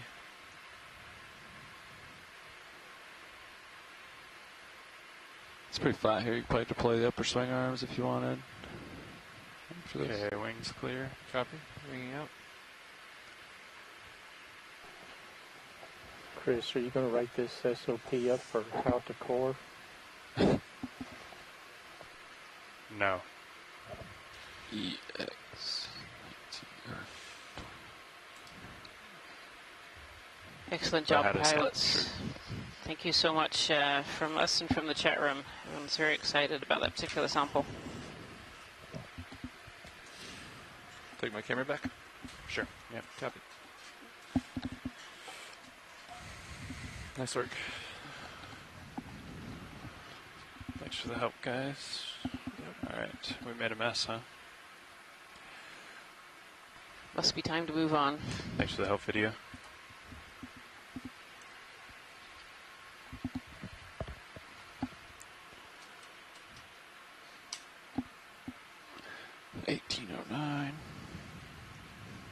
Yeah, if you do decide you want swing arms, let me know. Yeah, let's go ahead and get them out. Copy that. Upper swings. Video like that. Boom. Very nice. Starboard forward. 04 Geo. Not to be confused with bio.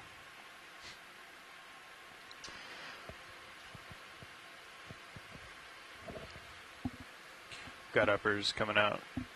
Roland, just let us know if we need to adjust any lighting.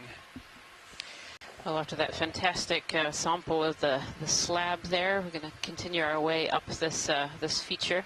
If you're just joining us today, we're on Dive 9 of the NOAA Ocean Exploration Expedition North Atlantic Stepping Stones. And today's stepping stone is Yakutat Seamount on the eastern side of the Corner Rise Seamount area. Today we're doing a dive up a platform. We started at 1,360 meters. We're making our way up. Excellent rock. We are currently at 1,229 meters. Redemption. It's perfect. What is that? Sure. We've been making our way up an extremely steep wall feature. You can actually just see it over to the Is left that the there. ground object in the distance? This wall feature that we've made our way up. Yeah, kind of on the top Does here. not look man-made. Agreed. I think it's a... Is that a go very with large sponge. coral in the distance? Yeah. That's sponge. I think so too, Roland. Concur. Cobot, do you concur? I also concur. Go ahead, Bridge.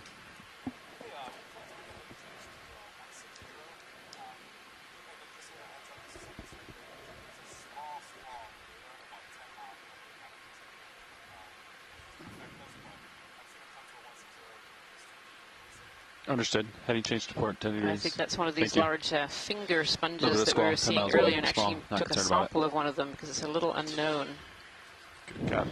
Heading change. what species this might be, or even what kind of sponge it is. What do you think, Cobot? I have enough tether to head over there? Yeah, I think so. You might pull on me. We'll see.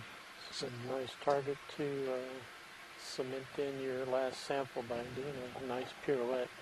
Okay, we can do a try pirouette. It's ripping pretty good up here. Laser's clear. Laser's clear eye. I'll start on the left side here. Oh, is it the same, similar to the one you sampled earlier? It's quite a high Right. current up here on top. I think so. So partially yellow, partially white. Yeah, affirmative, friend. Yeah. It's ripping towards the west. Okay. You're on the edge of view. Be you. advised, pilot. Okay. Thank you, co-pilot. So video, there's an eroded gorgia right underneath me that I don't want to squish. So I'm going to tilt down and pirouette that way. That's good. Okay. It'll keep you from bumping. Okay. Partial. Roger. I'm going to keep coming just a little. You might feel a little pull. My tether's hanging on the starboard side. Okay. Thanks, co-pilot. Alright, video, I'll try to keep it this distance. So, it'll be tough. You can zoom if you'd like. That is a big sponge.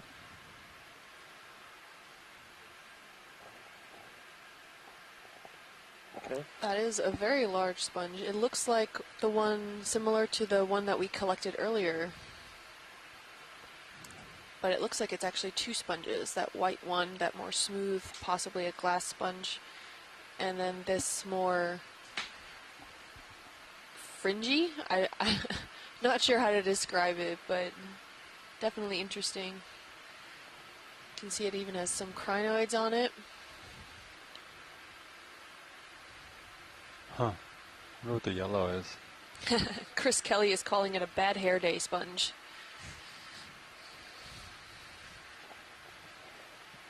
How about a Medusa sponge?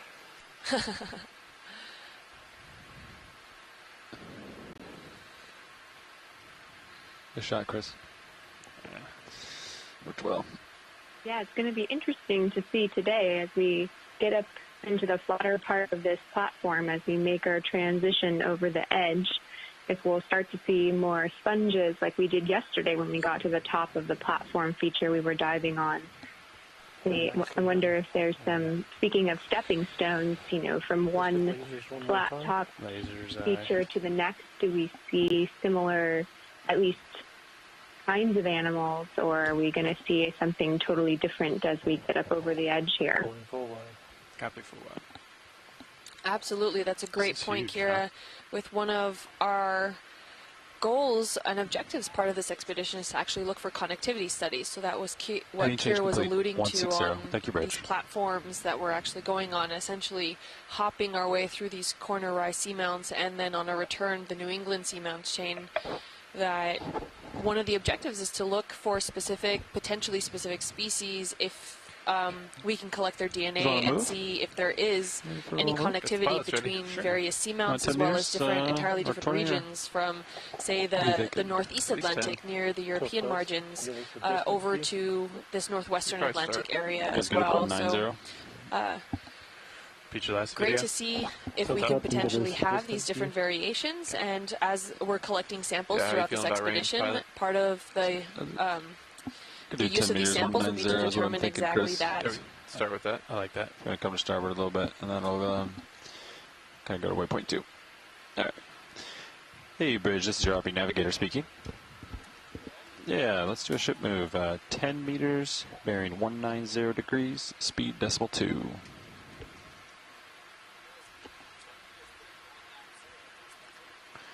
It's a good copy. Thank you, Bridge. I'll align to 190, pilot.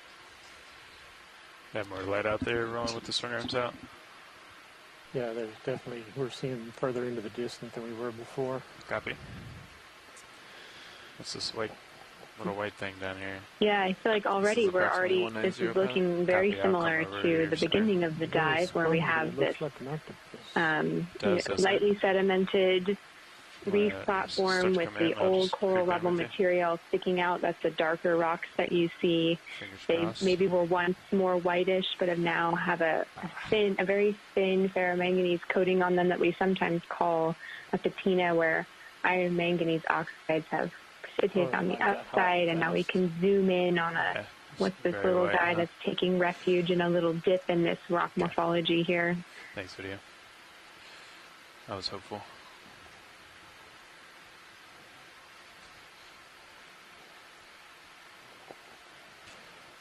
Not sure what the ID was on that one. Maybe lower swing arms, a little further deployed. May have been a hexact. Yeah, I'm fine with that right now. Yeah, hexactinellid, referring to those glass sponges, is what Chris Kelly stated in the chat room.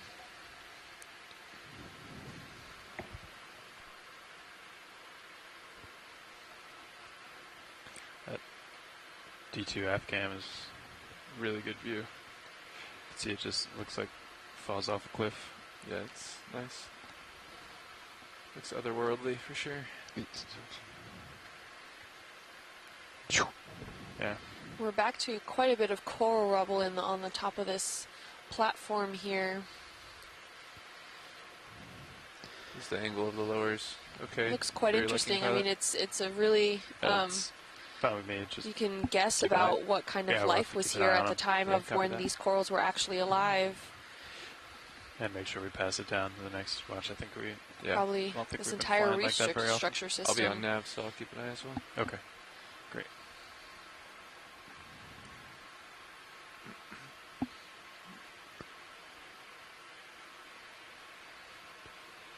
Snap zoom on the right, come to the right of the laser. Snap zoom right of the laser's eye. Let's go ahead in. Oh yeah, good eye, pilot. That was video. I don't want to take credit.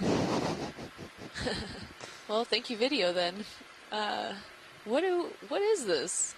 Does anyone on the chat room can chime in here? These are almost like rope-like structures. If it was a coral, it looks quite barren of tissue, with some crinoids attached on top, but it looks bare skeleton. Doesn't look like it has any kind of encrusting on it. Look at the bottom of it. Okay, I'm pretty far away. I can come in.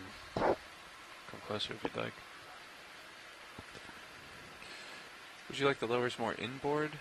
I can raise them up and move them more inboard if that's better. Not sure still what this is. Okay. Maybe I couldn't tell you. It looks kind of like a coral structure, maybe a leftover specific kind of sponge.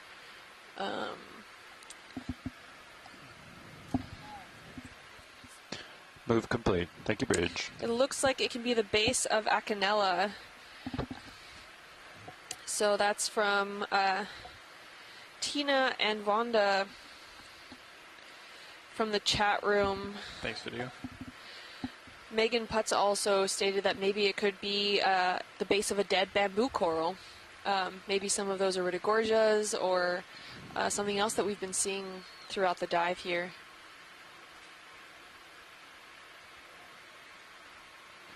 Anything water column? Yeah, we're seeing quite a bit of marine snow at the top here, which is an accumulation of all sediments in the water column, as well as any like detrital material or organic material that's within it. Oh, look at that fish. That looks quite different from anything we've seen today. There he goes. Thanks, Ron. I can add 10 meters to that move if you'd like me to. Yeah, let's go ahead. Sounds good. Bridge, this is RV Nav.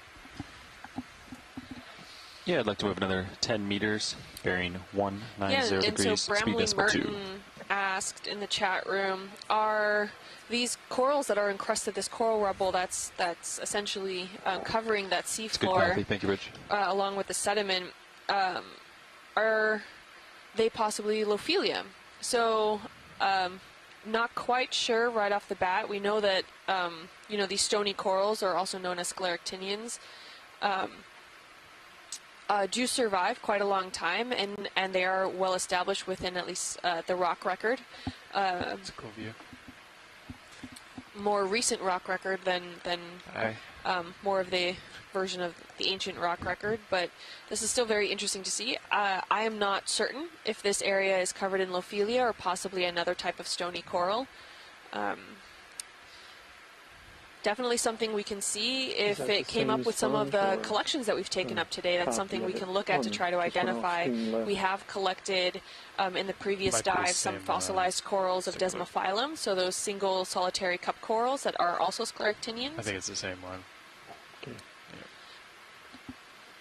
Yeah, I think that sponge is that bad hair day sponge. Go for partial on Sirius's cam. Thanks, video. Yeah, it's a great view. You can see the surface here, the step. Every time we zoom in like that, I was like oh, the tether's over, Sirius. Yeah. The tether's over. Do you feel that way too? Yeah. Sometimes, yeah. Pilot, can we have a quick zoom in on some more like sedimenty areas Sure. between the rock rubble? Yeah, let's come around here.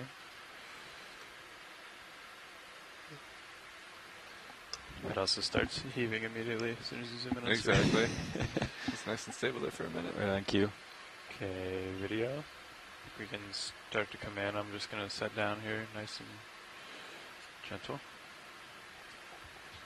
You want to go foreground or down a little? Down a little. Okay.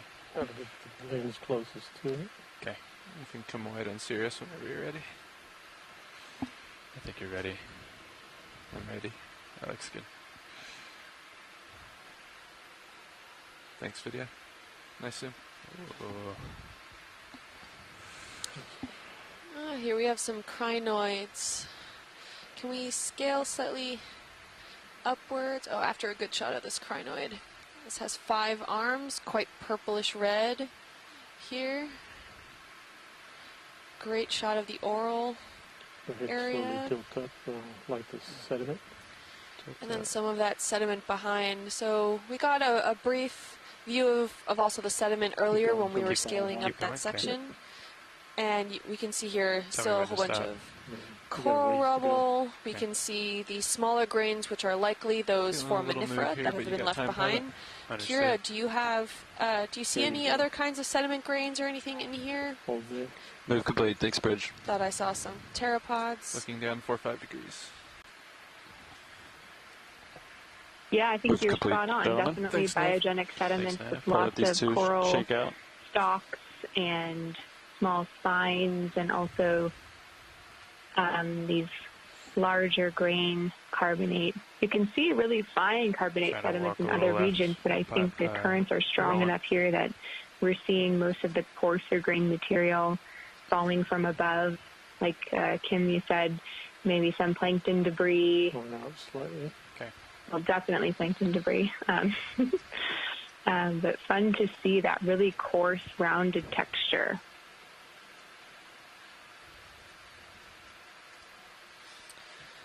And again, all of these corals were likely not black when they were forming.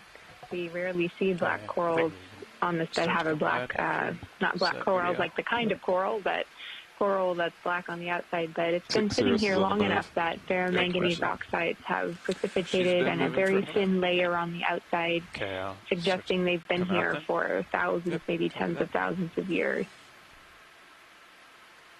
In good shape. Copy.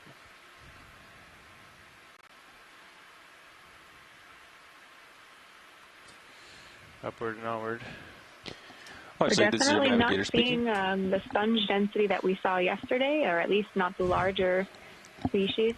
More but maybe that's coming up here as we go. If you're looking at the map Watch 2, this is now. in the camera 3 view, you can see our bathymetry contour lines are getting bigger spaces between them, meaning that we're coming on flatter and flatter slopes. Thank you for that excellent zoom. That's the main thing on feed 3 here now. You can see where the ship is, and then we're the little tiny vehicle following behind. So we are definitely coming up on flatter terrain and reaching this edge transition onto the top of paleo reef carbonate platform that has been cut by waves and was at one time an atoll, and even before that subburial, when this volcanic seamount was originally formed. Or the one way up and so we'll be excited to see how the geology and the biology changes as we make that total transition from the vertical face up to this flat surface on the top. Ooh.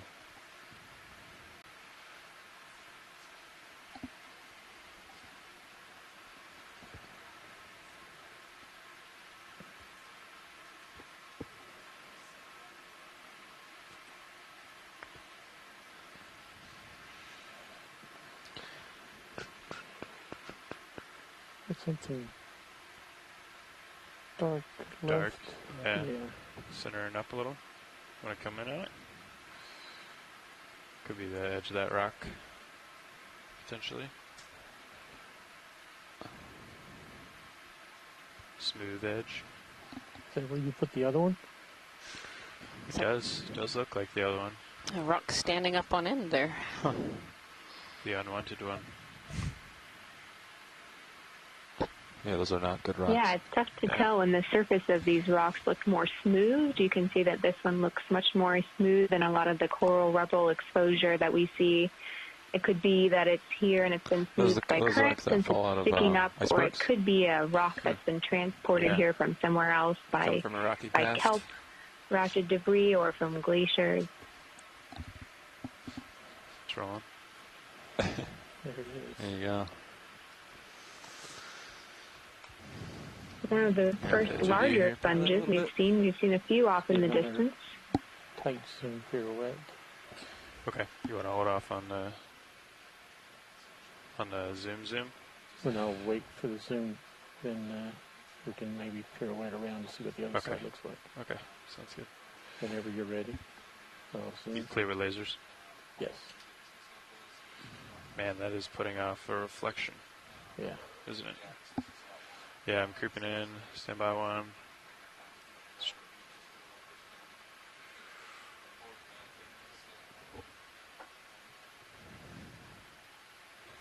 Any idea on this interesting sponge we're zooming in on?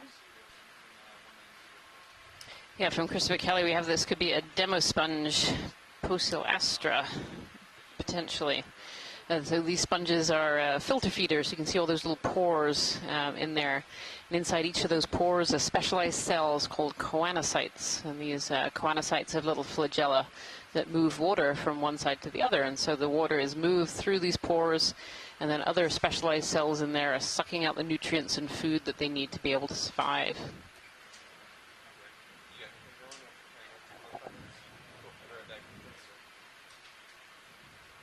Get lasers on one more time. Nice. Lasers, aye. Hey, co-pilot. Oh yeah, there is a big sponge. Look at that. Tilting nav.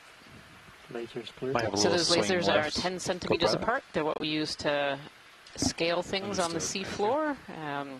These harmless lasers allow us to understand the sizes of both geological features and biology. Yeah, we'll give it a shot. There's a little squat lobster in there. Lots of other organisms are using this sponge as structure. So because this sponge sticks up out of the seafloor, it actually catches slightly higher currents. So when you get really close to the ground, to the seafloor, the currents kind of slow down. And so if you're an animal that really catches particles out of the water, so one of these suspension feeders or filter feeders, you want to be up a little bit to be able to get that extra current and that extra food. And so sponges and corals provide that complex habitat to be able to get those organisms up and into the water column. The tether's pulling me. Sorry, Roland. So, I'm going to have to hold off on that pirouette. You're full wide. Copy, thanks. Oh, jelly going by. I'm just trying not to get pulled into it now. Yep, good job. Come straight up. So it looks like there's a lot more of this more recent coral rubble here, you know, covered in that ferromanganese patina, but not as cemented together as what we're seeing further down, Kira. Yeah, absolutely. This is Actually, we're going to do a pilot change. I'm just going to get the vehicle back to center screen and platform in a safe feature spot. where we started today at sort of a lower terrace or a lower step, and we went up this very steep carbonate platform wall, and now we're on the top, and we're seeing really similar sights to what we were observing at the base of this feature. We were saying earlier that we hope to find some of the sponge garden that we saw yesterday on top of a flat-topped carbonate reef feature, but so far we're not seeing it yet, although we're still not quite over the edge transition in the super flat upper portion, so we'll see as we continue on. We've definitely left the vertical wall and are starting to see the sloped region that was at the foot of the base of this feature. So yeah, interesting that although the depth has changed, it's really similar. And look at all these, are those little sea stars, all the white?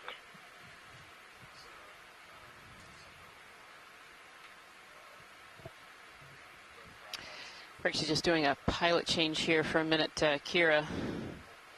So as soon as they're done, we can start zooming in and things again. Oh, okay, great, thank you.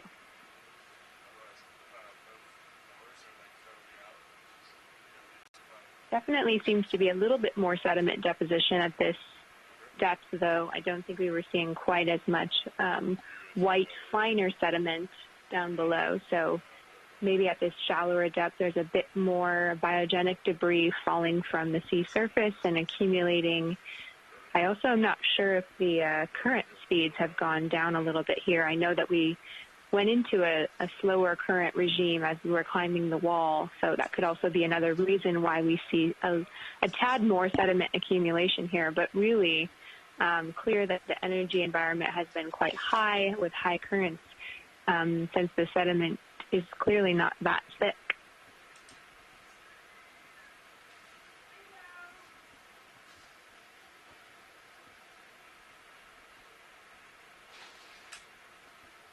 Sometimes on the upper portions of seamounts, you can get sediments that are meters or kilometers thick. So the fact that we can still see the coral rubble from the old submerged reef sticking out means that despite some small local piles of sediment, and that's the white that we see here, we're not getting a fully sedimented upper surface of this seamount like we do to currents.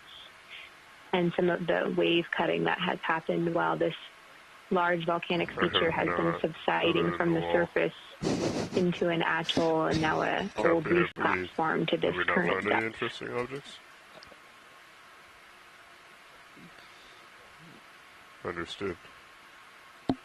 Pilot direction of travel has been 190. 190. Copy. Headed to waypoint 2.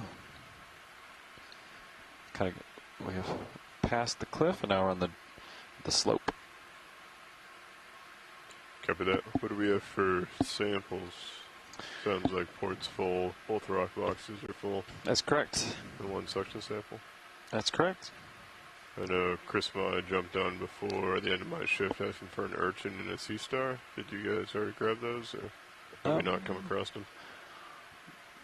I'm not sure what's in port. Actually, I got port inner. I got port. No, we only had one sample before you guys took over. And that was the rock. Yep. Yeah, no, we have not collected any urchins that I remember. Just a coral and a. Chris got a sponge, port outer. Got that. And some of the sponge also went in jar 5, so same sample, 2 locations.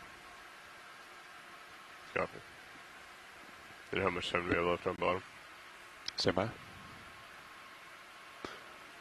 Yeah, looks like you're at 1200.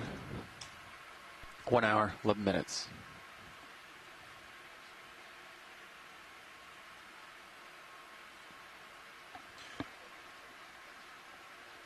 Do you want to look pretty good in my If you're just joining camera? us, we are waiting for a Looking at pilot 42 shift degrees. change. I think Sue's all And done we are moving. at the upper You want portion of this 10 meters or something? carbonate platform on the southwestern arm of the four-arm seamount, Yakutat Seamount. 190.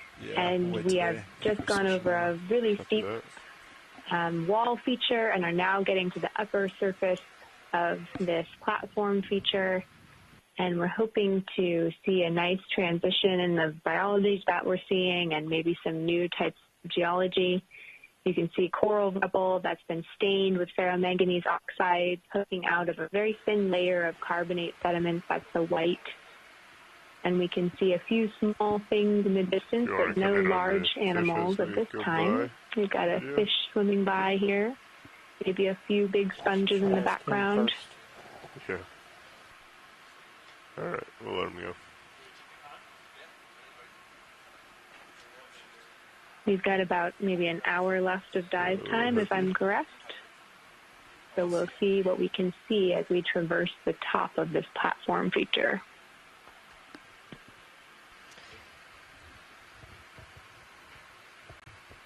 And it definitely looks very different from the wall that we were climbing up just now. We've definitely kind of reached, or at least getting much closer to the top of this feature with all these more recent coral pieces on the seafloor here. Next to the sponge. Over to the left. Is that what you're talking about, Video? Some sponges here and a Bathypathes black coral. So we've seen a fair number of species of deep-sea coral and sponges on this dive. It's been relatively poor compared to other dives that we've had so far on this expedition. Oh yeah, large sea star in the background there. It's a little far away. I'm going to get myself centered on you, co-pilot, and then I'll start pushing out. We do have that move underway, correct? You can see many of these broken branches are actually brown, which suggests they haven't quite... Talk with pilot. I think we'd like 10 meters at one. Zero. Does that work for you, pilot? Yes. Sounds good. Sounds good. Thank you. No problem. Bridge ROV nav.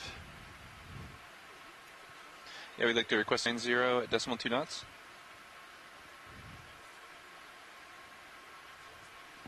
You got it. Thank you, Bridge.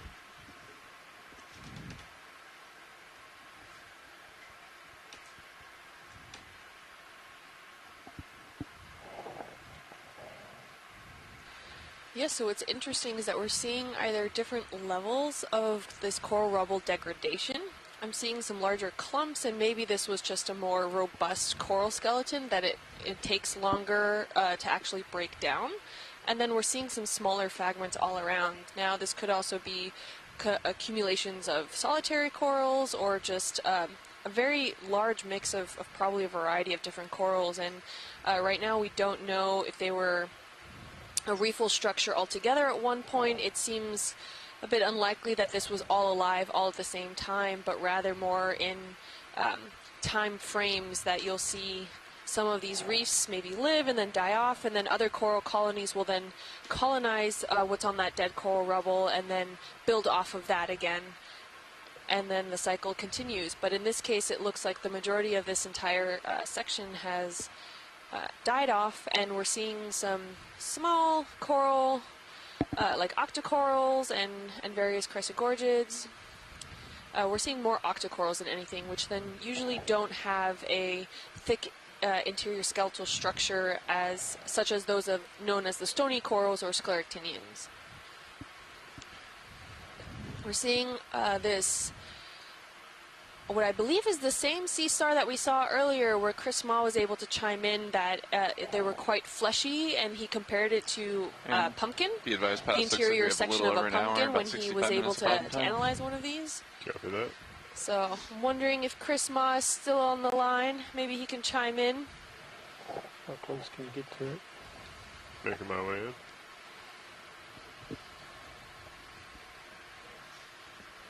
Can we get a snap zoom quick on that sea star before we pass it? Yeah, we'll set up for it. Okay, thank you. If I remember correctly, he had mentioned it may be a sample if we did come across another one, if it is the same. I could be mistaken though. Yes, let me confer with the chat room and I'll let you know. Thank you, pilot. Sure. Alright, video. If you'd like to, you can go ahead and come in. Can you tilt it down?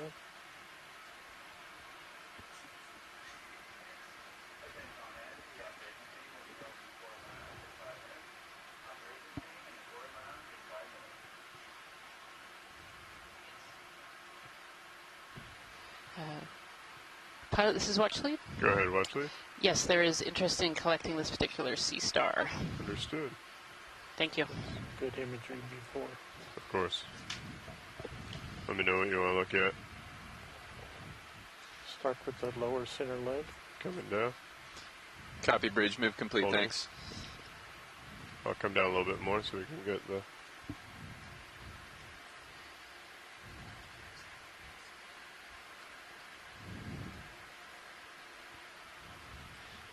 Both port bio boxes are in use. We'll need to go starboard.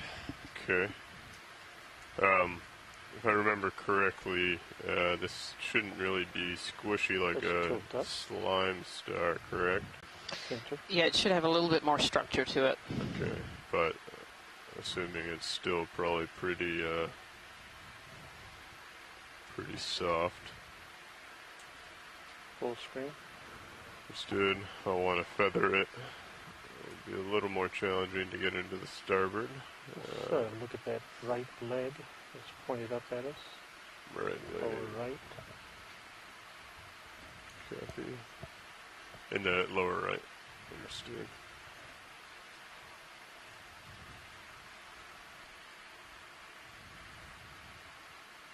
Coming down.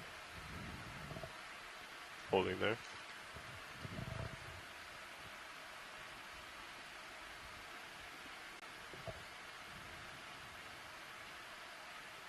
Co-pilot, do you think this would fit in the suction jar?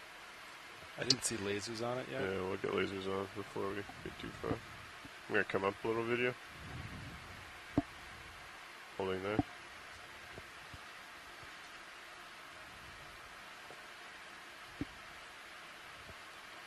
Okay, one more full screen. Copy, I'll spin it back to center. Come up a little bit.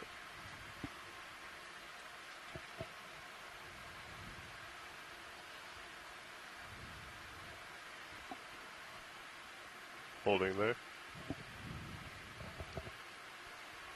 And pull out for lasers. Yeah, I have lasers on now. If we could paint it. Okay, yeah, it looks pretty large for suction sample. Yeah, if it's not squishy, I don't think that would fit in the hose. It's been described from the chat room as the texture of a pumpkin, if that's any help. I'm not sure that helps. I'm not sure if that's the inside or the outside. Trying to bring my mind back to October and pumpkin carving. Right. To figure out what that actually means. Yeah, they said it should survive suction if it's small enough to fit in there, but maybe this one is too big. Okay. Well, we can go ahead, pick it up. I think I can feather it in between the jaws. It looks like we'll be able to bring out the drawer pretty quick. Nothing in here that would prevent us from having to take off and bring that out. So I think I'll pick it up straight, feather it, bring it over, get it over the inside starboard. Lasers clear. Then we'll put it in there. Yeah. Do you agree? Co-pilot? I think that sounds like a good plan. Just be careful when you're indexing. Unless you can make it one motion. Because when you index, right? Yeah, that's going to be tough. Okay. Sounds good. Just be aware. I will put the mini Zeus up for you. Thank you. I'll keep an eye over here. Appreciate it now. You look good. And get your hydraulics up.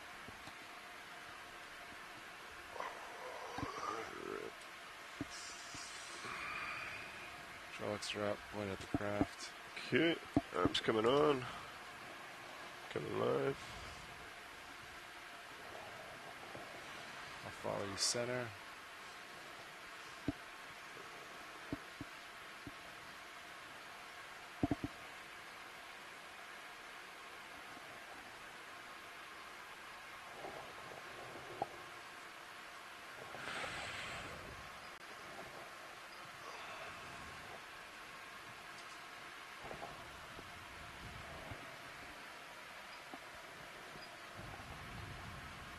Video, I think Mini Zeus looks a tad hot. Thank you.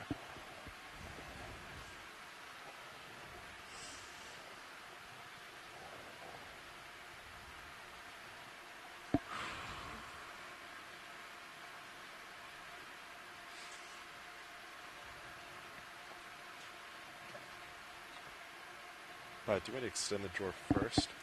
Yeah, I think that might be a good idea. Now. Yeah, we should be clear. Do you want to go ahead and extend? Yep. Extended now.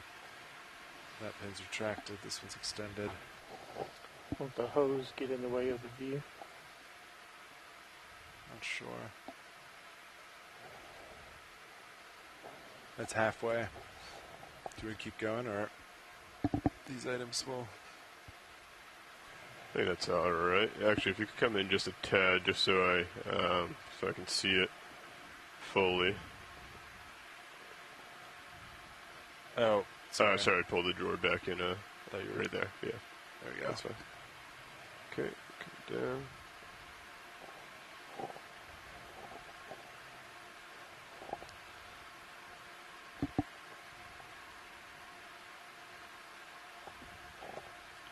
Okay. Partial.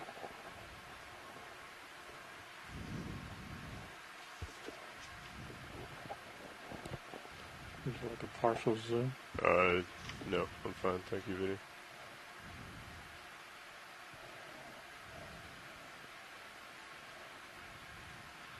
Actually, wait. So if I close...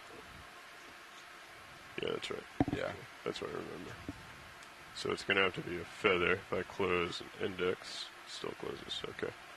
So yeah, we're not going to index. This is going to be up to one motion. Yeah, just make sure your joints are stretched out then.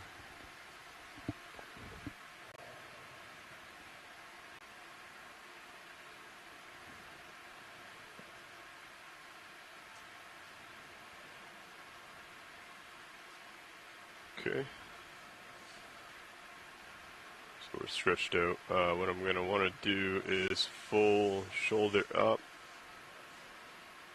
Then forearm down, so that I can shoulder down to get into that. Alright. Yeah, full out, full out. Alright, let's give it a go.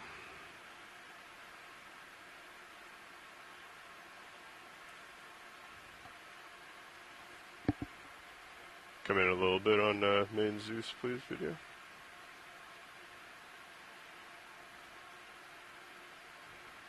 That's good there.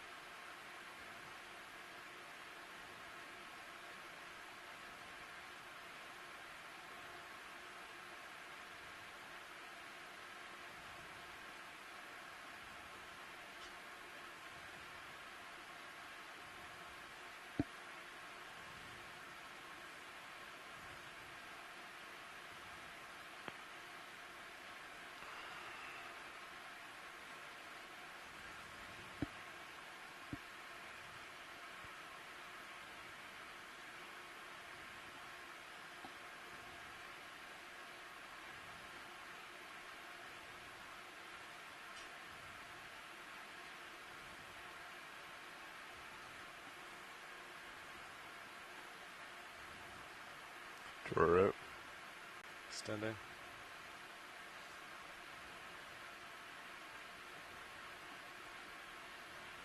Tilting down. Okay.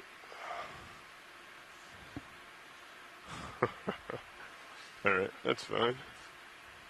That's the,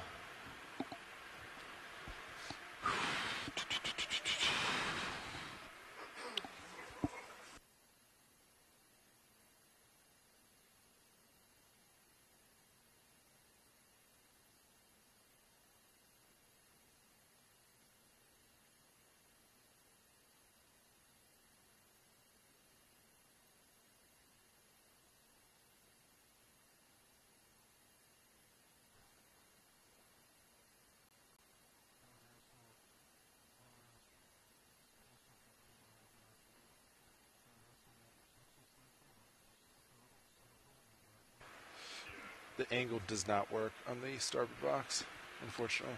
Oh. He actually fell right through the crack. There you go. You just back up and should be good. Okay, I'll set up so I can leave the box open, I think. Okay, let me know. I think that'll be easier. Does it pretty hardy.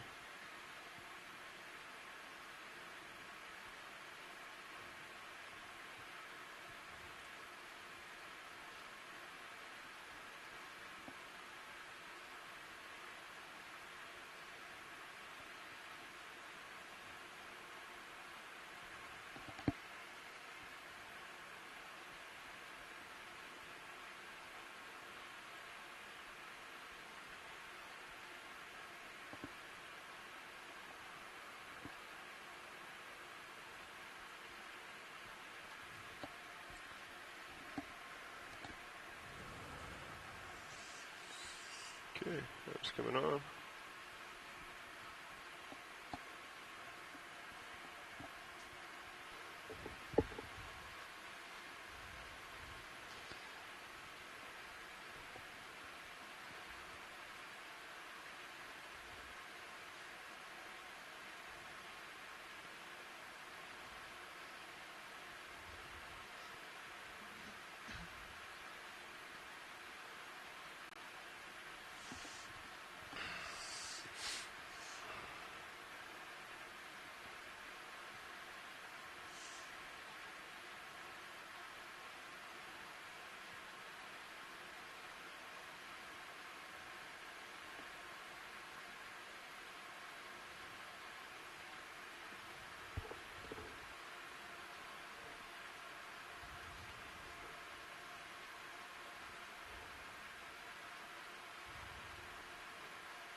Nicely done.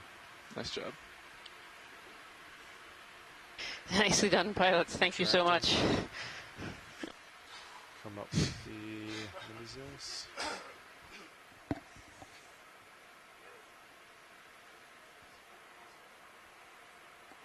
Who would have thought a little sea star would cause so much trouble? Very nicely done, pilots. Thank you so much for that collection.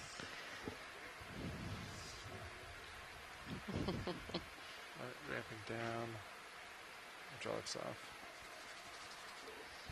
My camera back. Sirius and Shift both stable. Thank you, pilot. Seriously. Yeah, what Nav said. Camera Sirius is 6-0, but movement's done.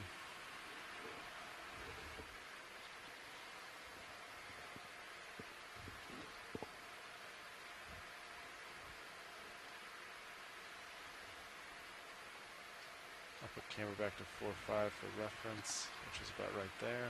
Copy that, sounds good.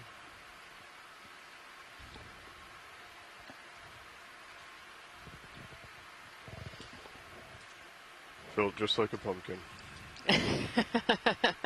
The inside or the outside of a pumpkin? That's the question. Or should I say cooked or uncooked?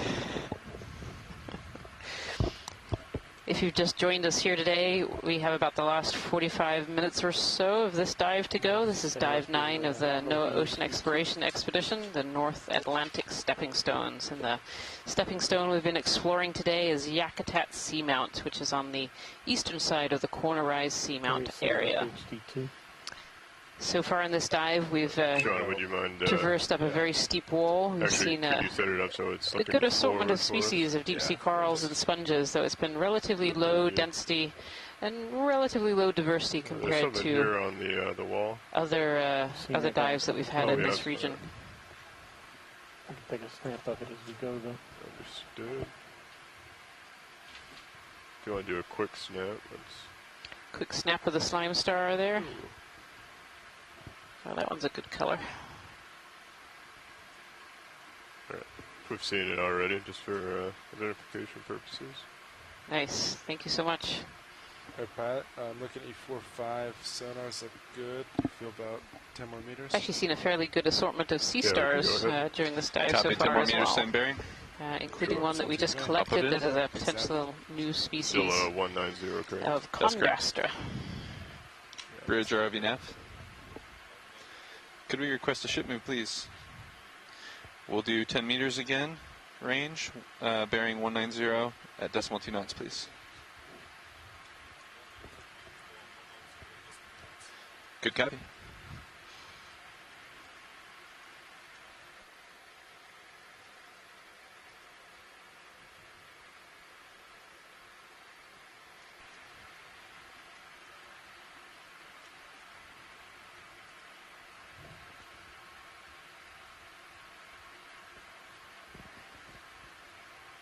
So what we're looking at right now is kind of a coral rubble platform, and this is coral that's been dead for quite some time. It's got this ferromanganese patina on top, so where the ferromanganese is precipitated out of the water and onto these hard surfaces, this calcium carbonate surfaces of these corals. Some are kind of a light brown, so this has only been precipitating out for a while, and then others are really dark black, so they've been precipitated out for quite some time. Can we take a zoom in on the clear structure, kind of right in the middle? Sure. Should be right where the lasers would be. Go ahead, come in video. Okay. I think it's a tunicate.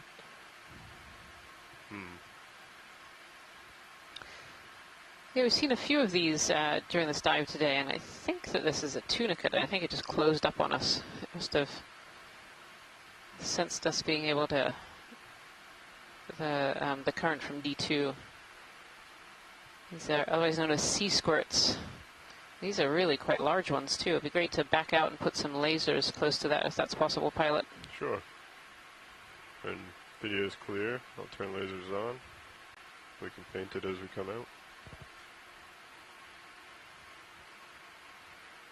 So I guess I'm going to ask you a tough one here, and that is, these tunicates are so translucent.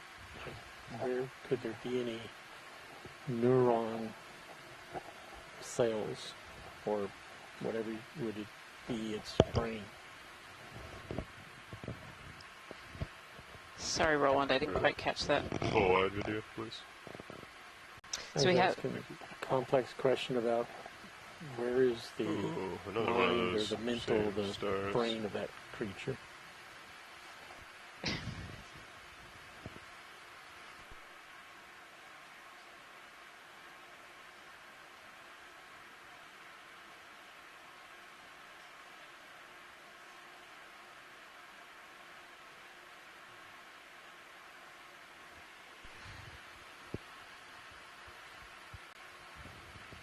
So from Christopher Kelly, he thinks that this is a carnivorous tunicate, and we've actually seen quite a few of them on the dive today. We saw 3 or 4 on the wall, and there were 2 just there as well. Copy. Move complete. Thanks, Bridge. You want to do a snap zoom on Nemid, I think he says. Forgetting what the name of it is. Maybe we'll get another shot of one straight on to take a look. Sorry, Watchley, do you say there was more interest in the tunicates that were back there? If we're still in range to have another look, I think there was a second one right beside it. I think I saw that as well. Thank you. Right. It's a very chubby sea star. Pilot's clear. We'll turn our head back a little bit. So I think there's one here dead ahead, and then we have another one that I think we were just looking at. Yeah, I can see it's in the bottom right-hand corner. They really blend in really well.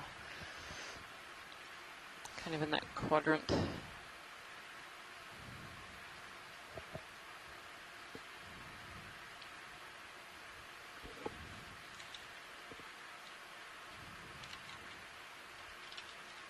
There we go, kind of coming up towards where the lasers would be now. Yep. Do you want to come in, video? And what exactly would you like me to focus on? There we go. I think that's good right there. After that, holding. Take as you need video. Yeah, so Christopher Kelly has said that this is likely a carnivorous tunicate. So carnivorous tunicates will take in organisms and slowly digest them, usually inside their body cavity.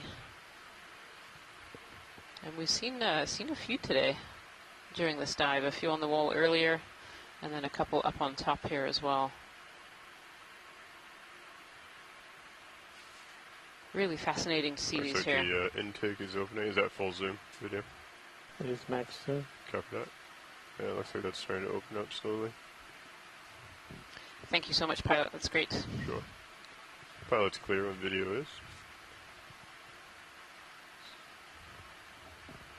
Lasers are on as we come out. Okay. Lasers are off.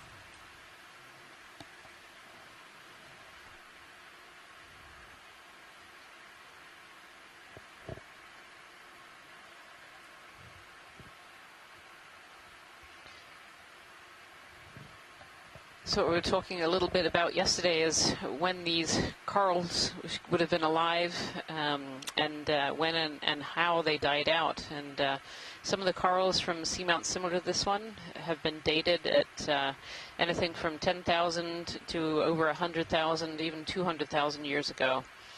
And so conditions on these seamounts would have been very, very different than they are today at 10,000 years ago even. And so the conditions at that time were likely great for abundant coral growth, and today those conditions are slightly different. And we don't really understand quite enough of what exact conditions different species of corals require to be able to thrive.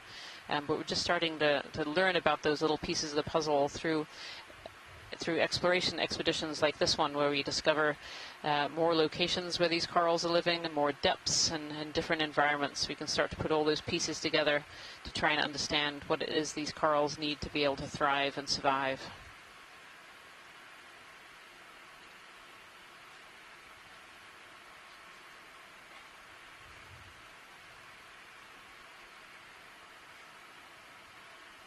It's important to note, too, that when you think about these big coral platforms, you're not talking about one generation of coral. Oh, I think there's a little cup coral. If we go dead center right at the bottom of the frame, there's a little circle. It's just under that little whip coral.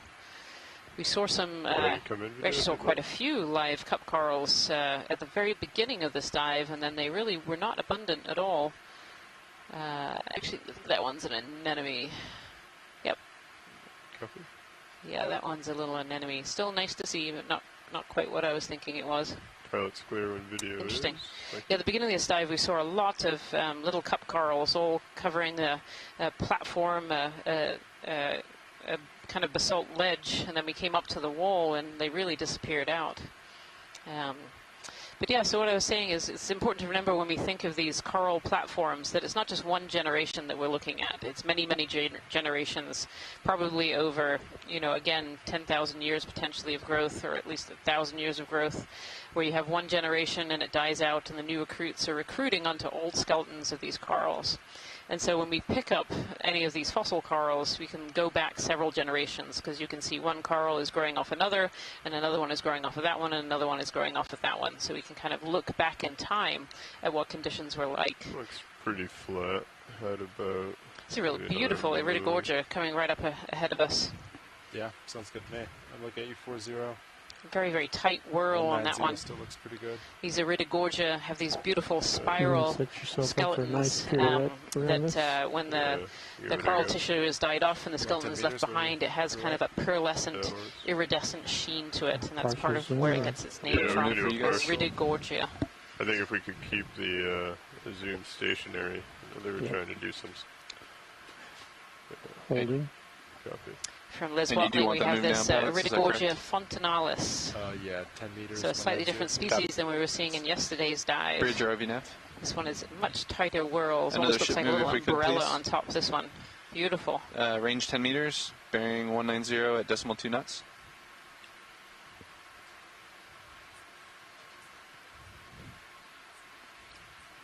It's a really spectacular corals there. one of my favorites. I know I have a lot of favorites. I'll probably say a lot are my favorite over the course of these 25 dives, but I really do enjoy seeing Iridogorgia. You can just sort of pan away from it and keep going forward.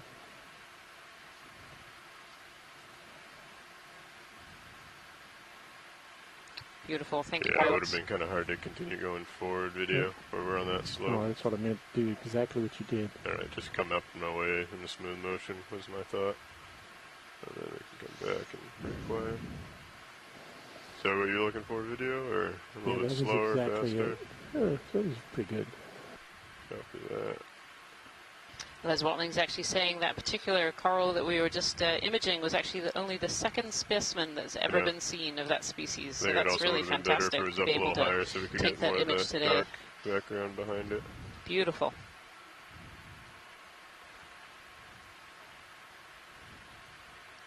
This is a very different environment than one that we've been in so far on this dive. Maybe a little bit similar to the environment right at the bottom of the cliff, but this area seems to be more sedimented. There's definitely more sediment areas in between this old coral rubble that's been covered over in this ferromanganese patina. So we have some Acanella in front of us, or Acanella, some sponges, and a really large Brisingid sea star all stretched out on the seafloor there. You want to do a quick snap video? Usually I'm used to seeing these sea stars all, yeah, these Brisingids sitting up in the water column. This one's just hanging out. Oh, this one's a crinoid. There you go. This is a crinoid, just a really big crinoid. Well, that's a great shot of the central area there. To identify these crinoids, very often taxonomists need a really good look or at this kind of central area here. So that's a really fantastic shot there. Looks like this crinoid is hanging on to this tiny little pebble that's underneath. And from Christopher Kelly, this is a Pentamocrinus. Pentamocrinus species.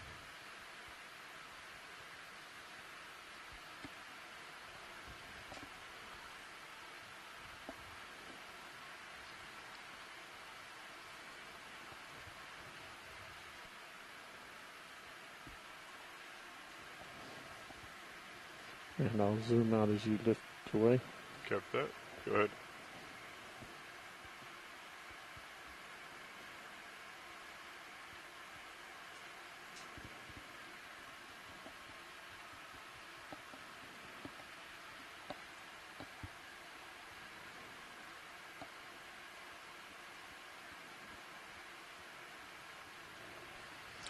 Can see some larger branches in amongst the coral rubble in there as well, suggesting that at one time there were some really big coral features here. It's potentially quite a large coral reef at one time. It would have been very spectacular to have seen that. And you know, dating on these corals suggests that might have been in here. I'm not exactly sure what species is in this mix. It's probably a mix of different species. Yesterday we saw some potential Lophelia petusa. We also confirmed that some of the rubble last night that came up with some of the sponge collections was actually Rodrepia oculata as well. So there was some Rodrepia in here as well. I know also from this region, another coral, we saw Enlapsamia earlier, of course, but we also see Solon Smilia as well. Is that a sponge or is that another big star? Chubby sea star. There we go. It's on top of something. Sea star plateau. Oh, it's actually up on top of something, that one. Do we know the correct name for this? Other than marshmallow, pumpkin, chubby? Yeah, Contraster, Pilot. Understood, thank you.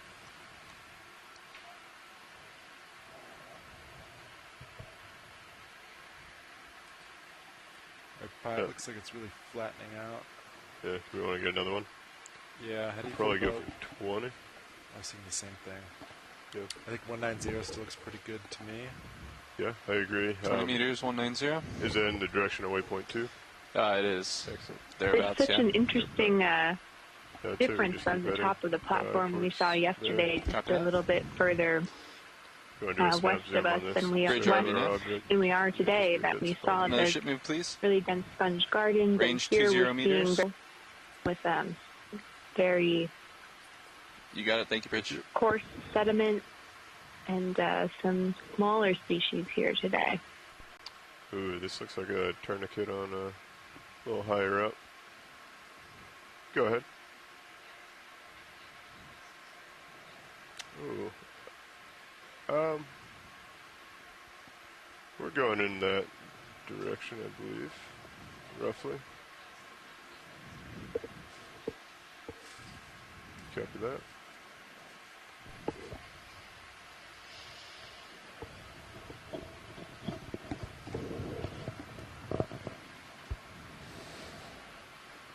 Yeah, a lot more sediment up here than we've seen, I think, elsewhere in this dive. I don't think we've seen quite this much sediment so far.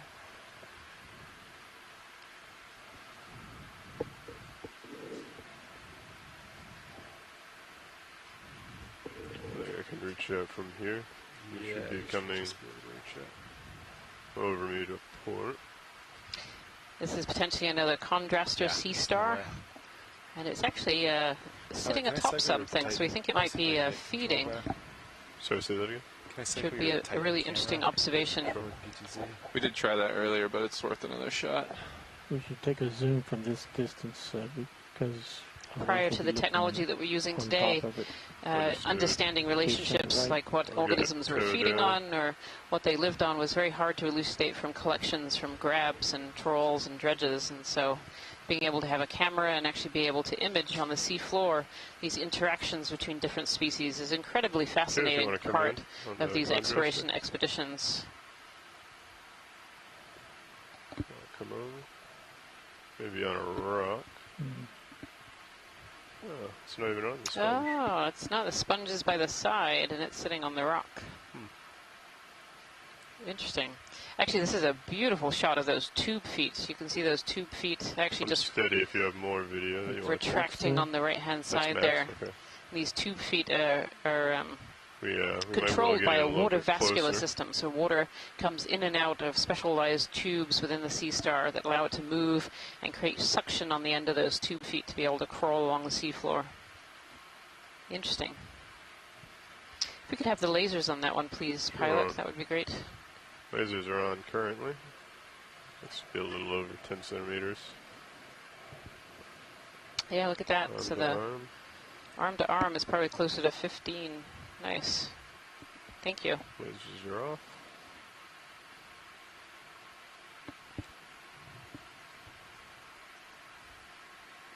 Sneak in here, get a little bit of light on it.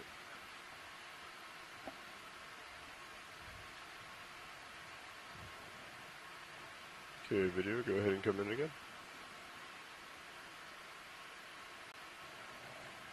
Focus on that bottom left leg as it comes around. Yeah, a really nice shot there.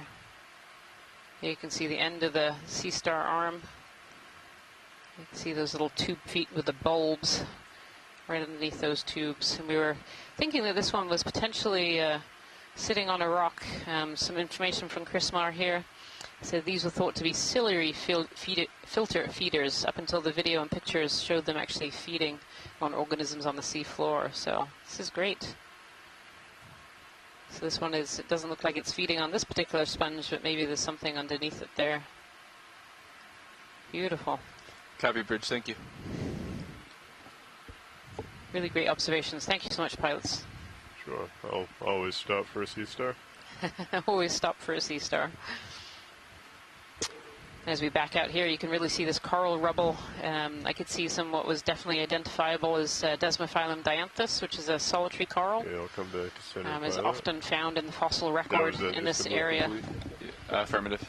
But there are definitely other species in there too. And yesterday we saw some live, potentially Lophelia petusa, and certainly Madrepora oculata as well. And be advised, 30 minutes left of bottom time. Copy that. Thank you. Welcome. Beautiful long whip coral here.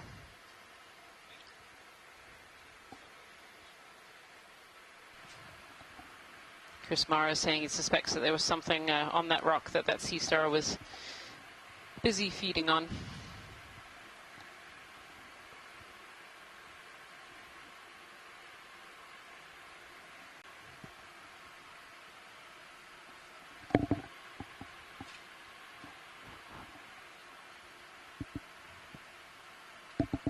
Can actually see some sediment waves here. Yeah, I was just going to pipe in on that. It's one of the few places we've seen so far in this location where we've had enough sediment deposited to get some ripples reacting to the strong currents in this region. Still doesn't seem like a super thick sediment bed, but definitely more than we've seen previously. We've mostly been seeing this thin, coarser-grained carbonate or biogenic sediment with some old reef material popping up that's been coated with a really thin layer of ferromanganese oxide, making it look more black, even though at one time it was likely white, like most coral are whitish. Little hermit crab running away at the bottom there. A little Acanella soft coral. Yeah. A ridge. Can you do a snap zoom over here video real quick? Might just be a ridge. Yeah, okay, thanks. Thought I saw something in the blue view.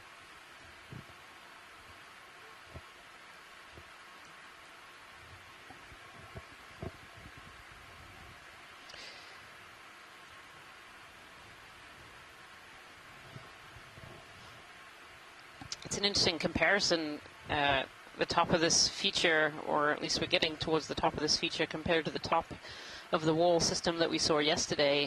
Yesterday's dive number 8, over on McGregor Seamount, we actually found a very abundant and dense sponge garden at the very top of a platform, very similar to this one. And here we are today, and we have a much more sparse fauna. Object in the water column. Yeah, what's this fish? Squid? It wasn't Or moving worm. like a squid. No, I think this might be a worm. Or an oikopleura, maybe? Yeah. Don't have a ton of time video. Yeah, I'm trying to following it small. Yeah, an arrow worm from Megan Putz. No pilot's clear. Thank you. Seems like a very large arrow worm. I'm used to the ones off of the coast of Maine, which are much smaller than that one. So, Keated object coming to the right edge of the stream. Right edge of the stream. What is? It's center.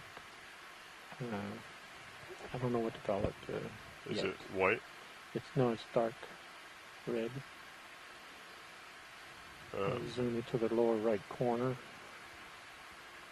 Now to the right edge. May just be a triangle top right. Okay. It's old coral rubble material in here. I think I see it. Right there. Yeah. Oh, a little Serianthid. These are tube anemones. You can actually see the tube at the bottom there of this particular one. Or is it trying to look for a second ring of tentacles? Yes, I think there are a second ring of tentacles right in the middle there. Just a really dark red color. These Serianthids can live in tubes that can be 2, 3, even 4 times the length of their tentacles, so they can actually be dug really quite deep into the sediment there. Beautiful shot.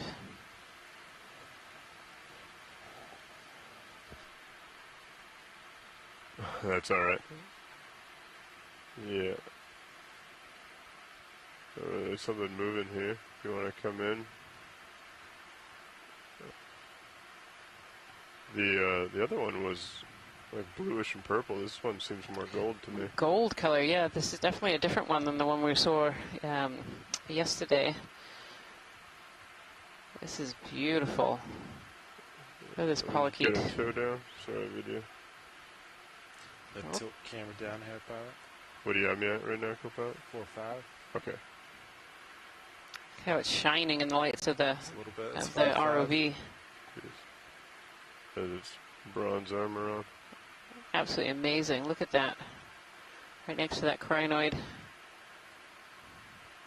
can see this particular worm has picked up pieces of a sediment on its back. You can see its scales. This is a scale worm. I was kind of waiting to confirm that until we could see, but it has these scale plates on the back. And these beautiful gold fibers on that side. Absolutely gorgeous. Now that's something that you rarely get to see. Wow. That is super neat. We have the way it moves too. Yeah. We have a name here from Jill Bork, an Aphrodita. You can see, look at the appropriate name. Yeah, look at all the forams and things that it has stuck to its back. Is that full zoom? Little shells. Oh, okay, yeah, that's what I assumed. Okay. You're looking at me, 5. And you can really see those scales. That was wonderful. Thank you so much, pilot. If we can put the lasers close to it, that would be great, just to get a size. Lasers there we are. So it's about a 5 centimeter long Aphrodite worm. Just beautiful. That was a really good observation. Good eyes, whoever spotted that one. I believe that was our navigator. Called it out.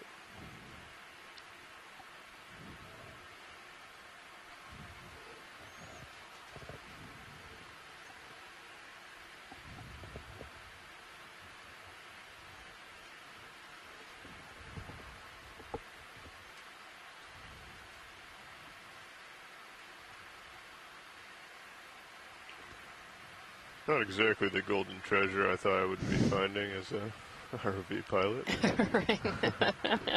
I'll take it. The golden worm. Yeah, it was really, I know it seems small on the seafloor, but it was really an amazing view. I thought I just saw it swimming. A little sponge in there. No. Oh, no, look at that.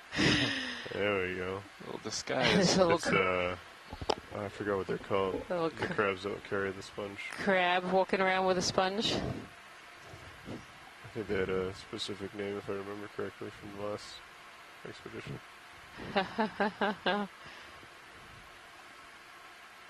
Coming up. Crab is taking a chunk of the sponge. Off for a walk. Spring cleaning. It's a Homolidae carry crab from Megan Putz.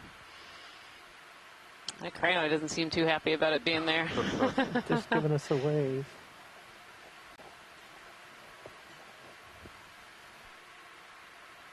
Homolidae carry crab. Well, there you go. I don't think I've ever seen one of those before. That's really neat.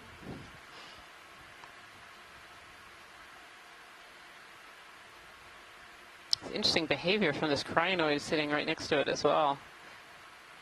Moving its arms. You think it's fishing?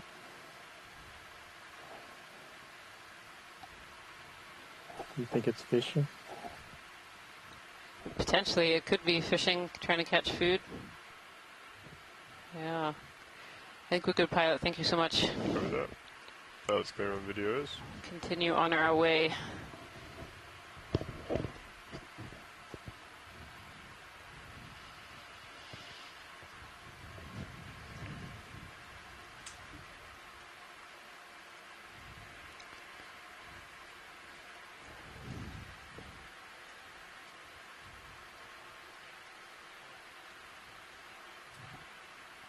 We're not quite yet to waypoint 2. I think we... Oh, yes. Sorry. Misunderstood that.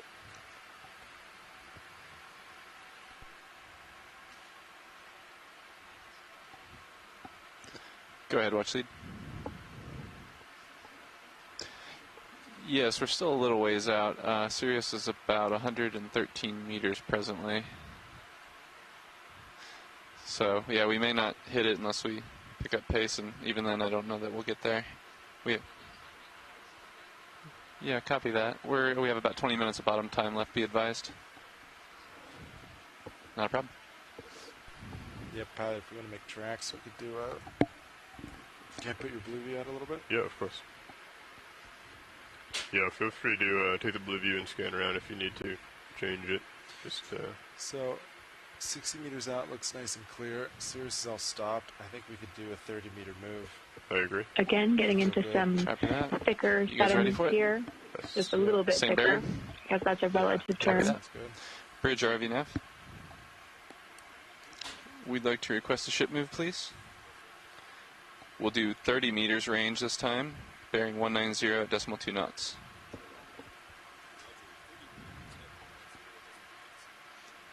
Good copy, thank you.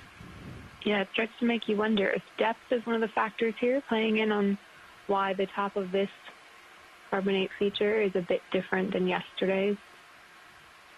Both relatively shallow summits, but this one being a bit deeper than that on McGregor Seamount where we were yesterday.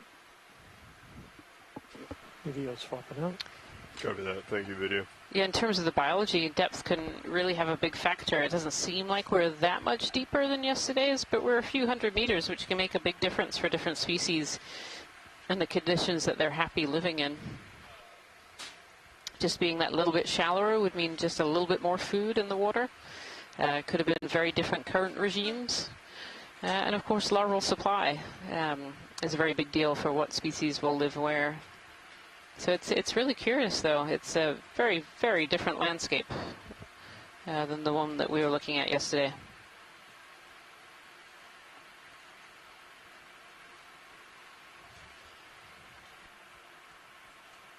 Sirius camera 40 degrees for reference. Cover that. Ship is underway, right? Yep. Moving. Sounds good. Sirius isn't yet, but the ship is. Should be just a minute. And that's certainly not to say that it's any less interesting, just definitely a tactic that scientists use when we're down here in these exploration-based cruises. We're looking for any and all comparisons and trying to come up with the reasons why the landscape changes, both in terms of geology and biology. So definitely a fun and important mental exercise to compare it to the regions we've seen on this cruise and on the previous cruises. Try and give some clues as to what oceanographic or geographic parameters are influencing why each seamount, even within a similar seamount chain, is a little bit different. Looks like we may be getting more of that rock up here.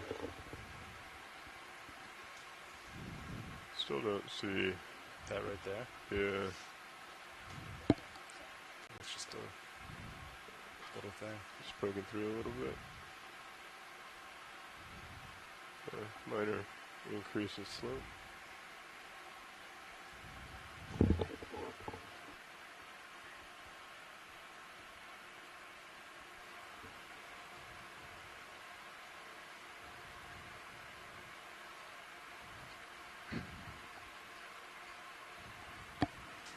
Back your blue view just a hair.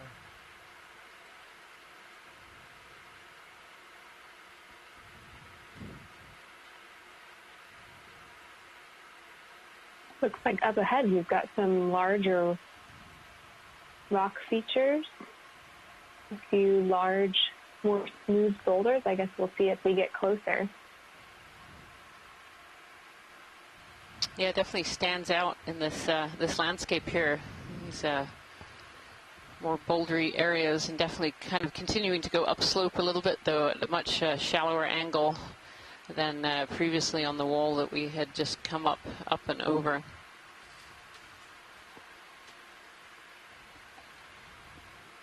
Yeah, it's really interesting. We were seeing contrasting morphologies like this in the vertical scenario. When we were going up the wall, we would see these more smoothed portions of the wall, and then the more recent coral rubble that was more rugged, indicating that there may have been different depositional environments or perhaps different erosional environments. I think we've seen while this carbonate platform has been sitting here for hundreds of thousands of years. Oreo as in cookie? Ah, yes, there's an Oreo fish. Interesting dark patch on this one on its back. I don't remember seeing that in the others. And yes, it's Oreo as in cookie. Understood. Yeah. Got these big eyes. And Peter Oster was telling us earlier that they can be territorial, and that spine on their top there can be a sign of potential aggression, sticking that upwards. Oh, it's clear when video is clear. That's a really interesting dark patch on the back of this fish here. Not quite sure if that's a parasite or something that's growing on it, or some damage that this fish might have had. Interesting.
Now seeing some of these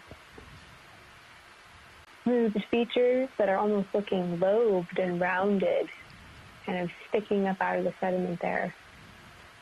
Definitely looking to be a different morphology, perhaps a different age than the coral rebel below. This was once a volcanic island sticking up above the sea surface that then sank over time as the igneous rock below cooled and densified, and then this became an atoll and likely a reef structure that's been smoothed by waves and sank over time. And we're seeing all the different carbonate features and growth periods. This is really pretty as a crinoid. Floating through. Yeah, a little crinoid floating through the water. It was actually just waving its arms just now. These crinoids can actually swim a little bit. They can lift themselves up into the current and swim. And then land on a new structure to try and get themselves up into the water column. And this one's, yep, there it is. It's landed. They have these little hooks underneath that help to hold them onto whatever structure they've decided to land on and grasp onto. Thank you. You can kind of see the current pushing this one over a little bit. Beautiful.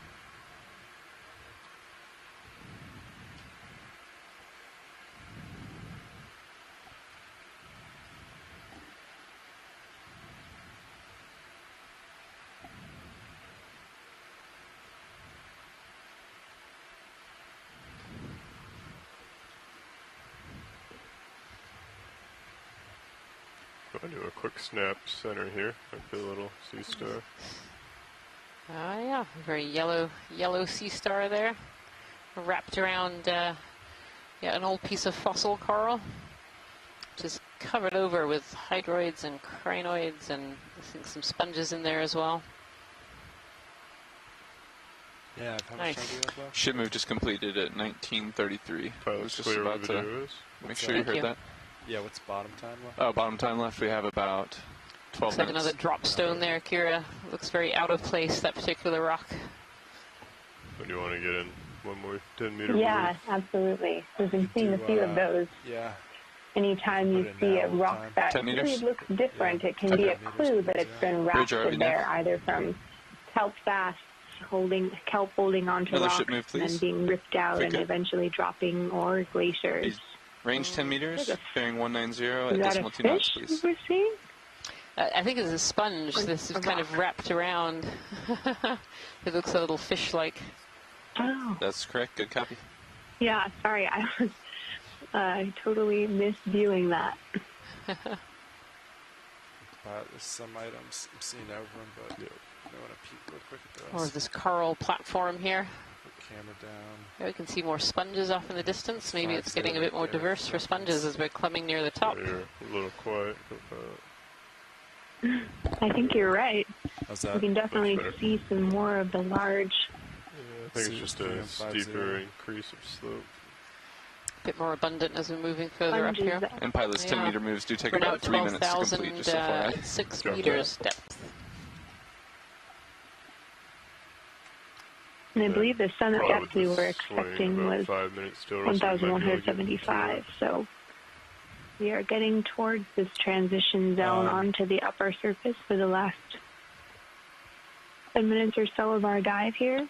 We'll see what we see during this transition. Looks like we're just one. Should be relatively easy setup. I'll come to port. And I think you're pretty much just coming a little bit to port as well to line up. Yeah. These Acanella buttlebrush corals that are living amongst the fossil coral skeleton. Those look like a little. We can certainly see more sponges up ahead. Some items on it. Copy that. Make our way up there and. As we come into our last few minutes of this dive here. Yeah, those will probably be the last images. It looks like we are indeed crossing into one of those transition zones where we start seeing a slightly different biology, a different fauna, and a slightly different geology as well. Yeah, look at that. You can really see all those sponges in the distance there. Beautiful. Camera's at 4.5 for your reference. Some really larger forms as well. Should know.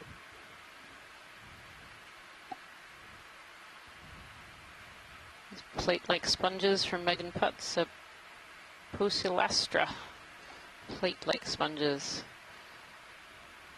Always describe them as almost looking like little amphitheaters.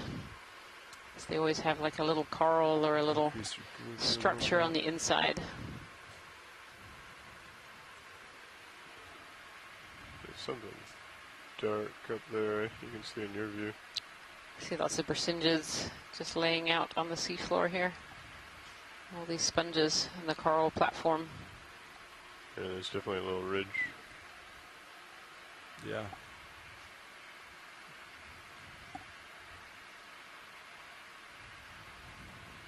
How much time, Nav?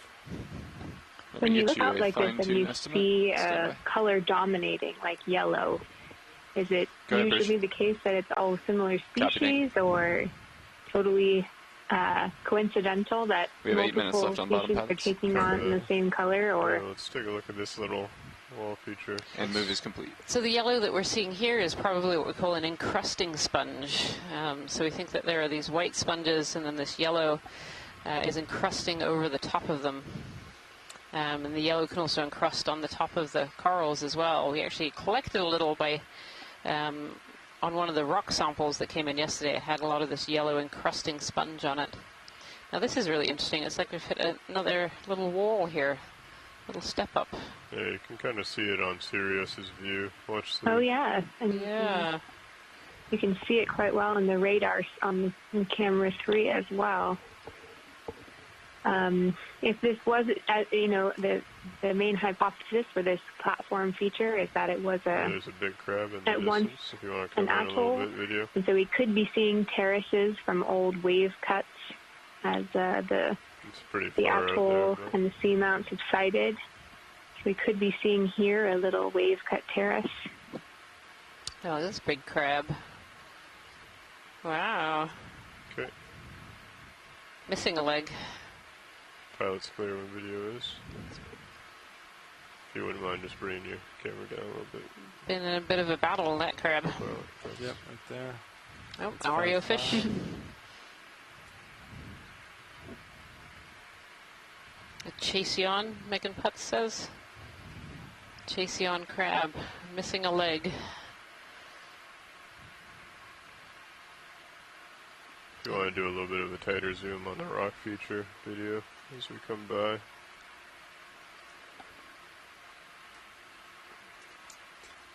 Yeah, interesting. This is that time of setup time. It looks very like the steep wall that we climbed earlier in texture, and then this drop stone up on top. I'll tilt camera down a little more. Okay, do you want me to try and come up and over yeah, this, or it's trying to hide that it's not from the area, but when you look closely, it's much smoother, darker black, without all the little bugs and crevices that can hold a bit of sediment and make the rest of this look a little bit more mottled, dark with light, where sediment is filling in those little void spaces. Keep an eye on your lower swing arms as well if you do get close to the ridge. Understood.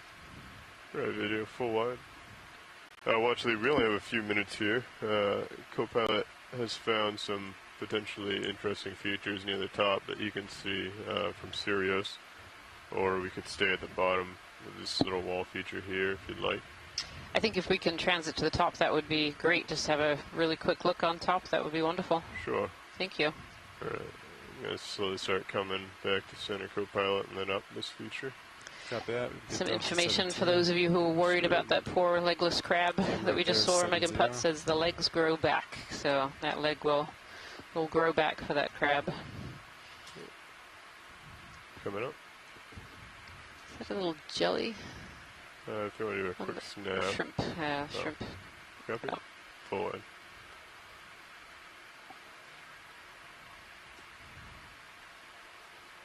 Copy, thank you.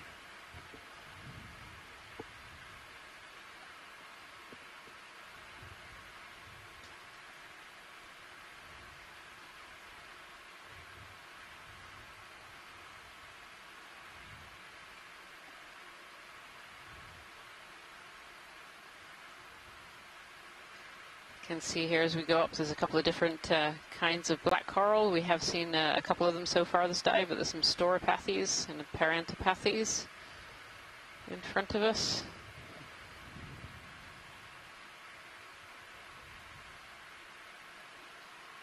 It definitely seems to be a little bit of a higher density community up here than the one that we've just been through for the last little while.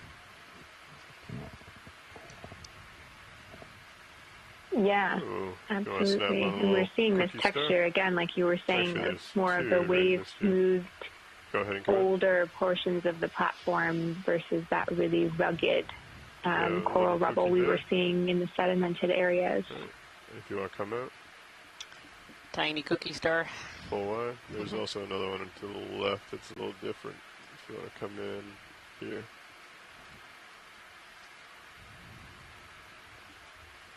Oh, yeah. Yeah, a slightly different star there. More of a bumpy texture on the skin on that one. Good. That's great. Thank you, Pilot. Pilot's good when video is.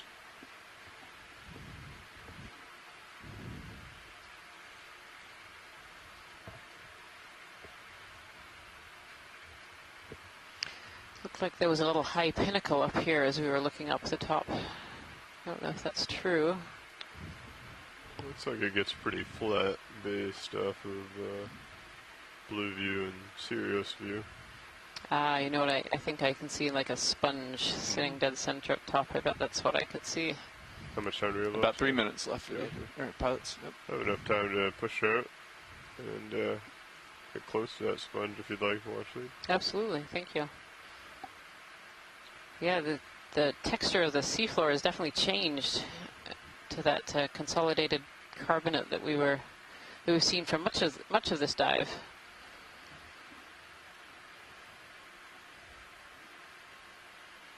Yeah, I agree.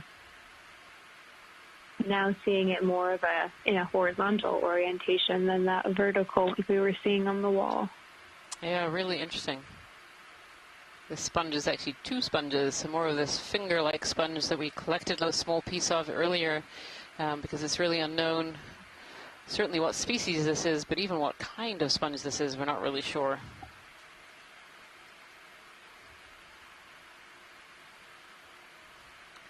This one has one of these large plate-like sponges growing out of it. Or maybe it's growing up around it. We don't really know which of these sponges came first. It looks like we have some more of these corallomorphs around the base, these red small little corallomorph anemones. Can I go ahead and come in video? Looks like there's something. Oh. It does. Brittle star crinoid in the back. Yeah. Bersingid, I think. Yeah.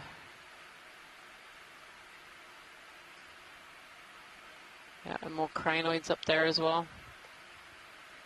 Crinoids. Yeah, the red one's a crinoid. And some little white crinoids.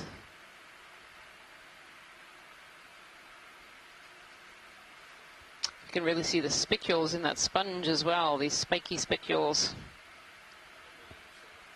Copy that. I'm going to pan to the port.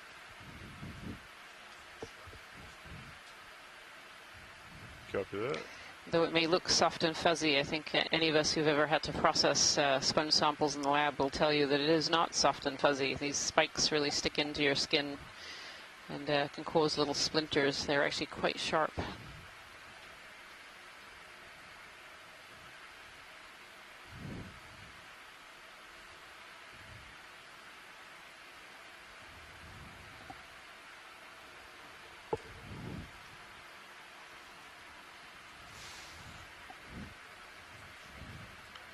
Sure, come down. That'll probably about do the end of the dive there. Right here? After this, yeah. Okay. All kinds of things living in amongst the fingers of the sponge. There's some forams in here. I think there are some bryozoans. I think I saw a little squat lobster down below as well. If you want to start stowing my lights, go Violet, thank you. Beautiful. Brittle stars. You can really see that these sponges form habitat on the seafloor. Yeah, there's a little squat lobster, a little anemone.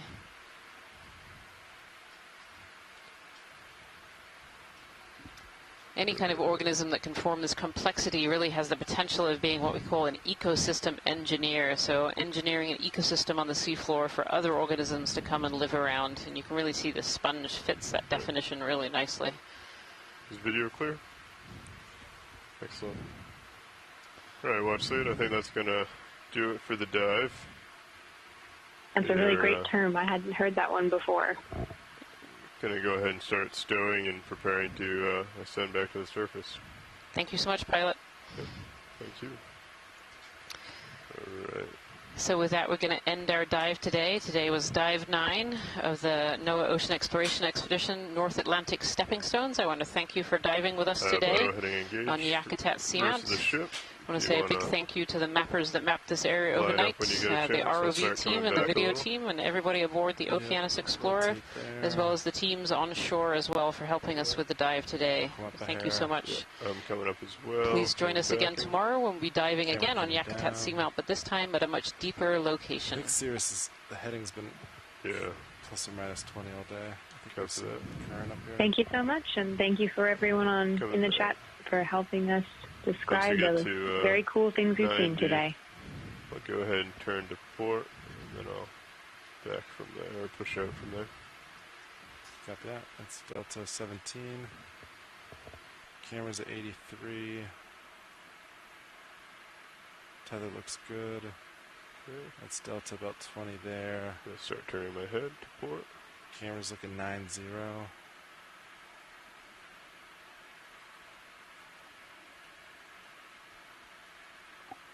Coming around. Yep, tether looks good.